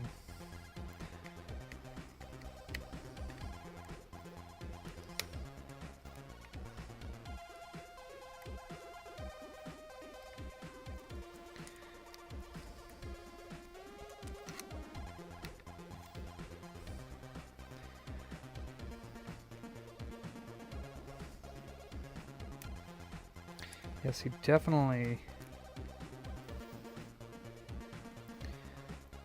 no. Yeah, I definitely don't like that.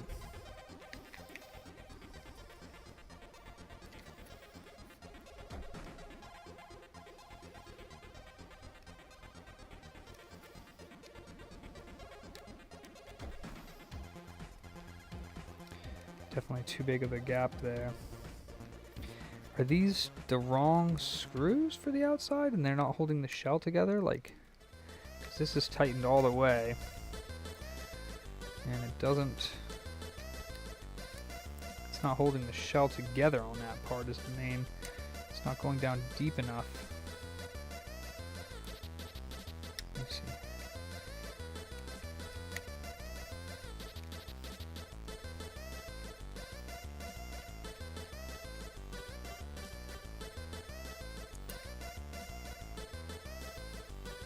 No. Because if you hold it together, it closes.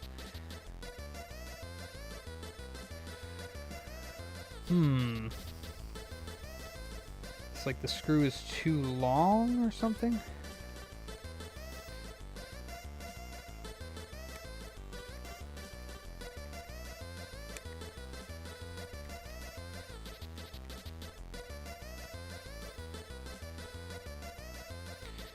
So that one's holding it together on now. Maybe you got to do this side first. Huh. I'm so confused right now. Because that's holding it together the right way. It's a little bit out, but... Let's put this one on this side and see what happens.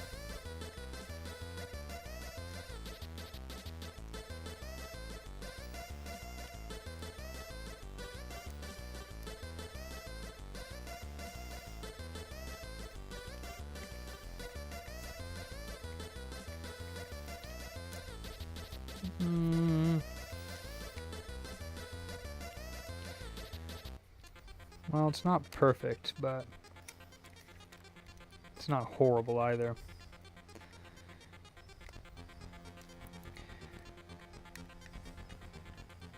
Good night, Roger. Wait, Roger went to bed a while ago. What are you talking about, Victor? Yeah, that's not bad. It's not 100%, but it's definitely not bad. Let me show you. Let me find one more screw for this bottom here. It's not bad. It's just the center area of it, since there's no screw in that part. It's a little bit pudgy. Let me see if I have another screw for that center area there. Not sure if I do.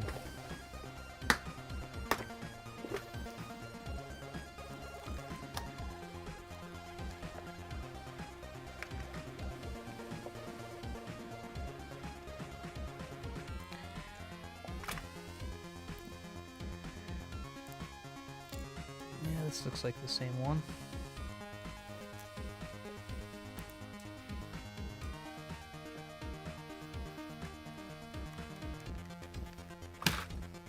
It's definitely better on the sides than it was. The sides were like sticking out, like you could like literally see a gap, and like now there's no gap, so I'm not sure exactly what I did to get it to fit properly. Maybe trim. Alright. Let's get onto that SP. So, like I said, this has got the bubble on it, but once you take that off, it's going to look beautiful. So you can see the sides here. Could possibly go a little bit more here, but it's really hard to get it to focus. You can see the seam here, though. It actually does have like a little bit of a gap, but before it was like sticking apart. And then the top here, again, a little bit of a gap. It's just like ever so slight. But it is screwed together. Same with the side. It's kind of hard to see with the camera not focusing, but it's super slight. But it's nice and tight, so it should be fine. I'm pretty sure it has to do with the actual board. There's not enough room in there for the screen and the board, so I don't know. Maybe that's why they remade it.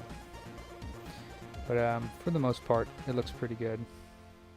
There's no actual hole there, it's just where the frame goes, so it looks good. Buttons feel good, start and select feel good, so I'm happy with that. Let's heat up this old sticker.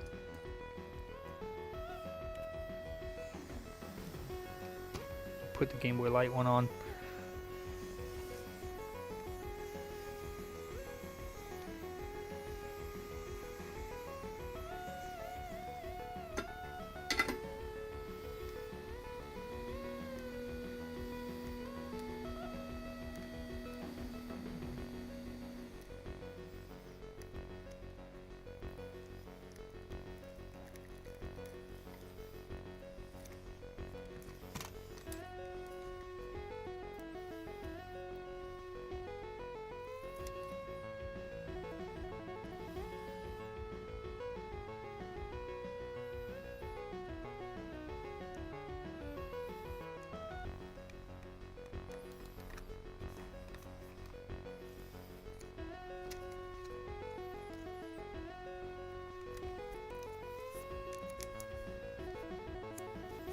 Cool.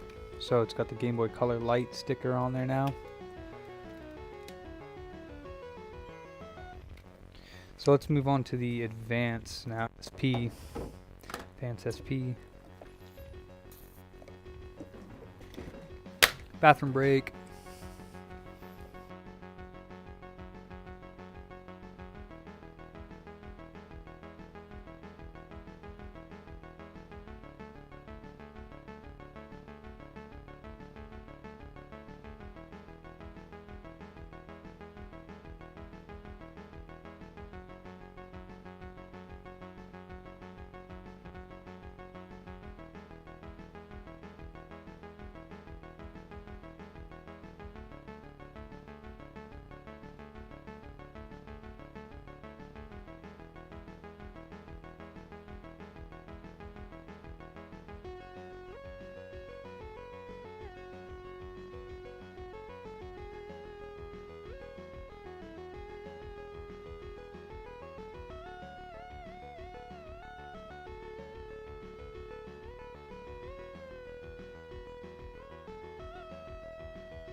Good night, Mason, if you're going to bed.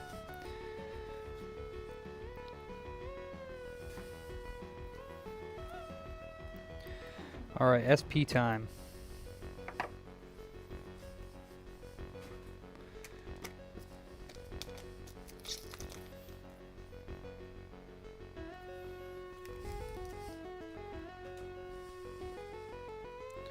Poodernado. Where?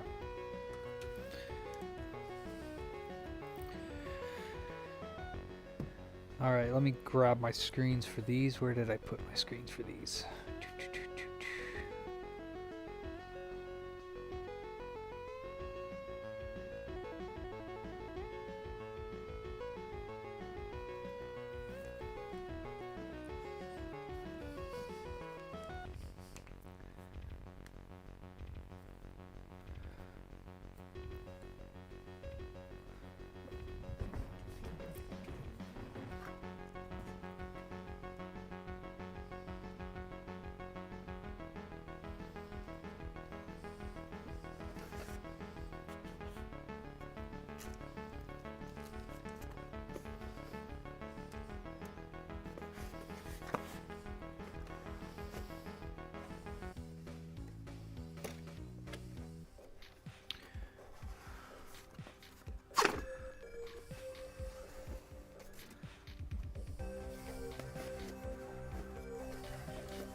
PS4 Slim, yeah.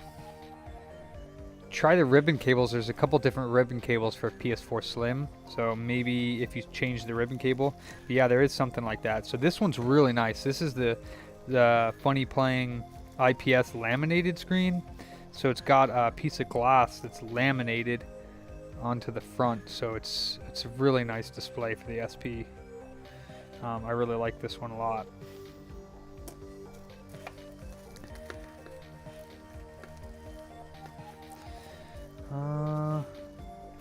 Where are...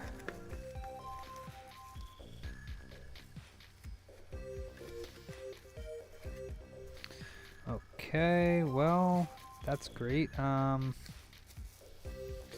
There's that part of it. Where is the flex cable for it, though?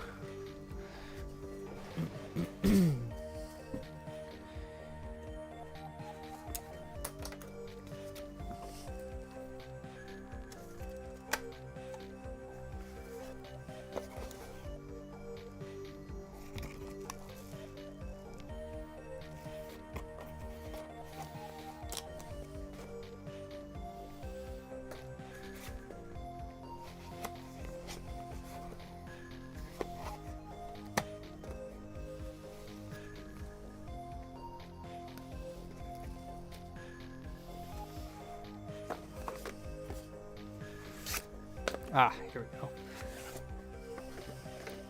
Missed a box.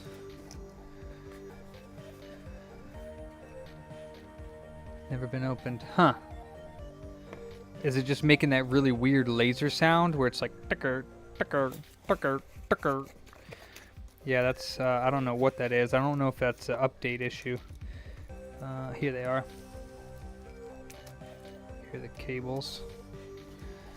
And I think these things you can put in there, although they seem to be degrading.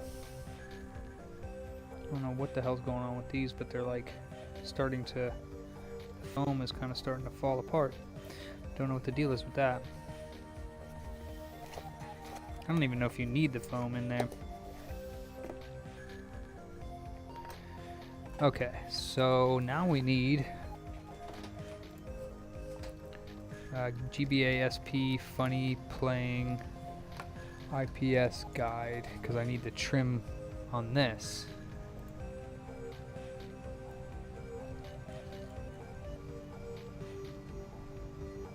There we go. Alright, let's take this bad boy apart.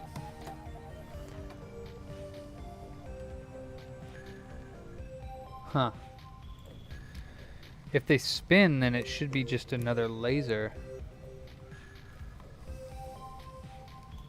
Because I was getting one where you would put the disc in and you would just hear the lens clicking.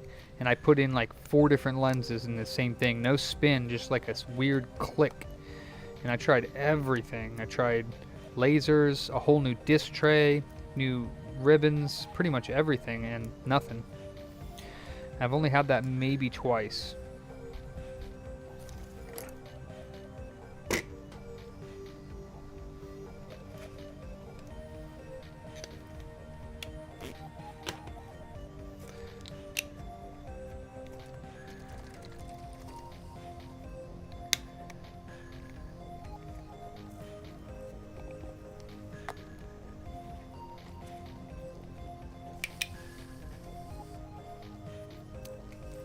Well, I guess no Orbis tonight, guys.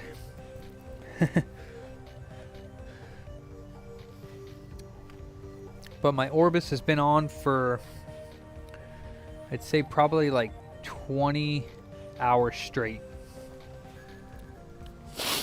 Transferring data. And it failed the first time, so I hope it doesn't fail this time. I put another new 1 terabyte hard drive in it.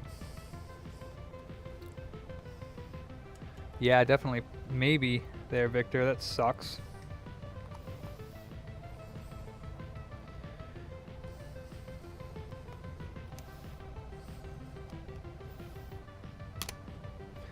Got a new battery in this bad boy.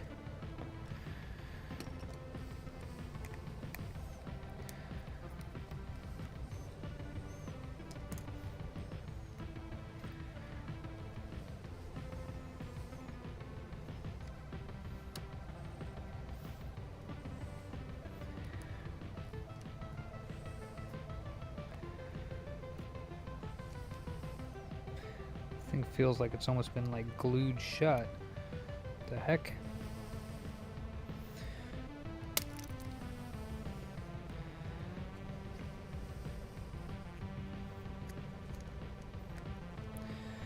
Had a little bit of adhesive or something, maybe finger goop or something in there.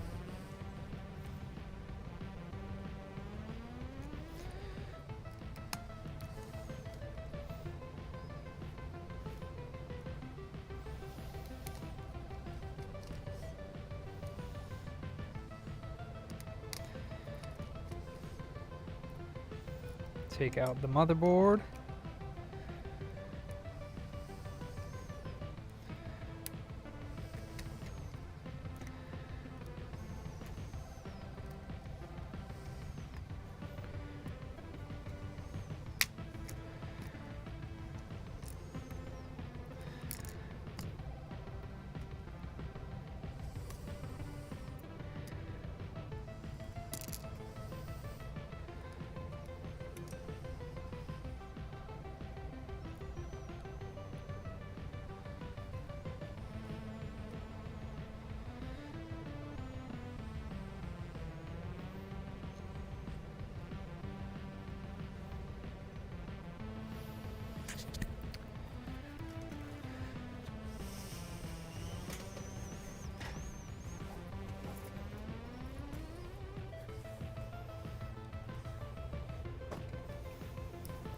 Where did I put the other?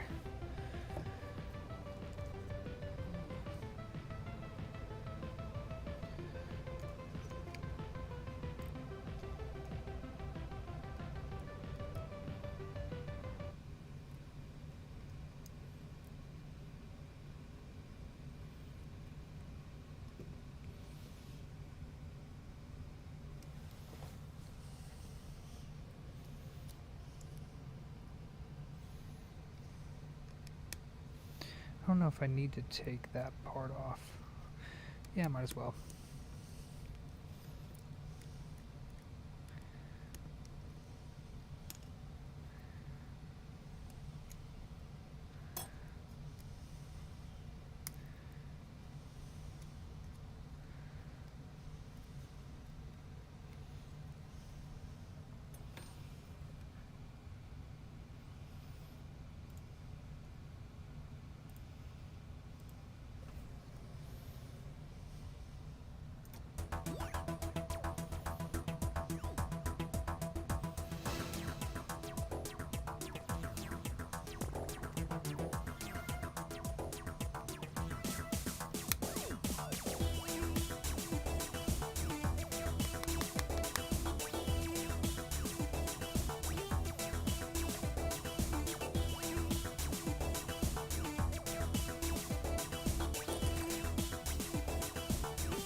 try to get this out.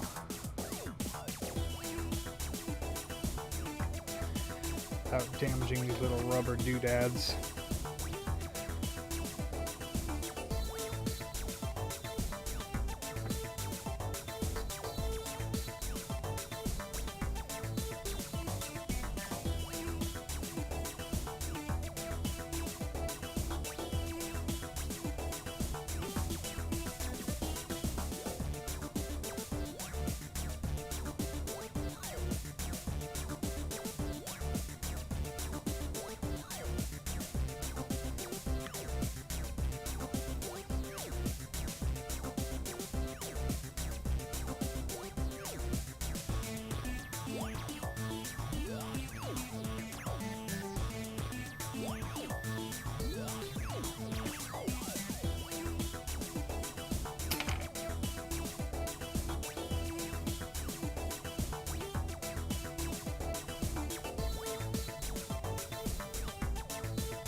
Come on.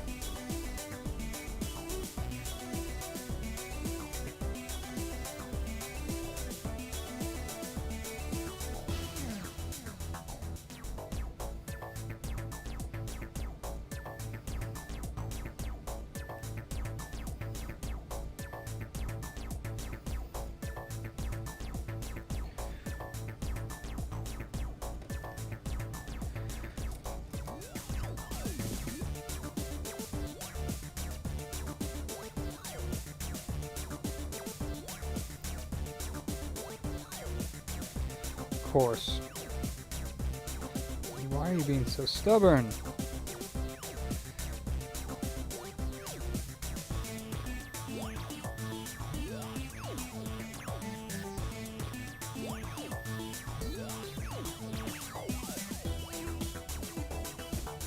Ow, fucker. Battle wound.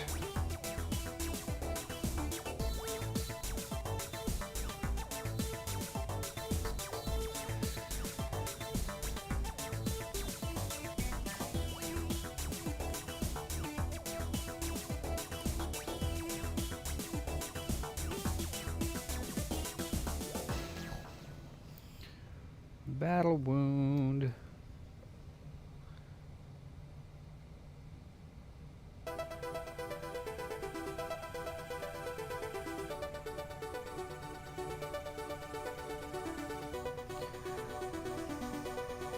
Good old IPA helps a little bit there.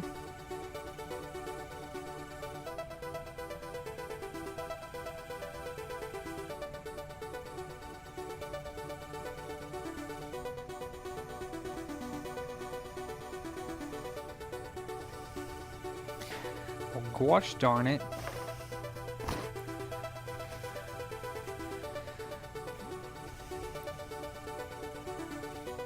Blood sacrifice.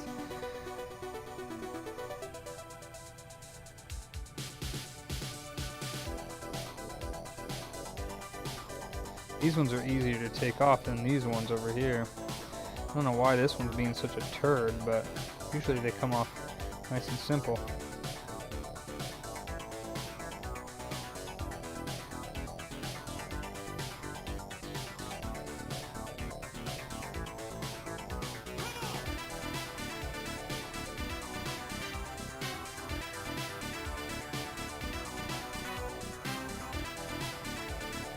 Looks like he might have a crack in the frame there. Oh, that was me stabbing it. Okay.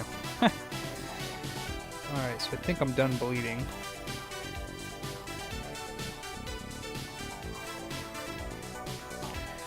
Okay, I think I'm done bleeding.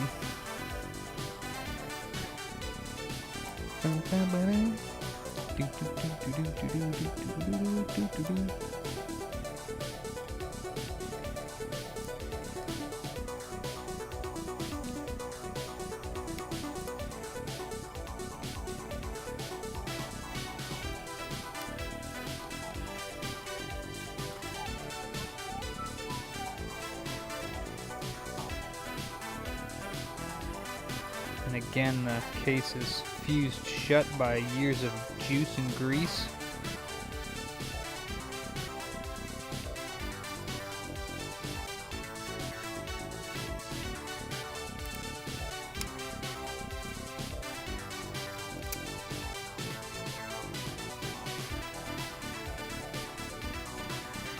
Alright, old screen. Now the trimming starts. So trimming part. Okay, so before trim, and I forget now, so then the trim goes, there's 1, 2, 3, and you gotta trim.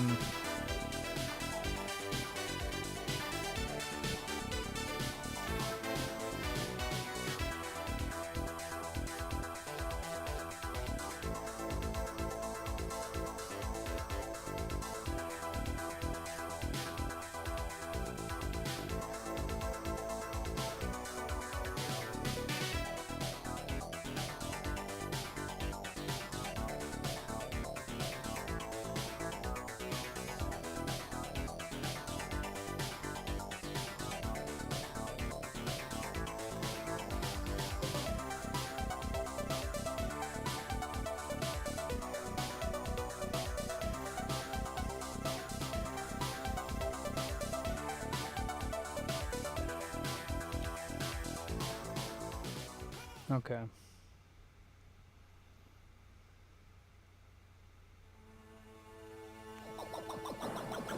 Alright, so yeah, you gotta trim all of this side off past the third one. So 1, 2, 3.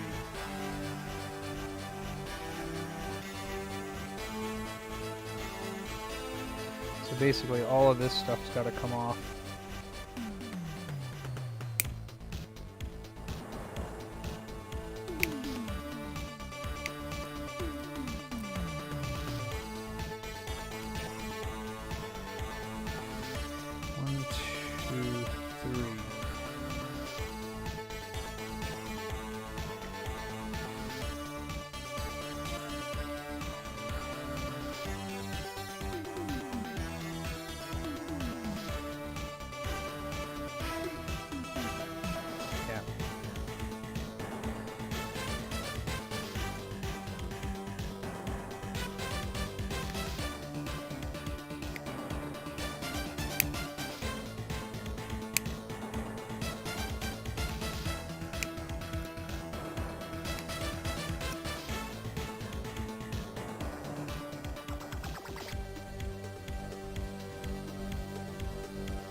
And then right after this third one, so it'd be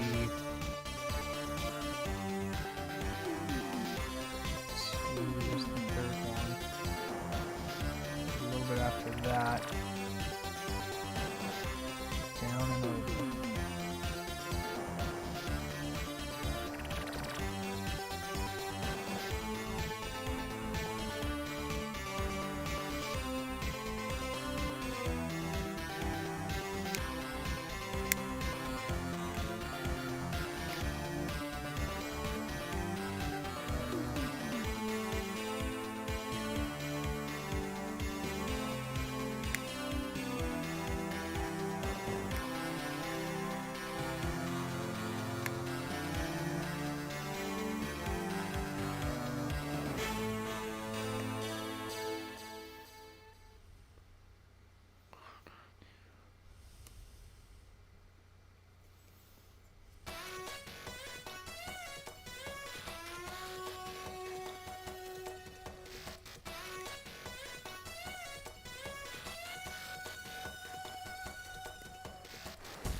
Okay.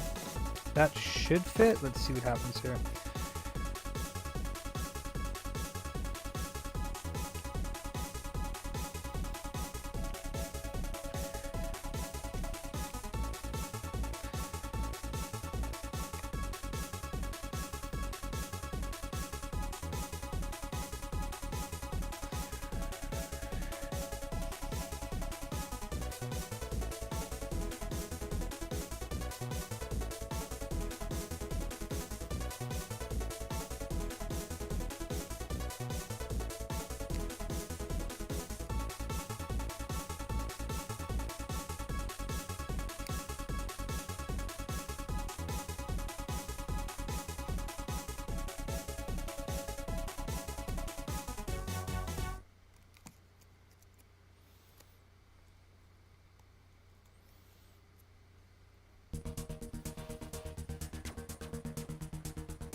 That's actually got to go quite a bit lower on that side, so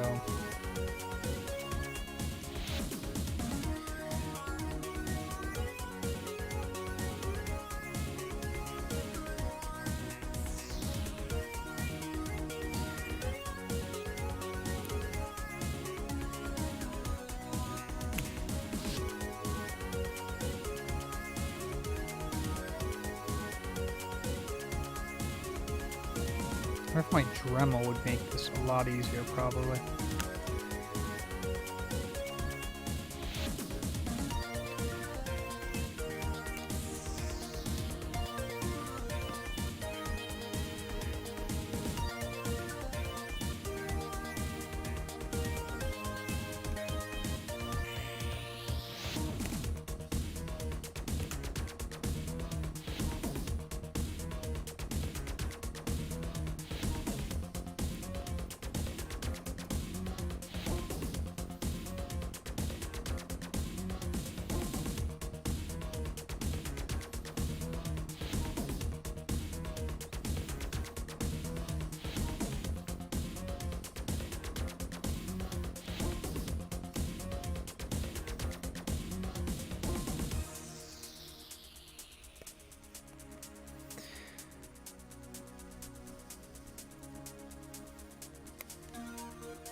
think that's low enough. Let's check it again.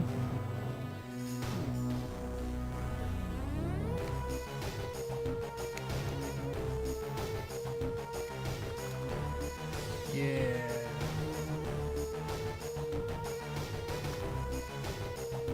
Although I think you also need to trim that off a little bit.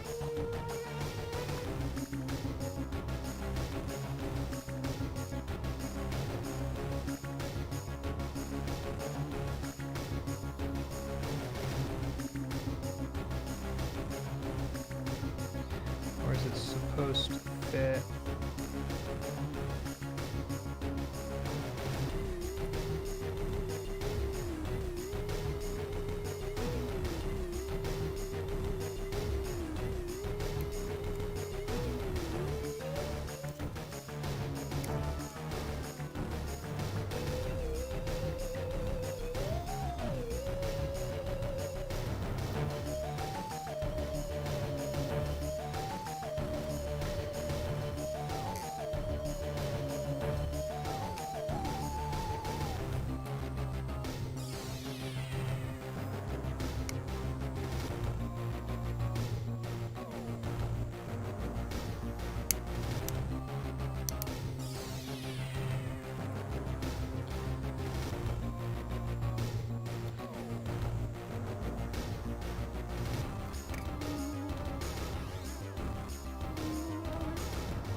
Uno más.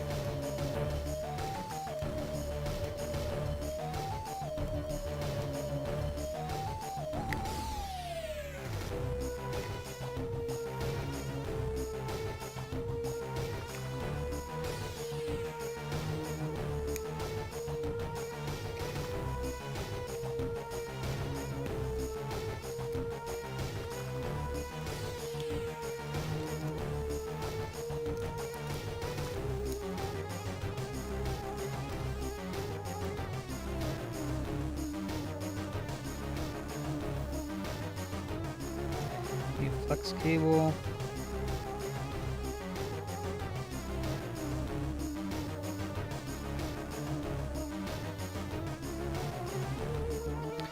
Alright, let's see if this fits properly now. I have to take this plastic off though.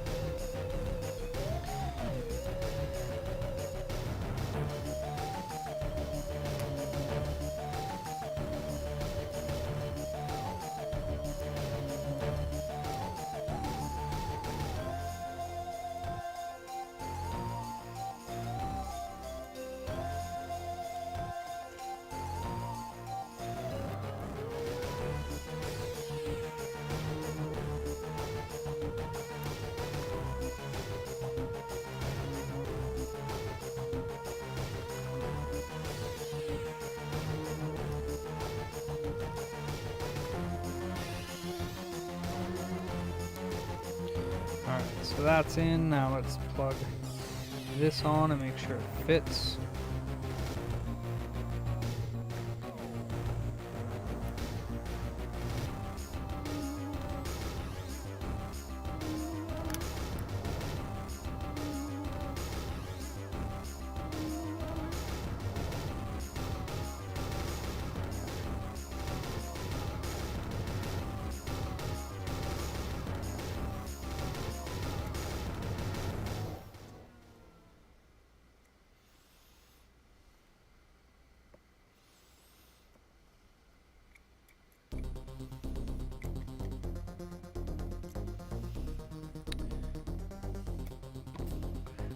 Trim that too. After trim. Ah.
Really doesn't look like you're supposed to trim the outside area, but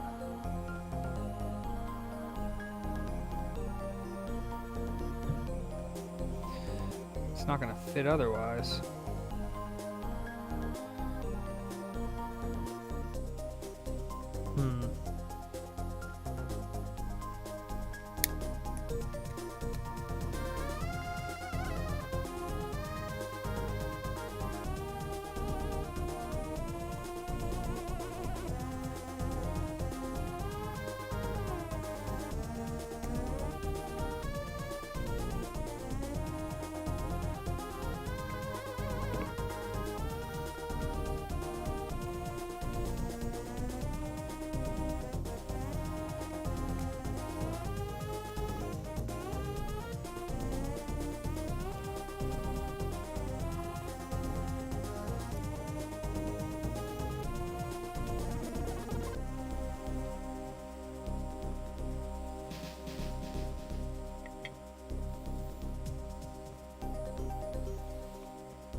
Don't see any other way of it fitting besides clipping this outside.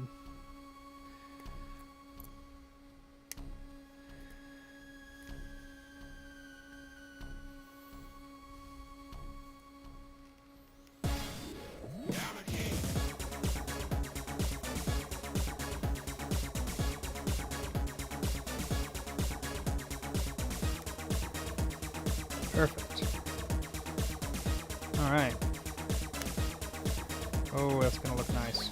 Alright, so you do have to trim that. I don't know why the guides are like not good.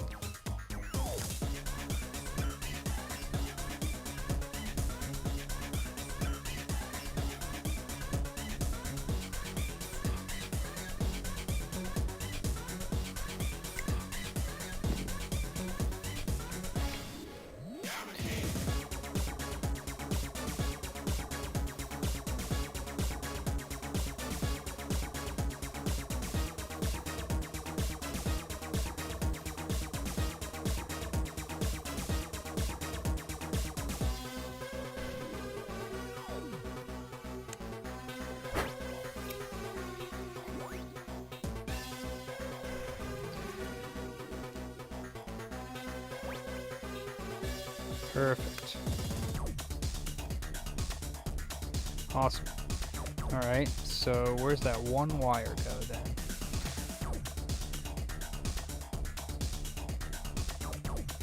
Easy peasy. Okay, so that is in. Like I said, the hardest part is always the frickin' shell trimming. Now that the hard part is over, we can move on.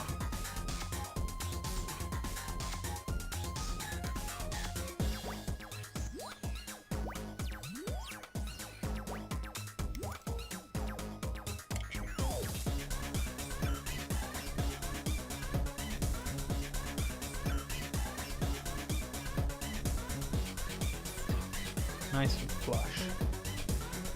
Perfect.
Perfect.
Sweet.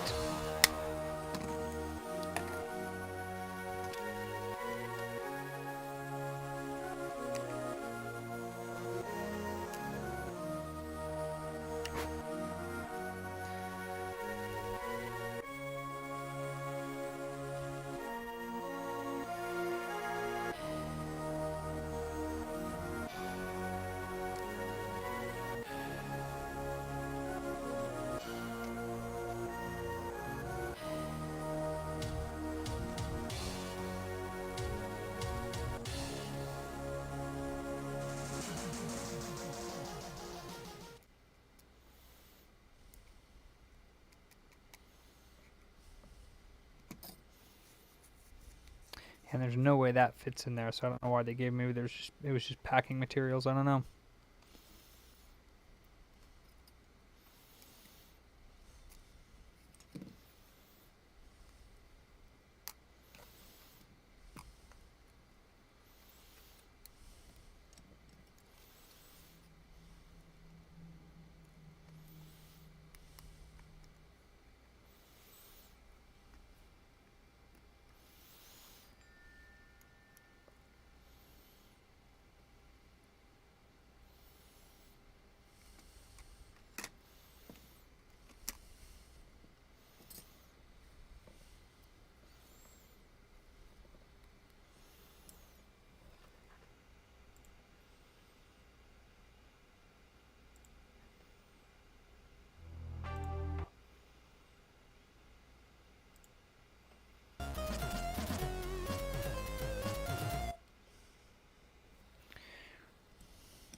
Okay, this went from an AGS001, which is a front-lit piece of poo-poo screen, to a IPS backlit screen. Well, IPS screen. Oh darn. I still gotta solder that one wire. It's on the other side of the board. Okay, cool. Let's do that.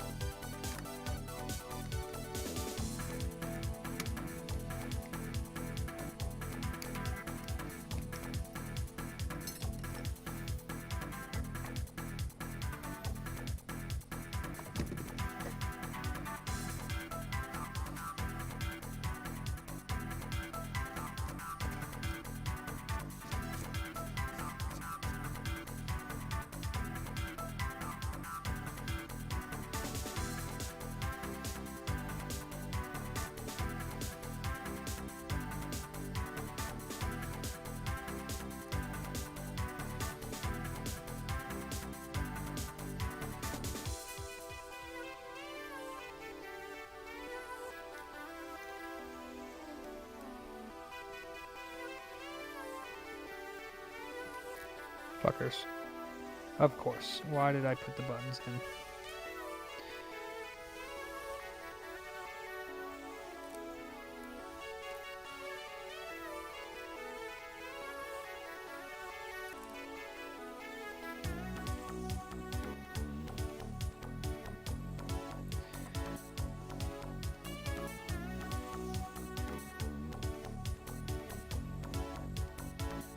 Not sure I can get this on camera. Let me see.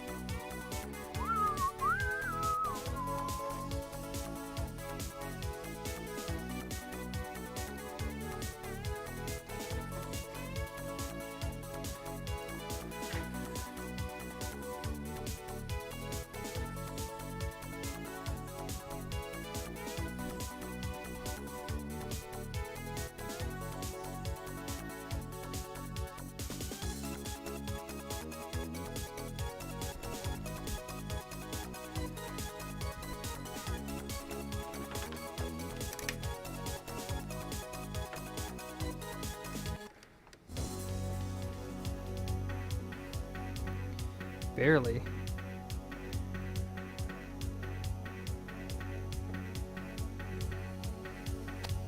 So it's got to go to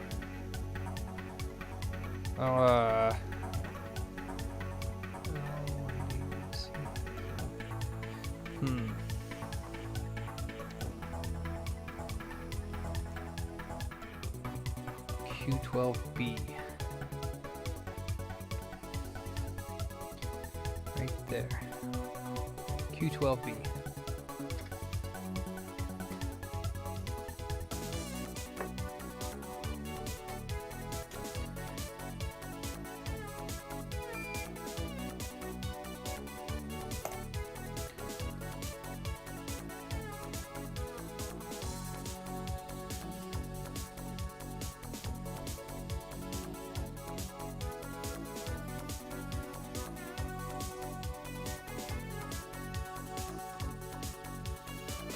Where are you at, Mr. Wire?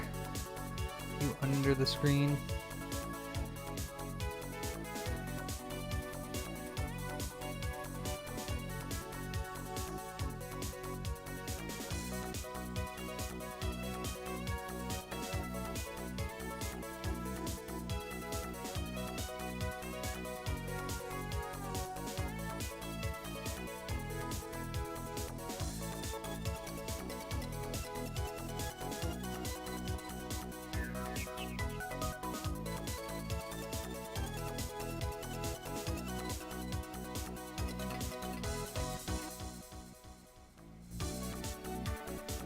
Alright, Q12B to the flex cable, which you're not going to be able to see, but it's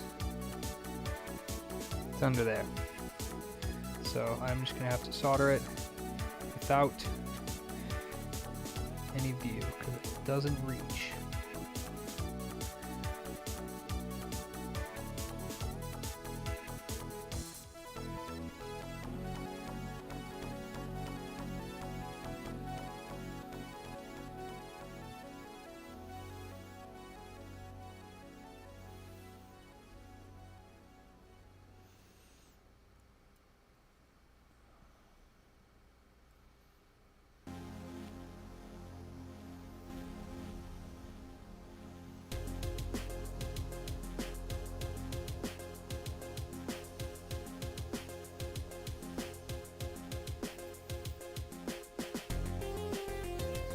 Right under there.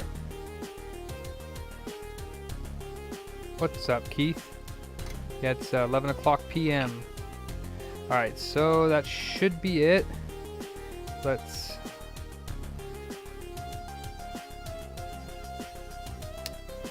put the buttons back in.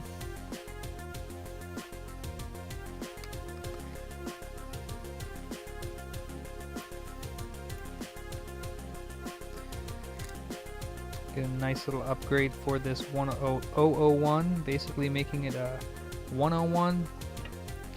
Actually better, I think, because the IPS screen's nicer.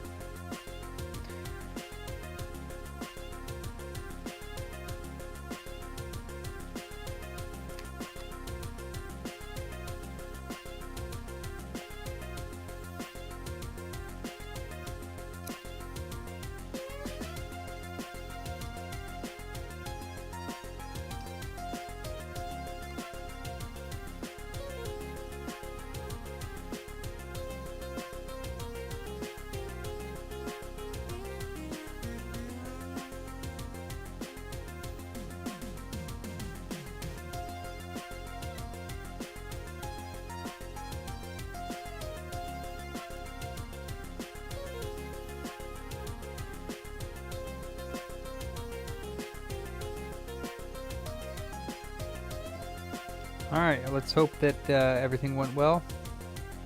Going to college at 9, huh? Nice. College was fun. I wish that I finished it. Not that I would have used my degree, because I'm not using it, I mean, minus some of the knowledge that I learned from it, but I really should have just gone for hands-on electrical circuit training and like a tech school or something is what I should have done. But I didn't quite know what I wanted to do. Even though I told the college that I wanted to do hands-on computer work, they put me in informational sciences and technology, and I did not like that at all.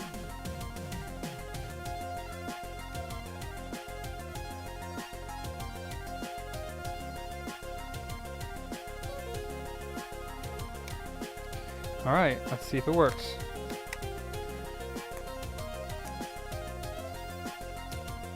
Oh, nice, dude. It looks so good.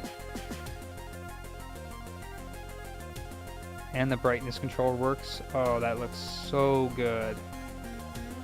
Whoo-wee. Very, very nice. Except for the battery is about to die. Yep. Of course. You got one look at it. There we go. Oh, man, that's nice. Super bright.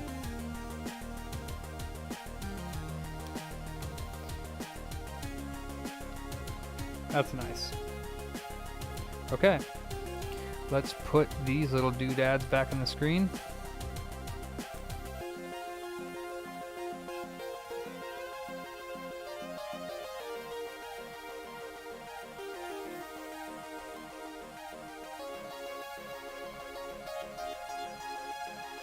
And I know when I was like digging into the screen, it looked like I was damaging the case, but it was so microscopic that you can't really tell when you're looking at the, it was microscopic, so it looks like a lot from when you're looking at it under the scope, but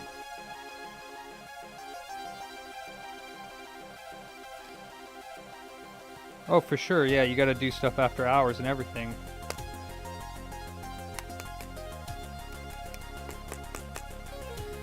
So, yep, make sure that this little square is in there for the battery cover, otherwise you can't screw the battery cover in.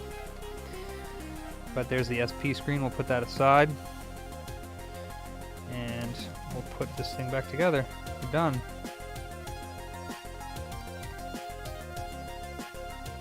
So in my opinion, that's a lot harder, well, not harder, but it just takes longer than, say, a PS4 HDMI port or something. You know, once you get good at that, it's like second nature, and it's a lot easier in my opinion.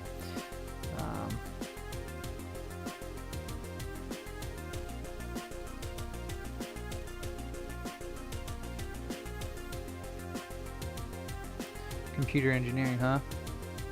No, I didn't, man. I haven't had a free second of time. I mean, I've been working all day. As soon as I woke up, I took a shower, came in here, and I've been working all day. I haven't looked at anything. Victor sent me messages. I probably have other messages. I don't even know where my phone is right now, honestly. Oh, it's charging. But yeah, usually I don't look at my phone when I'm working. I only answer like the store phone. If people call the store phone, I'll answer it and talk to them. But I usually try to get off the phone as quickly as possible. Like, what do you need? Okay, drop it off. Like, I'm like constantly busy because I'm the only one doing repairs here. So it's like, and then I'm also handling stuff that Mondo can't handle. If there's too many people in the store, I'll go up and help him. If there's people that want to pick up their stuff while Mondo's dealing with the trade-in or something, I got to go up there. But yeah, I don't really watch too many YouTube videos because I don't have the time. Because I'm usually doing my own thing, but I'll definitely check it out. Definitely will. Like, even the Coder's videos, like, I don't have time to sit there and watch like his whole streams, so I just skip through it, and like, I don't really have the time to watch the whole thing. Oh, that's so nice. Okay, so both the Game Boys are done. What is that noise? Is that one of his hinges or something?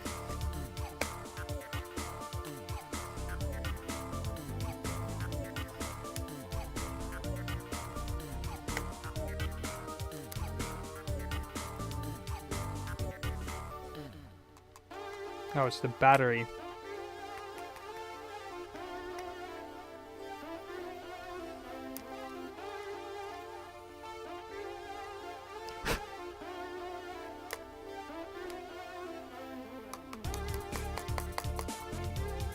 I'm not sure what that is.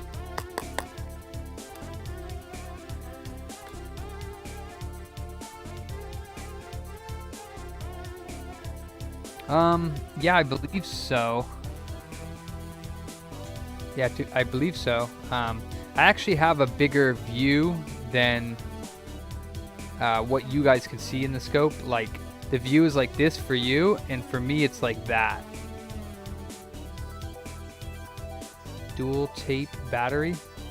I don't know what that means. Oh. No, it's not the battery being loose. I think it's just...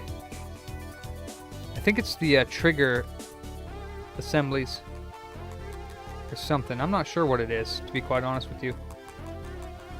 When you shake it, it just sounds like something's rocking in there, but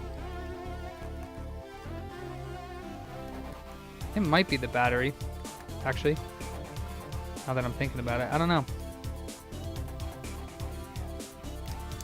It's fine. It works good.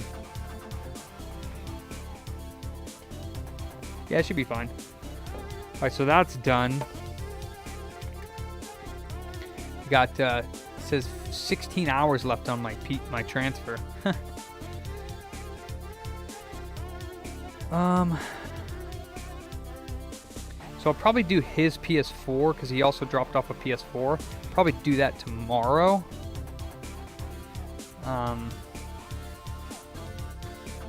Shoot, I guess I could do it now. Get his stuff out of the way. Wait, that's right. He's got Game Boy games I could do.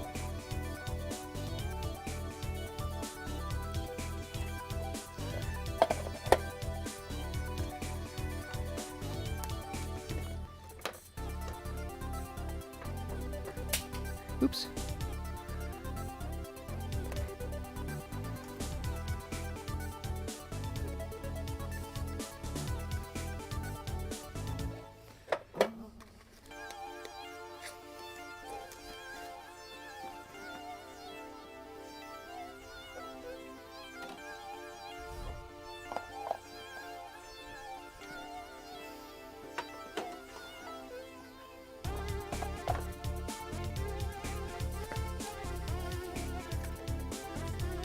So, same customer, Mason, that was in the chat, he dropped off the 2 Game Boys, a bunch of Game Boy games, and this PS4. And the PS4, he said he refurbished himself, but it's still loud. So I'm a little worried about that because I told him there's not really much else I can do but a refurb. I open them. If you know, if I think they're counterfeit, I open them. But we're pretty good at spotting counterfeits. It's not that hard.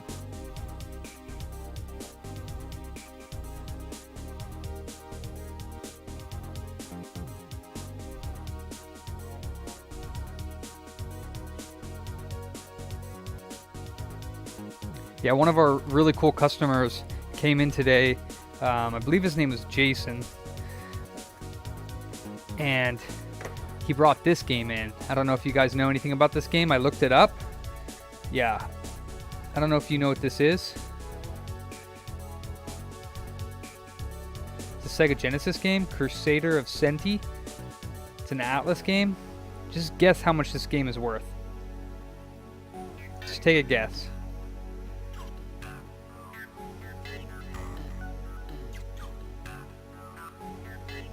Really nice copy too. Freaking really nice copy. Oh, later, Keith.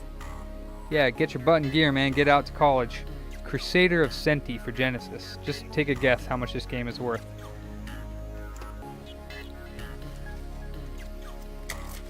That's a pretty good guess, yeah.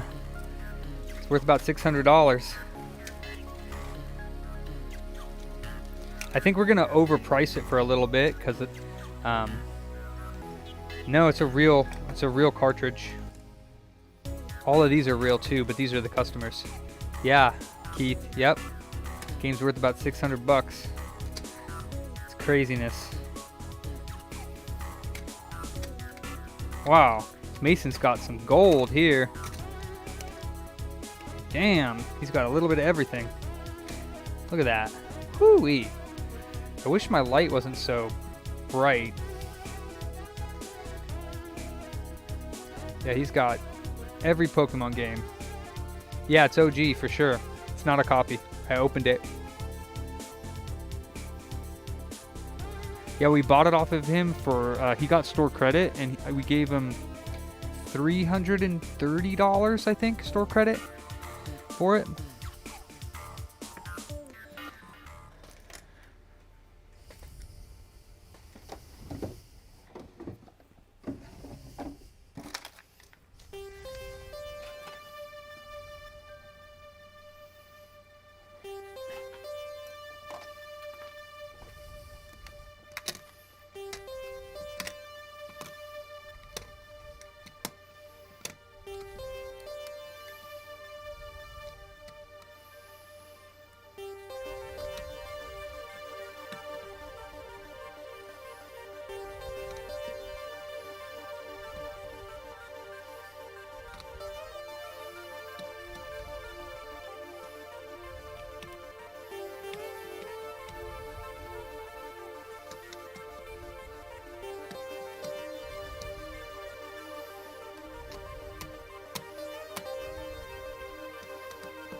Pokemon. Is that what you dream of, Jason?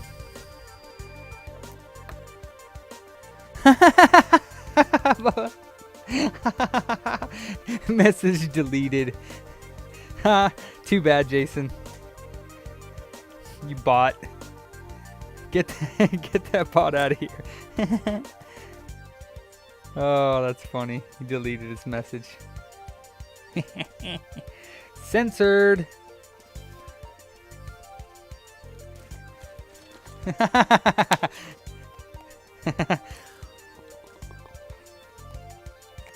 got a slap on the wrist, Jason. Bad Jason.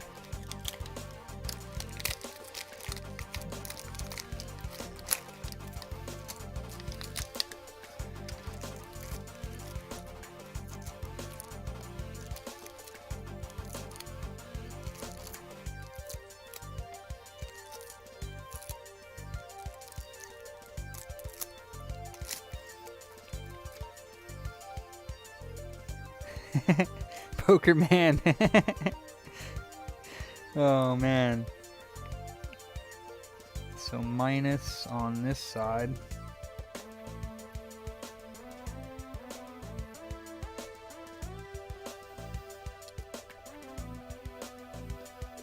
Minus on this side. Let's do it right here.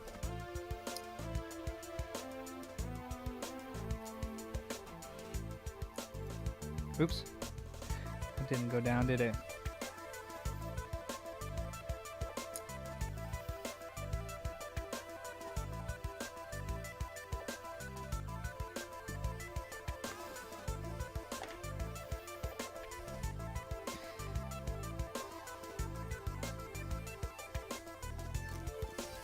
Solder fumes before bedtime. It's always a wonderful thing.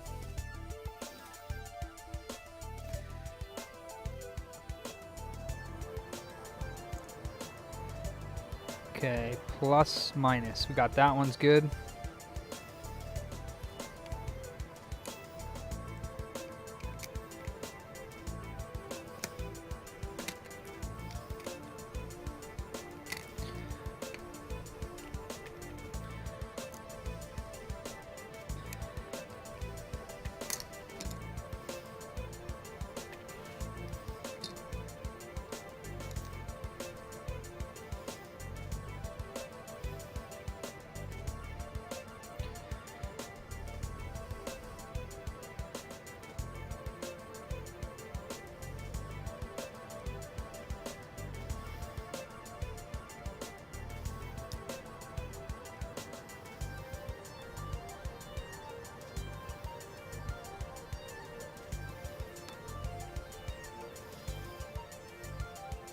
What's up, Luke? Yep. Yep,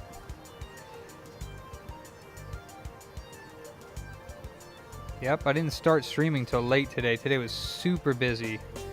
I still have a PS5 and a Series X to do, but I don't know if I'll get to it tonight. It's already 11:20. Wait, let me double check that. Minus, plus. We're good.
Yeah? You think so, Jason? I'd say it's easier to be mean when people are being mean to you than it is to be nice when people are being mean to you. So I'd say being nice is for the strong.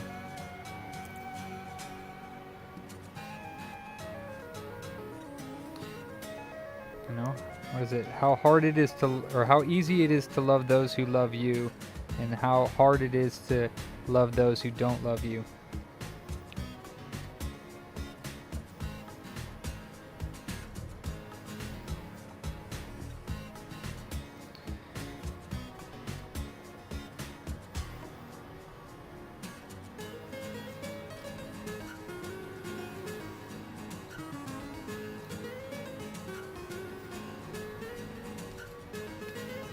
Hey, you stay in place there, buddy.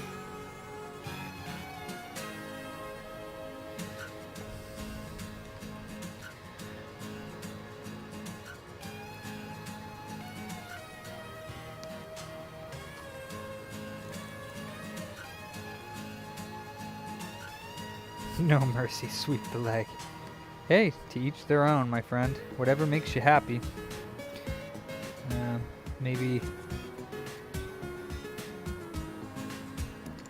Maybe you'll learn that it doesn't, though. Or maybe it will. Never know.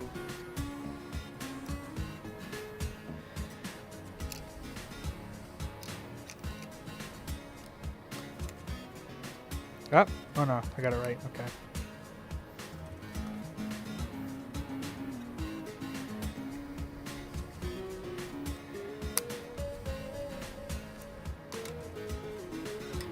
Ooh. This one's in bad shape.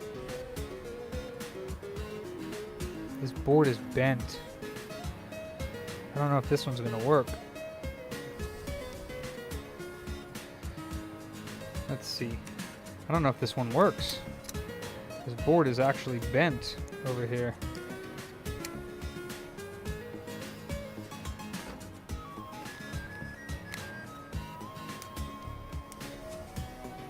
Huh? It's booting.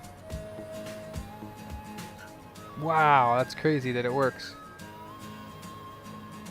Wow, okay. I'll replace the battery then, but this board is bent. It's like actually bent in half in the middle, almost broken. But it appears to be still working, so. And the plastic is broken inside of the cartridge as well. That's impressive.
Oh, you can see the bend from the outside of the cartridge.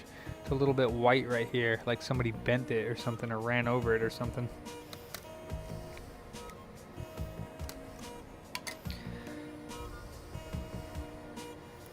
This one's got a teeny battery. I don't know if I have any of the teeny batteries. Yeah, I do.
Ouch.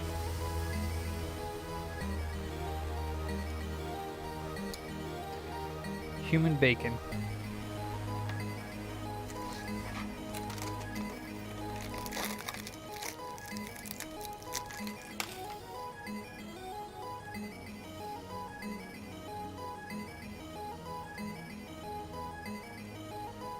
Oh, dang. He had it since he was a kid? Yeah, I don't know. I don't know that one was bent, but it's got almost got a crack in the back of the cartridge right here. See the little white line right there? So it must have gotten ran over by like a chair or something. I don't know. Still works though, but if he ever needs it fixed, I can most likely fix the traces on it if it needs to. Wait, this is done.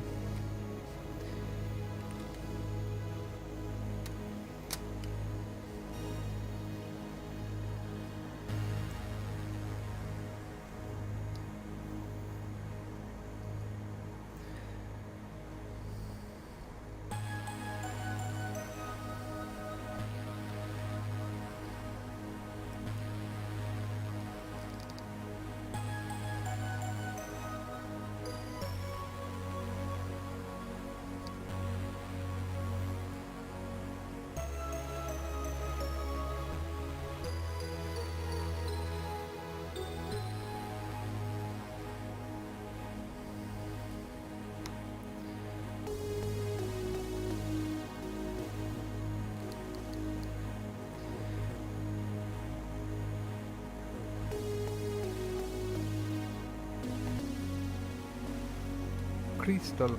I think crystals shot up in price. Most of these have honestly shot up in price. These are worth gold now.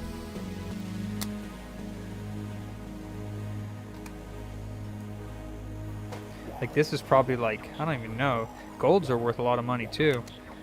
It's probably like $300 or $400 just right here, if not more. It's craziness. You see any Pokemon games out in the wild and you know they're like $5 or $10, you better snag them.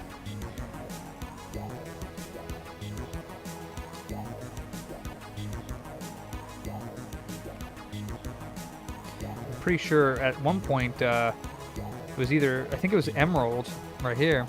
At one point this game was worth $160 just for this one. I think it went quite a bit down recently, but man, that was a lot of money.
This one looks like it's already had a replacement battery.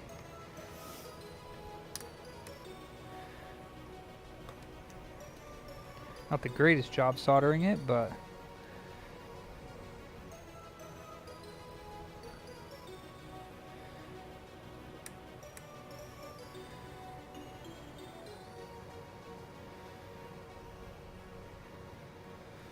guess it's dead. Let's see.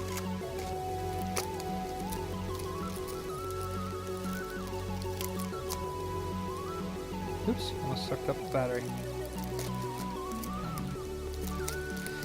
See, the problem is when you don't solder a battery in enough, then it actually like discharges quicker. So 3.3 volts. Yeah. So this one is dead.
See if this one fits. Sometimes these ones don't like it when they're bulging. Okay, that one's good.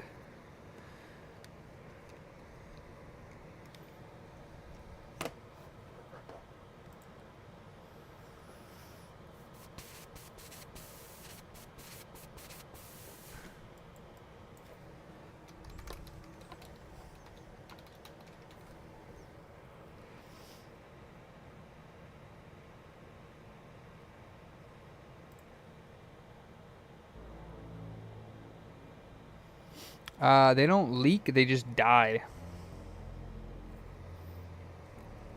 This one's been replaced as well.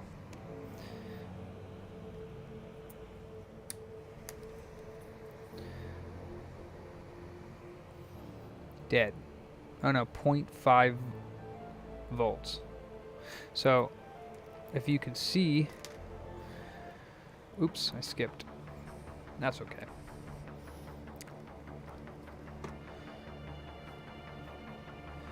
These joints, you see how they look like white and cloudy?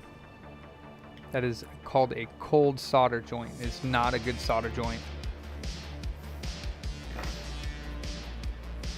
It's not too important on the batteries, but on like computers and BGA and stuff, you wouldn't want to see that. So I don't know what kind of solder this is, but it's not good solder.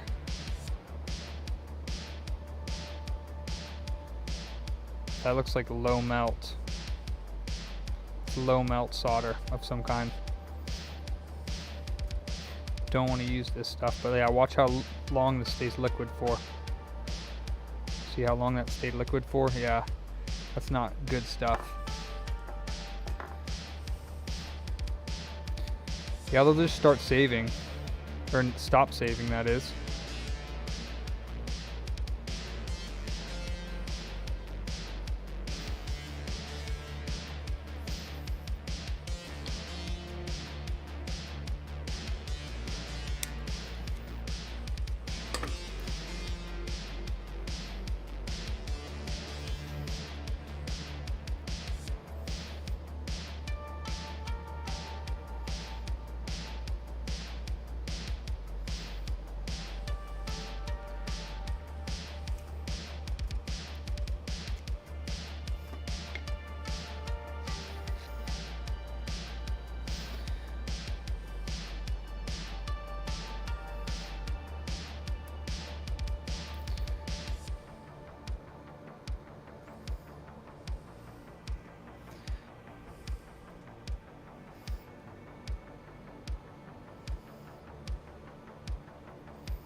See how this solder, when it dries, it's nice and shiny?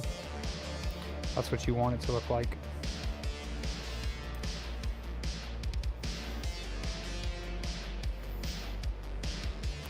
Oops. Come back here.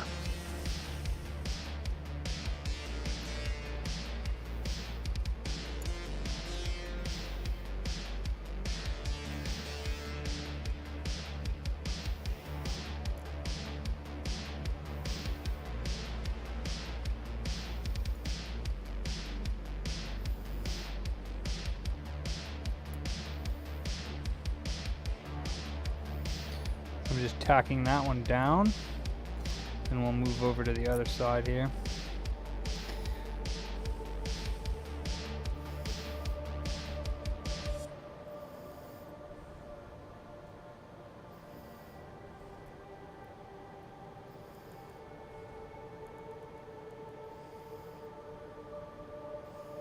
Actually, I don't like that.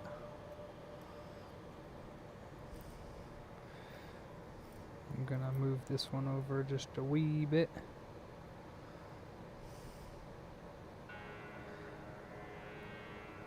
Okay.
Shoot, I forgot which one I did. Is it that one? That one? Did I do emerald? I think this is not mine. Those aren't my batteries. They look similar, but they're not quite mine. Yeah, dead. My batteries have 3.3 volts on them.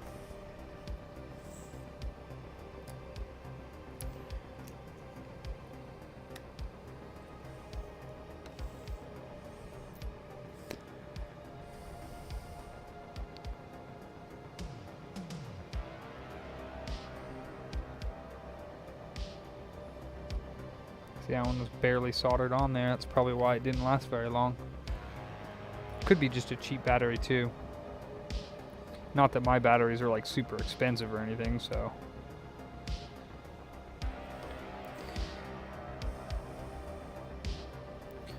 Let's see here. Plus, minus.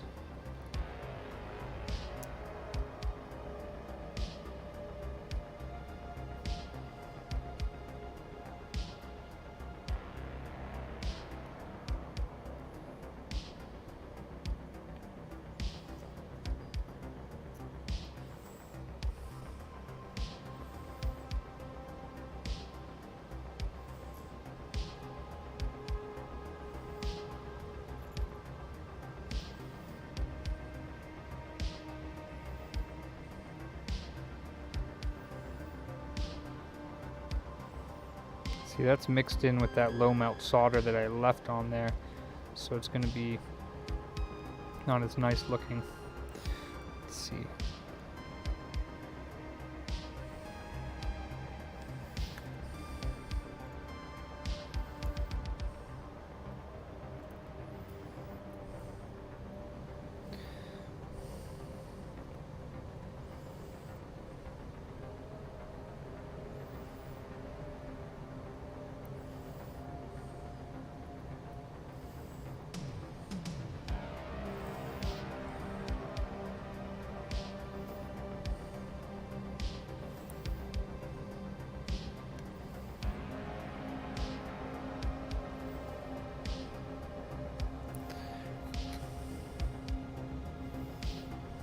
I don't know about that. They're not my batteries. I'd buy them, but they're not mine.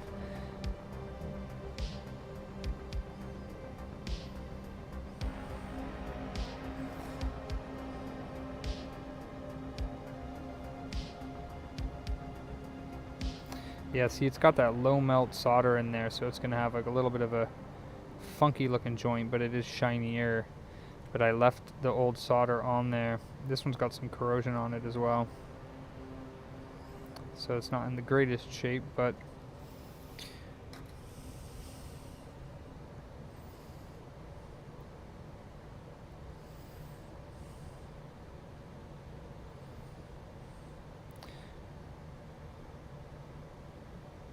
yeah, see how long that stays molten for?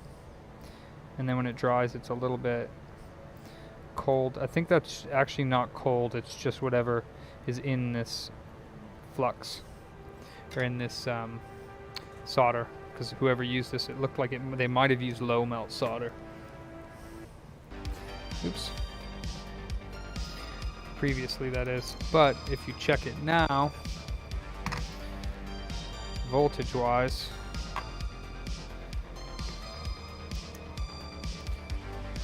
.3 volts, which is overcharged. 3 volts is what you need, so 3.3 will give you some good years out of it.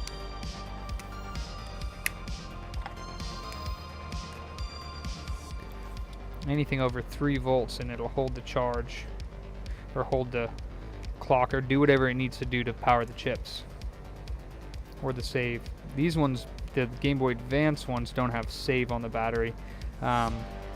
The regular Game Boy Color ones actually do use the batteries to save. The Game Boy Advance ones just use the batteries for the time-based events, so like getting your berries and stuff. I've actually never played the Pokemon game, so I just read that. I don't particularly know what time-based events there are in here, but something to do, from what I read, with like harvesting berries, and it's like a time-based thing. So anyways, these are good. These are good.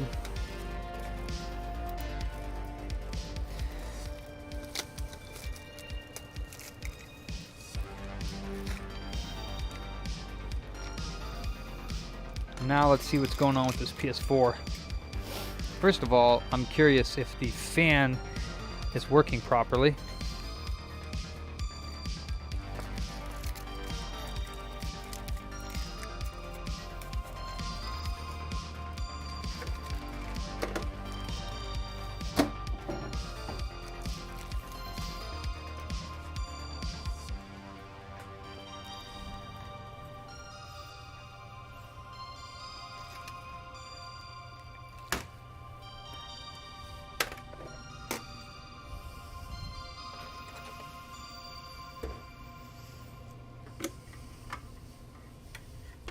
It is a first gen PS4 because it's got the fat plug, and they do run hotter, so it's like not much you can do about that. But let's see.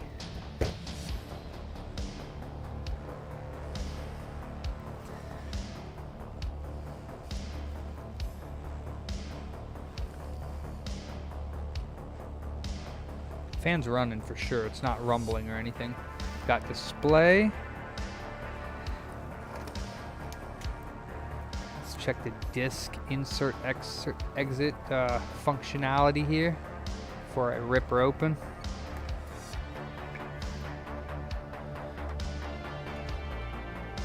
Oh yeah, that's nice. It's reading games, so that's good. But the disk drive's in good shape.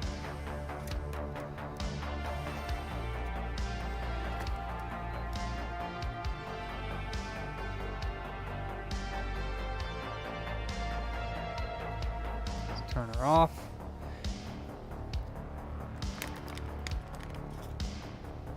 I don't really like this muscle milk stuff. It kind of makes me feel gross, so I'm throwing it out.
Oh yeah? I've never done a fan mod. Is that like, it's not jailbreaking it, right? What do you do? What do you do to it, Victor? I've never had to do a fan mod. I just refurbish it. It works fine, usually.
one screw underneath the RAM cover.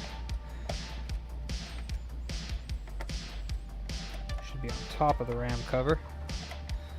Otherwise it's lifting the pads off the RAM, and then it won't cool the RAM.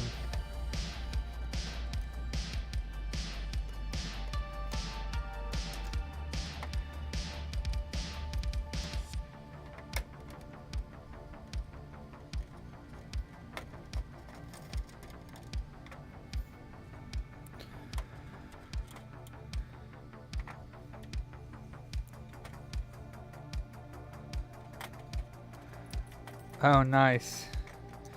I'll have to take a look at that. You have a...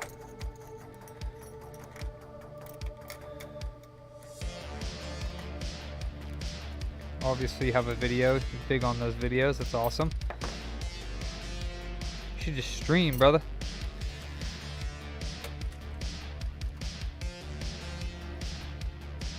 Okay, yeah. Not enough thermal compound or something.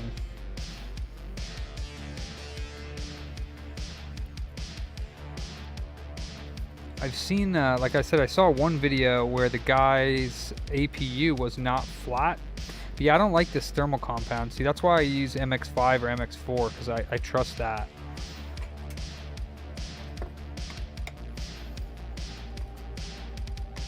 Let's just double check under here. He said he already checked under here, and I believe it because it's nice and clean on the inside here.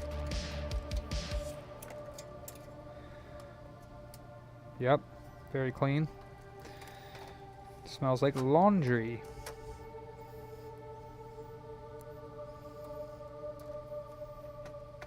Better than the cockroach infested systems I get. My God. Gotta charge extra for that.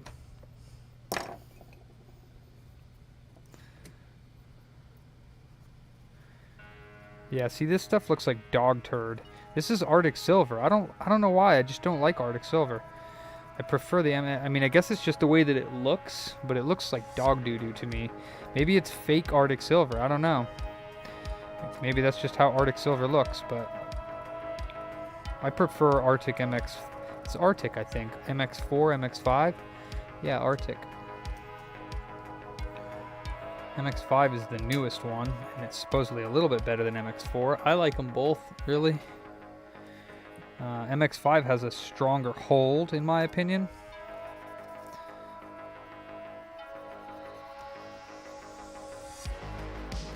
But all in all, he did a fine job. Just maybe his thermal compound wasn't good. Did a great job.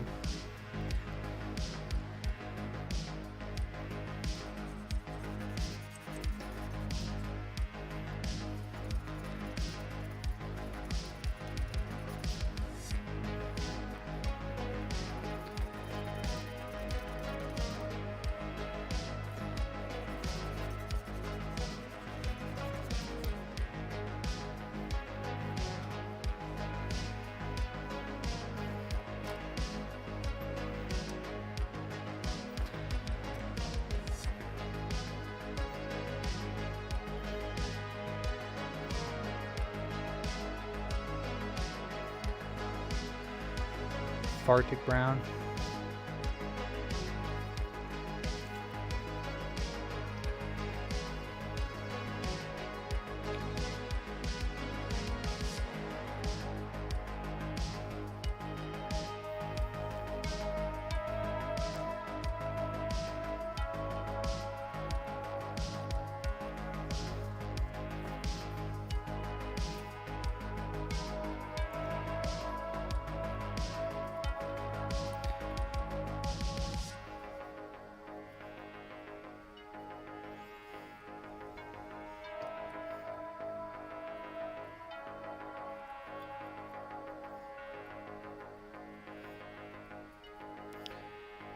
Yeah, I mean, the only way I'm doing the fan mod is if people pay for it, and I'm just going to tell them they don't need it, so I probably won't end up doing it. I mean, maybe in the future if they need a fan mod, but I think that the stock cooling works sufficiently, personally, but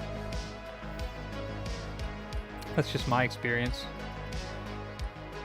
Just got to be really thorough with the cleaning, at least on the die and on the heatsink. You got to get all the old compound off.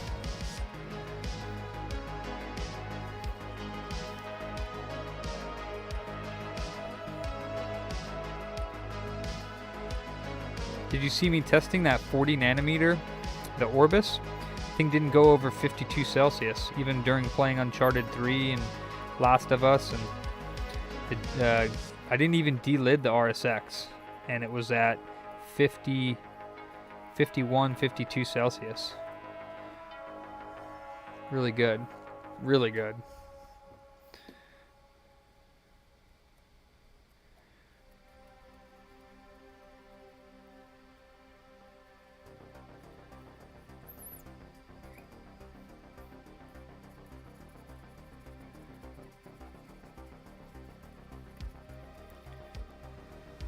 So what I like to do is after the APU's dried, I take a dry one and I wipe it off again, and it makes it look super pretty.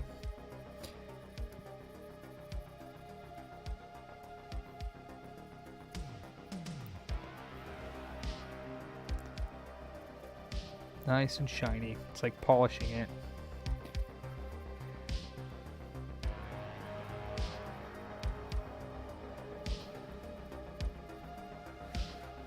Dunzo.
His APU clamp was a little flat, so bent it up a little bit.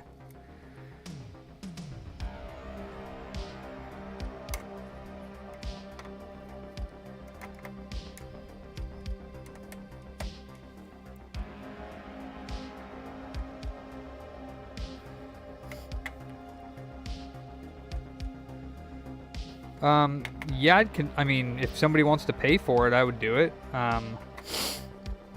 I think there's going to come a day where the non-backwards compatible ones are desirable too, just because fat PS3s are going to all be dead.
Yeah, I wouldn't do it for fun, but I would do it if somebody wanted it done. I've taken good working non-backwards compatible ones. That's actually I think one of my first successful reballs. Yeah, I took a good working non-backwards compatible fat, and I took the RSX off of that. Like, it was working just fine. I took the RSX off of that and I put it onto my first fat that reballed, and it worked. And that's why I said, because I had done 2 or 3 before that and I don't think they worked, and that's why I realized that I was probably just putting bad RSXs or reballing the original RSXs that were bad putting them back on, and I thought maybe I sucked at reballing. Well, I do suck at reballing, but I thought that something I was doing was wrong, and I don't think so. I think that those reballs were fine. I just think that those RSXs were dead. So it's just a waste of time to put an unknown RSX on.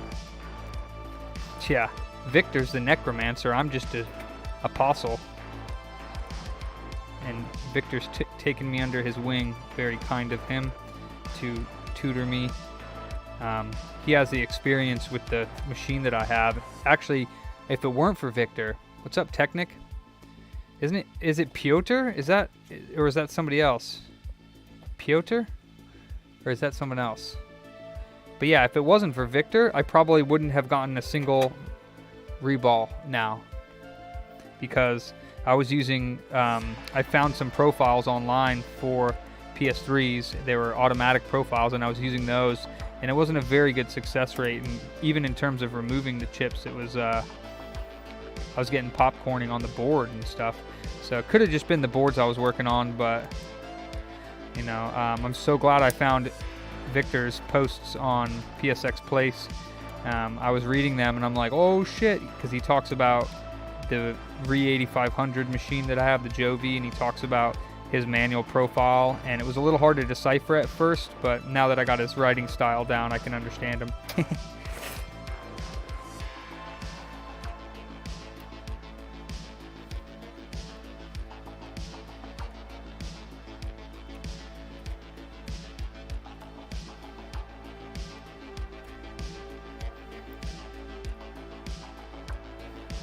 No, I don't think so.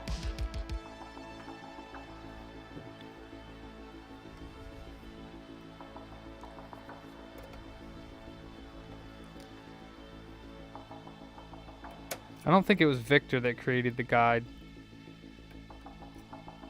Maybe Felix.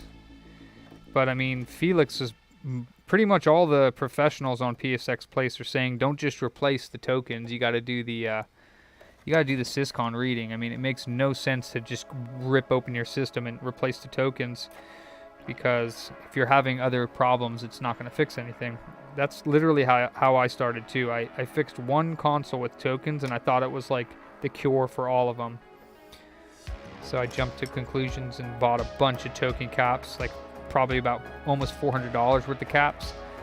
And they were shitty caps too. Now I'm getting chewed out by Felix and then Victor about, well, Victor didn't say anything, but definitely not good caps. I'm using the AVX yellow caps, and they're garbage compared to the Panasonic ones.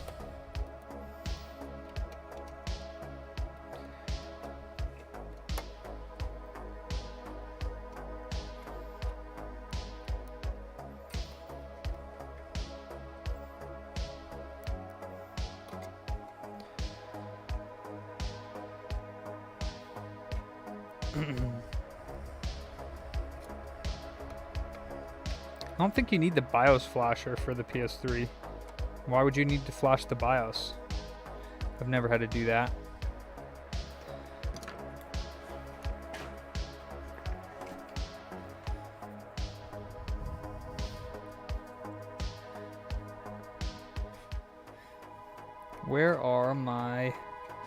Where is my PS4? Oh, here.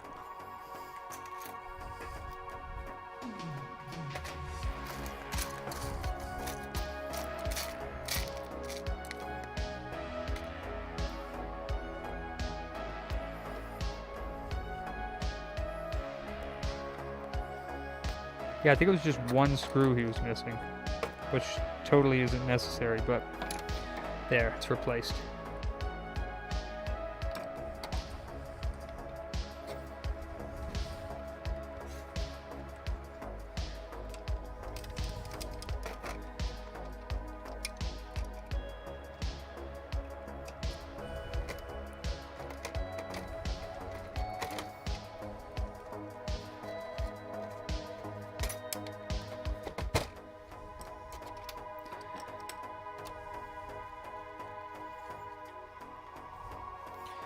Yeah, I don't know. I've never used that the compound that Mason brought in. I've never used that Arctic silver, that stuff. But to me, it kind of looks like it was like fake Arctic in the little bottles, but maybe not.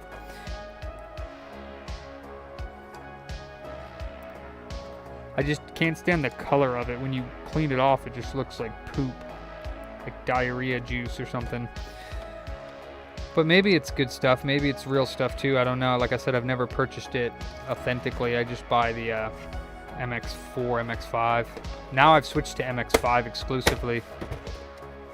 I still have a little bit of MX4 left, but MX5 is. I was testing it first to see if I liked it, and I do. It's a little bit runnier, but then when it sets, it's really strong.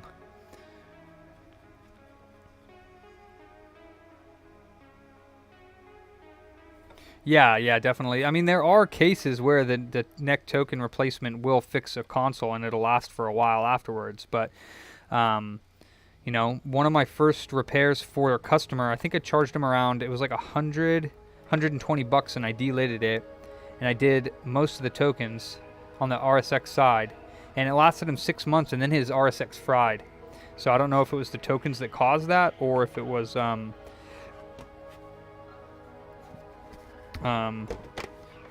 or if it was just his RSX going out. I kind of want to say that it was just his RSX going out, but who knows? I think his RSX was probably dying. Wait, I'm missing a black screw for the outside. Huh.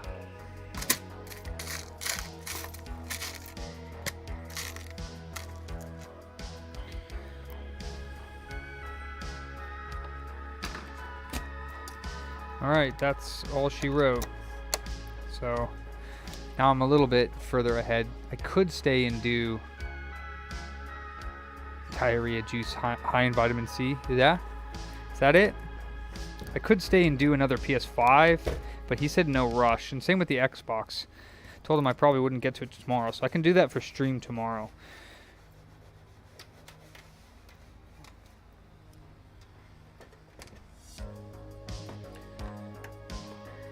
So I hope this works for him and it is cooled down again.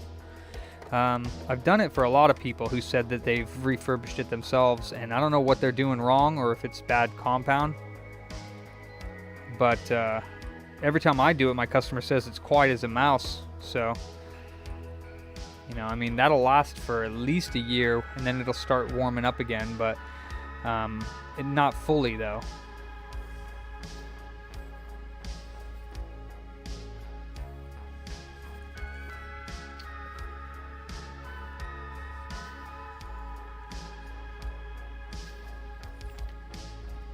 I'm actually getting no HDMI signal right now. There's a white light.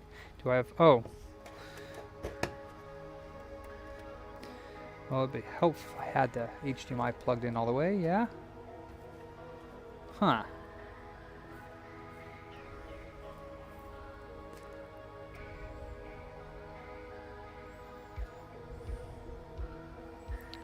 It is plugged in. Why is it not showing up? Do I have a dirty port?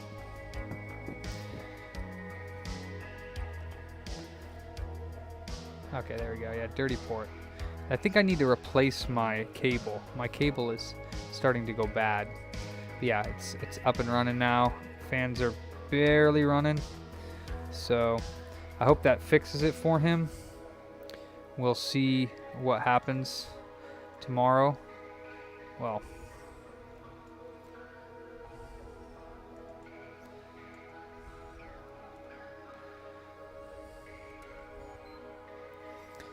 and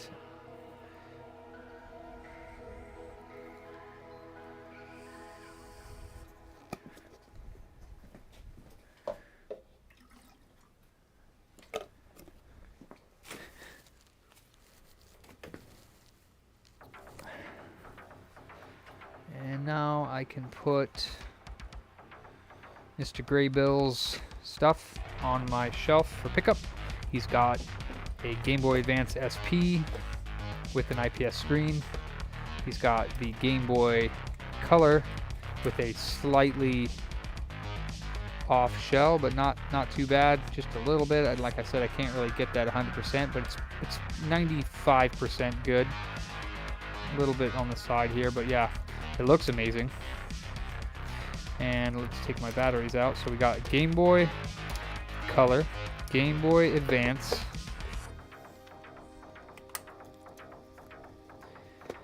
PS4, and Pokemon games. So he's set. Put this on my shelf.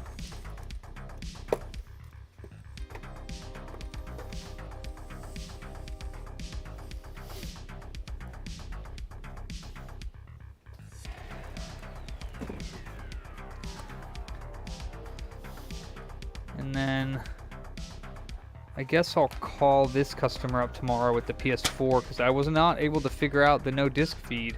I'll look at it again, but I've already spent a chunk of time on that. Found a blown resistor or transistor, and I could be that the transistor just took out the Renaissance chip. But like I said, I don't know. I haven't been able to figure out most of the disc read unless it's a fuse. I haven't been able to figure it out.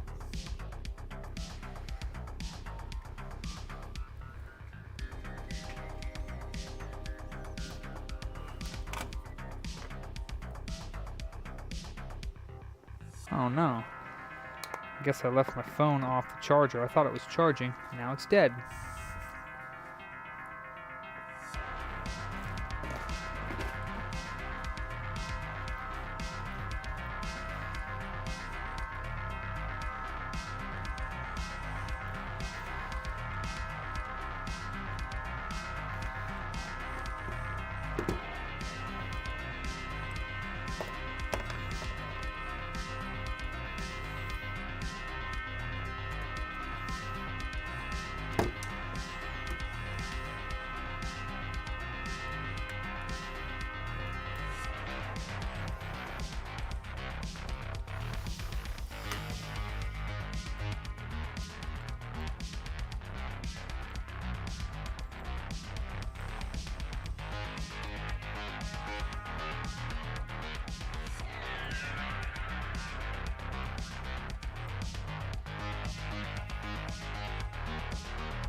Okay.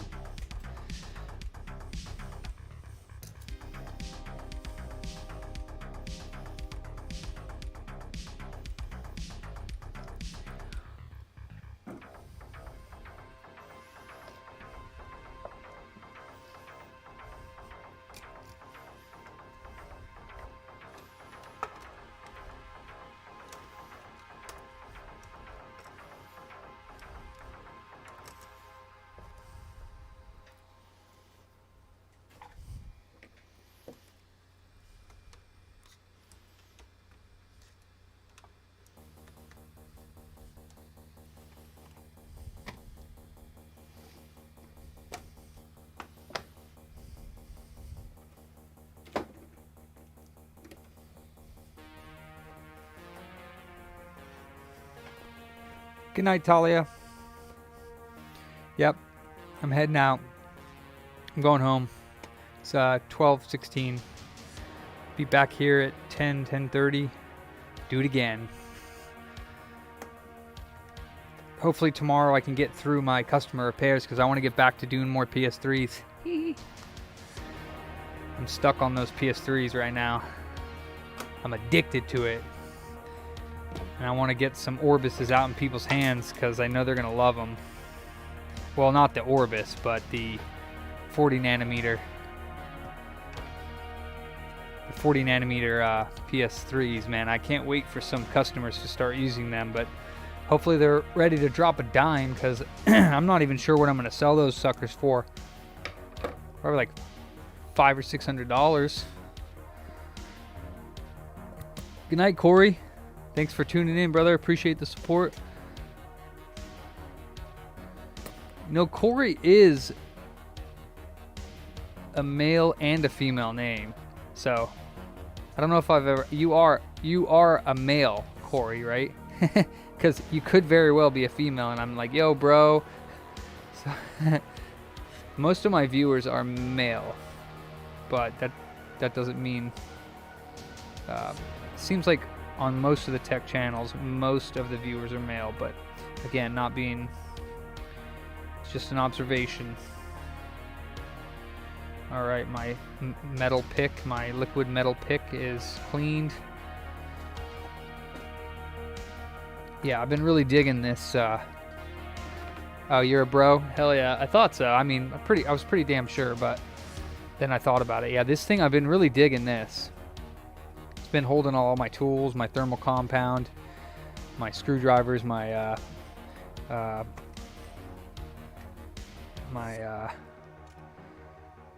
tweezers, my picks, my screwdrivers. Only thing I had to do is I had to take my drill and drill some of these holes a little larger. Hey, good night, Axel. Pleasure to see you. Thanks for tuning in. Appreciate it. Don't forget to hit that like button if you're still watching. On your way out, just smash that like button. It helps out the video and the channel and all that jazz. I particularly don't care how many likes I get, but I do care that other people see the videos. So again, I'll say it, just smash that like button. Yeah, I'm not sure about that disk feed problem, man. I don't know if I'm gonna get that, but we'll see. Anyways, peace out and peace in. Yeah, there's some Corys that are female, though. I know a few. Damn, bro. I don't want you to smash it that hard. Later, bro. Later, everyone. See you tomorrow, most likely. I'll try to stream tomorrow, so thank you so much for tuning in. Later. Bye, Twitch. See you, Luke. Jason. Bros before hoes. Oh, no. How about bros and hoes together, bro? Night, Victor. We'll do some more PS3 repair soon.